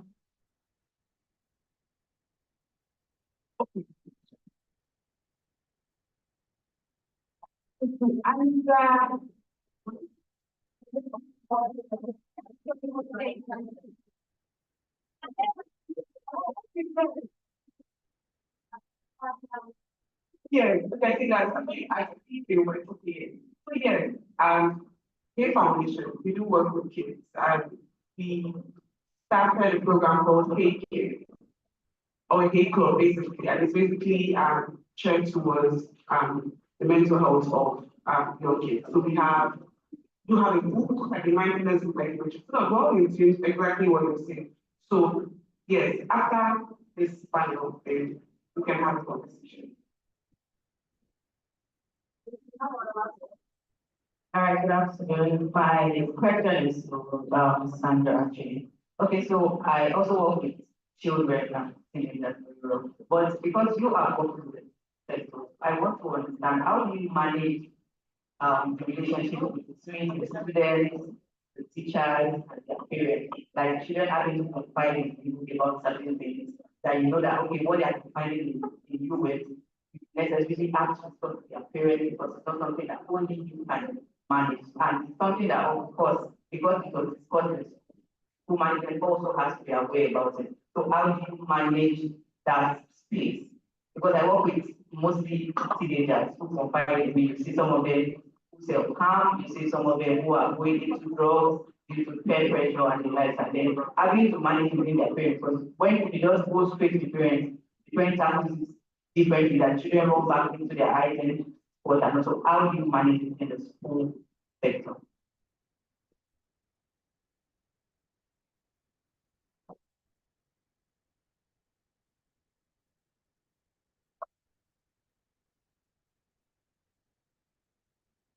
Right, so it's a very tricky situation, always is a tricky situation. The first now is, like I said, the first thing that I always do is first of all, use that relationship with the kids. For some students, community office is nothing. You can, so if you've been working in the space for a while, you can tell when there's something beyond the regular issue with the particular child. And you realize that this one is one of those that will not come to you. You have to meet them where they are. You're going to class, oh, how are you? Okay, let's walk to class. I don't mind, I'll walk with you. From there, just have conversation. Let me use a particular scenario to address this. I had a new student come in a while back, and I noticed every single time they prefer to wear the hot weather, they are wearing cardigan. When I say hot weather, I mean the time that Lagos was boiling, they are wearing cardigan. You see sweat splash through the cardigan. You know this in that part.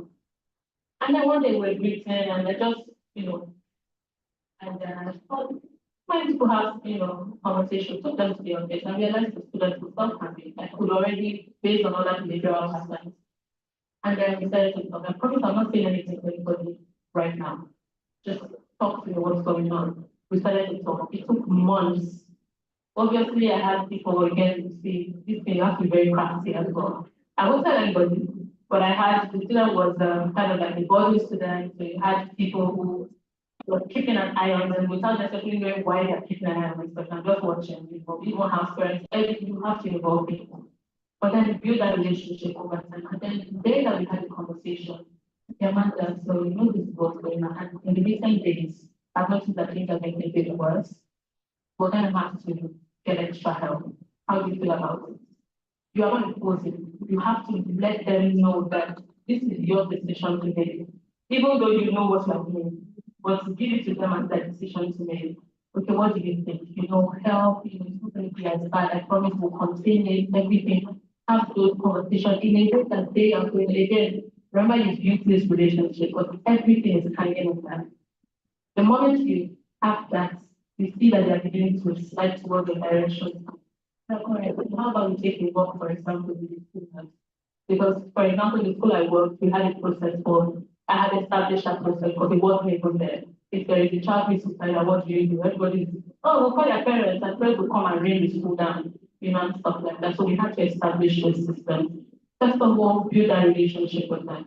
Then if it's something else with academically, you don't have to speak to the teacher. Okay, how are your students in school? In class, anybody having any issue, if that's how to know if the teacher is not aware enough that there is a student struggling. If they are not aware of it, then you're not beginning to get, so everything hangs on that relationship. Without one solid relationship you have with that student, you can break literally any mountain with that child. And that is the honest truth. Then again comes the system. So relationship and the systems that will, sustain or help you change whatever it is that you need to change. When you have that, it's still not going to be a smooth process. I know, like, it cannot be a smooth process, but it makes things a lot easier and helps you to navigate. And sometimes in our group chats, I'll try to improve on it. Everybody, you know, I help me. You understand? Because there are sometimes, I think it was the last panel session, someone mentioned it. You're going to have to rely on your colleagues. I'm not going to tell you the details, but I'm not going to tell you, okay, so I'm having someone who is suicidal, for example, and this is more difficult than usual. How do we go about this? And every single day, that's the chance of us. You understand? So things like that rely on people. System and that therapeutic or counseling relationship with students works magically. I hope that helps. Finally, the other question is for the lady that said she wants to collaborate with more children. One of the places that I know, CSR that companies do, it's a good place to present your idea. But one of the best CSRs that I'm so glad I got a chance to attend this year is GTBan's National Autism.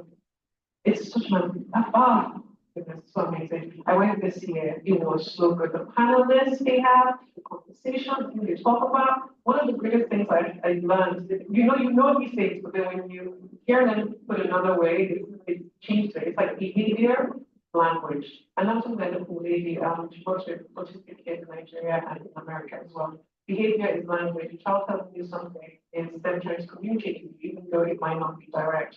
And in the booklet that they give you, they have resources at the back, which has a lot of companies and individuals and emails, which is sometimes the problem we have. We don't know which to refer people to, because there are not very many child psychologists and people who work with children from Nigeria, especially those who have neurodevelopmental challenges like dyslexia, autism, and that. So try as much as possible to visit their website and take advantage of the resources they have there, and then make it a thing to attend next year, because now you have the chance to meet them, the professionals, one-on-one, and have conversations with them. So it's an amazing resource. And this is also for the lady who made comments as well. You mentioned you have a brother who's autistic. Yeah, so I think that's also a good place, because they have like communities, WhatsApp group, where you can also seek support and information. Anyways, thank you, welcome. All right, thank you all so much. We have come to the end of the conversation. Thank you all for being here, and I'm happy you welcome to the community.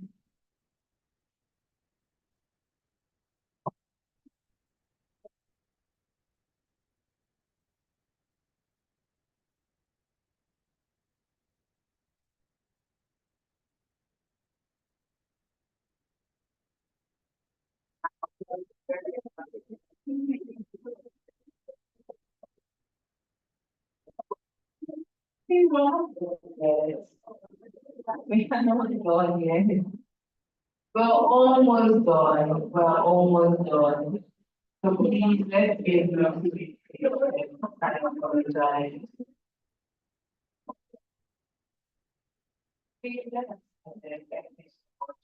We're not doing the final section 3. Like I always ask, I'm sure we get. For those who want to collaborate, for those who think that advice from true for them, I'm sure we all know something. This is very, very good. In another section, which is the interactive workshop, it's basically a breakout section where each and every one of us interact. We interact like friends, you're all friends now, you're all friends now, you're all my friends. So we interact as friends, we interact as sisters, siblings, and all, just the game inside. I cannot know each other, and you know what I mean. So we all come into that. So I would like to call on Mr. Mohammed Ademola to just give us a brief breakout, a brief ice breakout, the mindfulness exercise. So please let us step to, let's. Thank you. Hello, everyone. I see. Can we all sit down?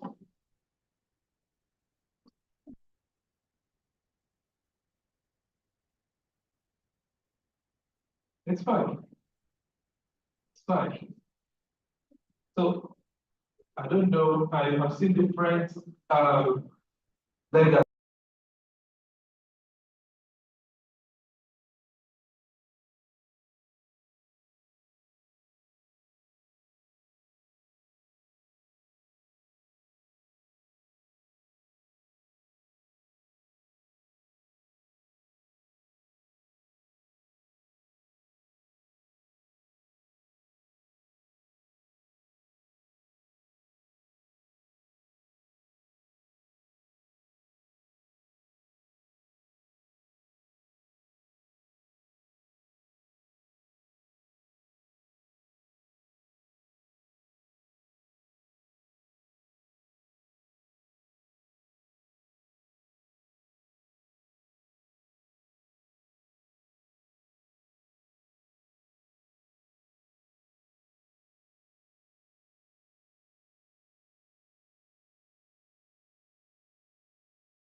Okay, right, so the first one is, the first 1 second is what?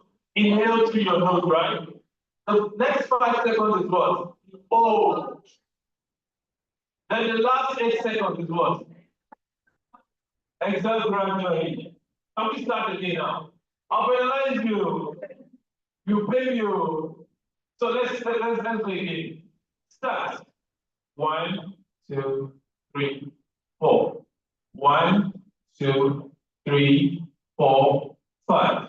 1, 2, 3, 4, 5, 6, 7, 8.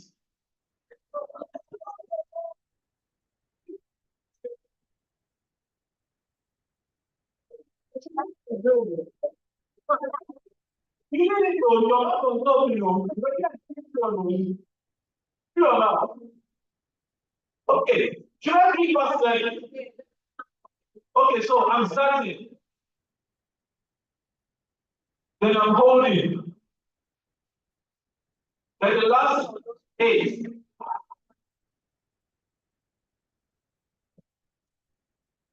Last time, man.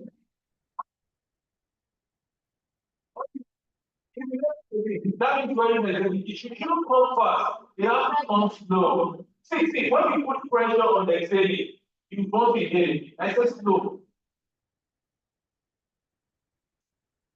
I think when you're inhaling, don't do too much energy. Inhale at your tempo. Don't do like that. Okay? So please let's go again. This helps a lot in panic attack situation. Yes. So start. 1, 2, 3, 4. 1, 2, 3, 4, 5. 1, 2, 3, 4, 5, 6, 7, 8. Don't be about the last 7, you are going to exhale now. Yes, please. The last 8. Yeah, well, they're giving us music therapy. It's part of it. Okay, so this breathing exercise is later. Let's do the finger breathing exercise. We have 5 fingers on our palm, right? So now, outer part, this outer part, the outer part of each of the fingers, okay, is for breathing in. So you will trace it like this. So when you are tracing it, that outer part, you are breathing in. When you now join in, you are breathing out. Then when you come out again, you are breathing in. So when you join it again, breathing out. Then when you come out again, you're breathing in. And when you join it again, you're breathing out. Until we get to the last speaker. I think that is something we will remember now. 7.5 actually. You want the tempo with which you move will determine the number of seconds you can your nose and bring out your nose. Yes, yes. Is that funny? So we're going to finger now. Can we start? So let's breathe in, breathe out, breathe in, breathe out, breathe in,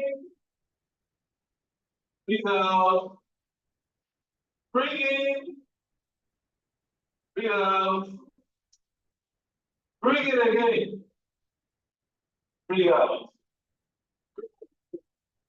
So remember, when you breathe in, okay, it's not a lion's breath you're taking. So breathe in at your tempo.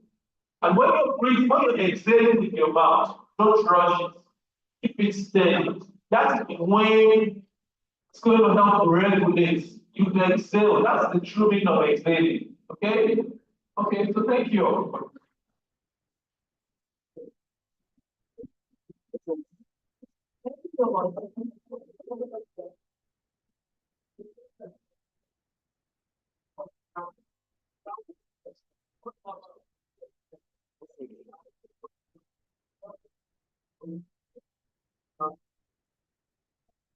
Thank you.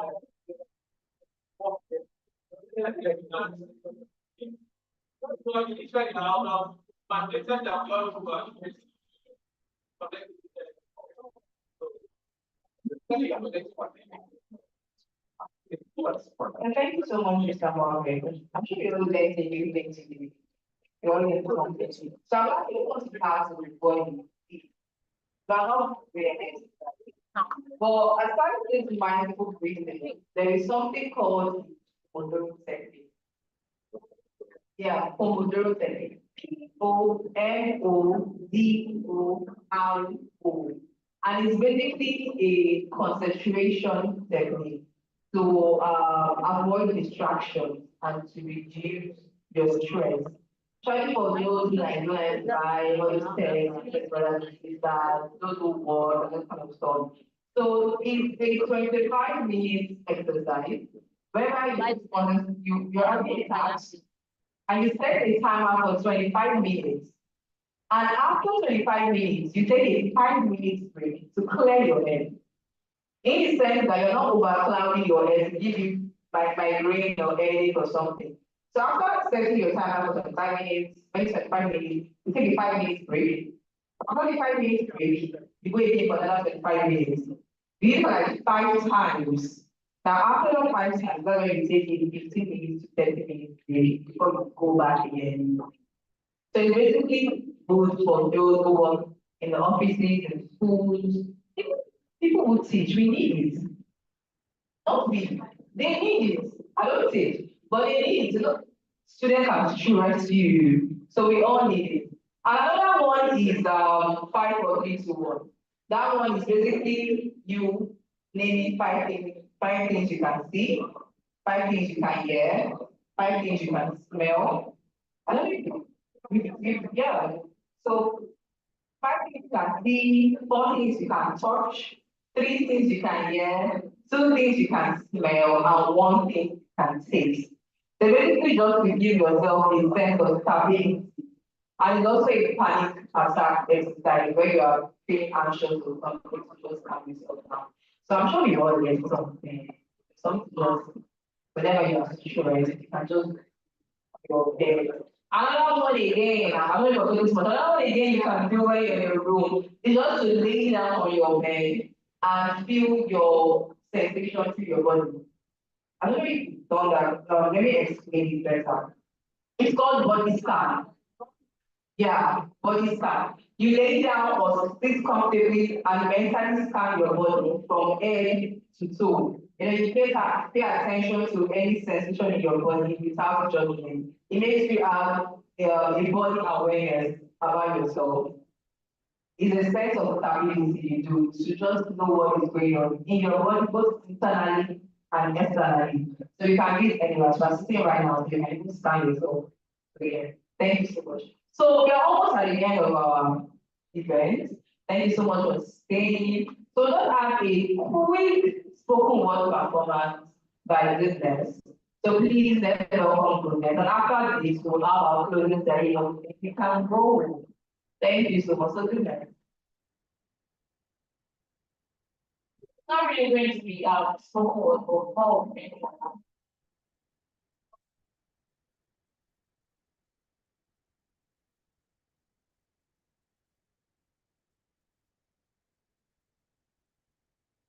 I was like, I used to wheelchair two guys who don't see. They are heavy, invisible, and they are dragging behind me.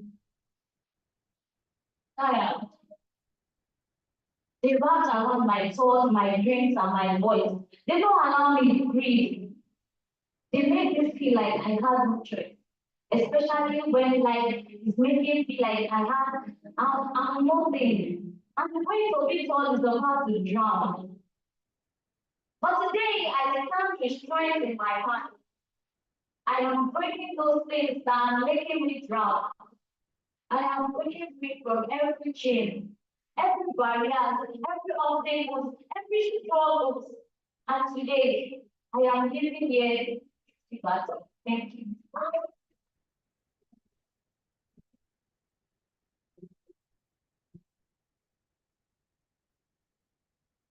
Well, thank you. So we are coming to the end of our event. I would just want to thank each and every one of you for coming here today. I don't want to use for you are our family right now. You are our family of our friends. I would like to invite Femi. He's the I don't use the edge, but it's all who basically organize all this. It's all complete. So very good.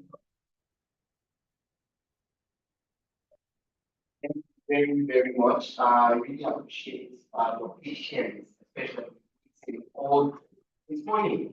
Most people, have seen your faces within because I would like to express heartfelt gratitude to you. First of all, I'd like to thank God for making sure or for helping out, for making it possible that today has held and it has been a successful event. Really thankful to God for that. Thank you. I would really like to thank the Eridan Group. The Eridan Group are melting pots. They are partners, they are strategic partners. They have helped and we owe them a debt of gratitude. Their team has been amazing because there are times that I reach out 11 p.m. I reach out at times that normally people would be sleeping, and they are there. Juliana, Penny, Gabriel, everybody in the Eridan Group, thank you very much. I would also like to thank at this point Dari Asobele. People from Dari, please, I think this is a if you don't be careful, you will not be careful. After the reach out, this is one organization that I believe very much in, and all the volunteers also believe very much in this organization. And we have done our best through him to put this event together. My list is a bit long, so you are going to bear with me very much. Thank you. I would like to thank Mary. I think she stepped out. I was hoping she would be here. Mary Ayo. She is the past project manager for NHS States. She practically leads the groundwork for all of this to work.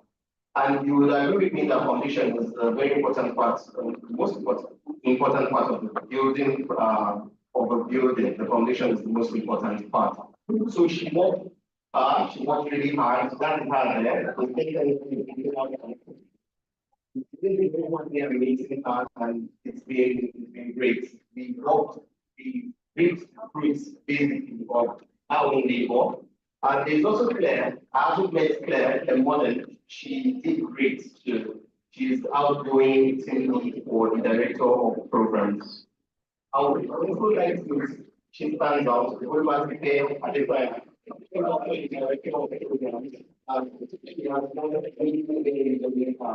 Now, this is not in any way laying down on the amazing job that the volunteers have put in.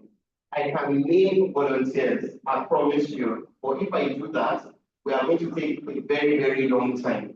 But the volunteers that have made this work, I thank you. Thank you for taking out your 2 hours each day of your time. Of course, I think it's more than 2 hours most of the time. Thank you for aligning with us. Thank you that all the speakers are aligned. Thank you very much that we have reaped the fruits of orchestral. We have reaped the fruits of the orchestral leadership. Thank you all so much for the dedication, financial, material, all of the resources that you have all put in to make today a huge success. I really, really thank you all. I would like to thank also the panelists, because they are not here right now, and the spoken word artists. It is your craft, and we truly, truly appreciate you. Thank you so much. Thank you. Goodness, thank you so much. It was last minute. You came in for us. Thank you. The donors, gosh, people who are taking their hard-earned money and they have put it into the success of this event. I really, really thank you all. God bless you. I would like to leave with very little notes. ASAT is an organization that is in response to the emergency that is here, that is the reality. People die by suicide every second. We are amazed at the staggering statistics also. So we encourage you to volunteer with ASAT. Those who haven't volunteered already, please reach out. Some of the volunteers here you will see are running around. So you can reach out to us on how to volunteer. We will be happy to have you come on board. Then okay, we have shirts available for sale. They are outside. They cost only 7,000 naira. They are very beautiful shirts. You will see people wearing them and you see how beautiful these shirts look. And for those of us who are come from far distances also, I would like to encourage that link up with others. Do ride sharing on your way home. It's a whole lot cheaper. You'll be amazed that there are people going your way. And then there are some people too who are coming with their vehicles. You can always join. So please reach out. I know there's Baganda. I know there is some areas in I know there's Yaba. So please just reach out. We'll be able to pay you together on your way home. So thank you all very much. And God bless you.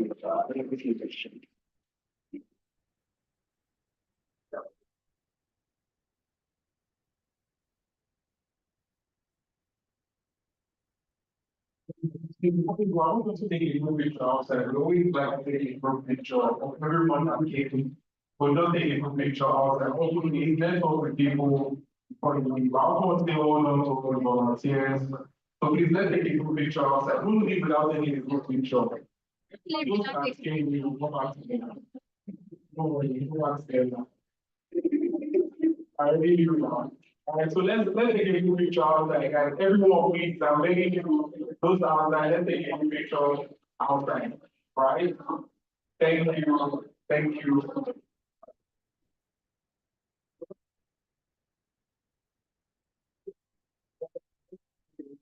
Nice. So let's take a group picture outside. Alright, guys. Bye. Stay around. Bye, guys. Bye, everyone. Bye. Thank you for joining. Funmilayo, Blessing, Oluwatosin, baby. Thank you. Bye.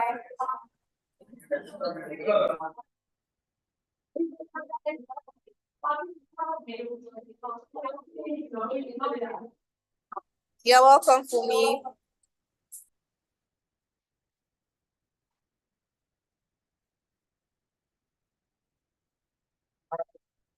Please let's take a group picture, but then don't matter. So please, we'll take a group picture without Brana here.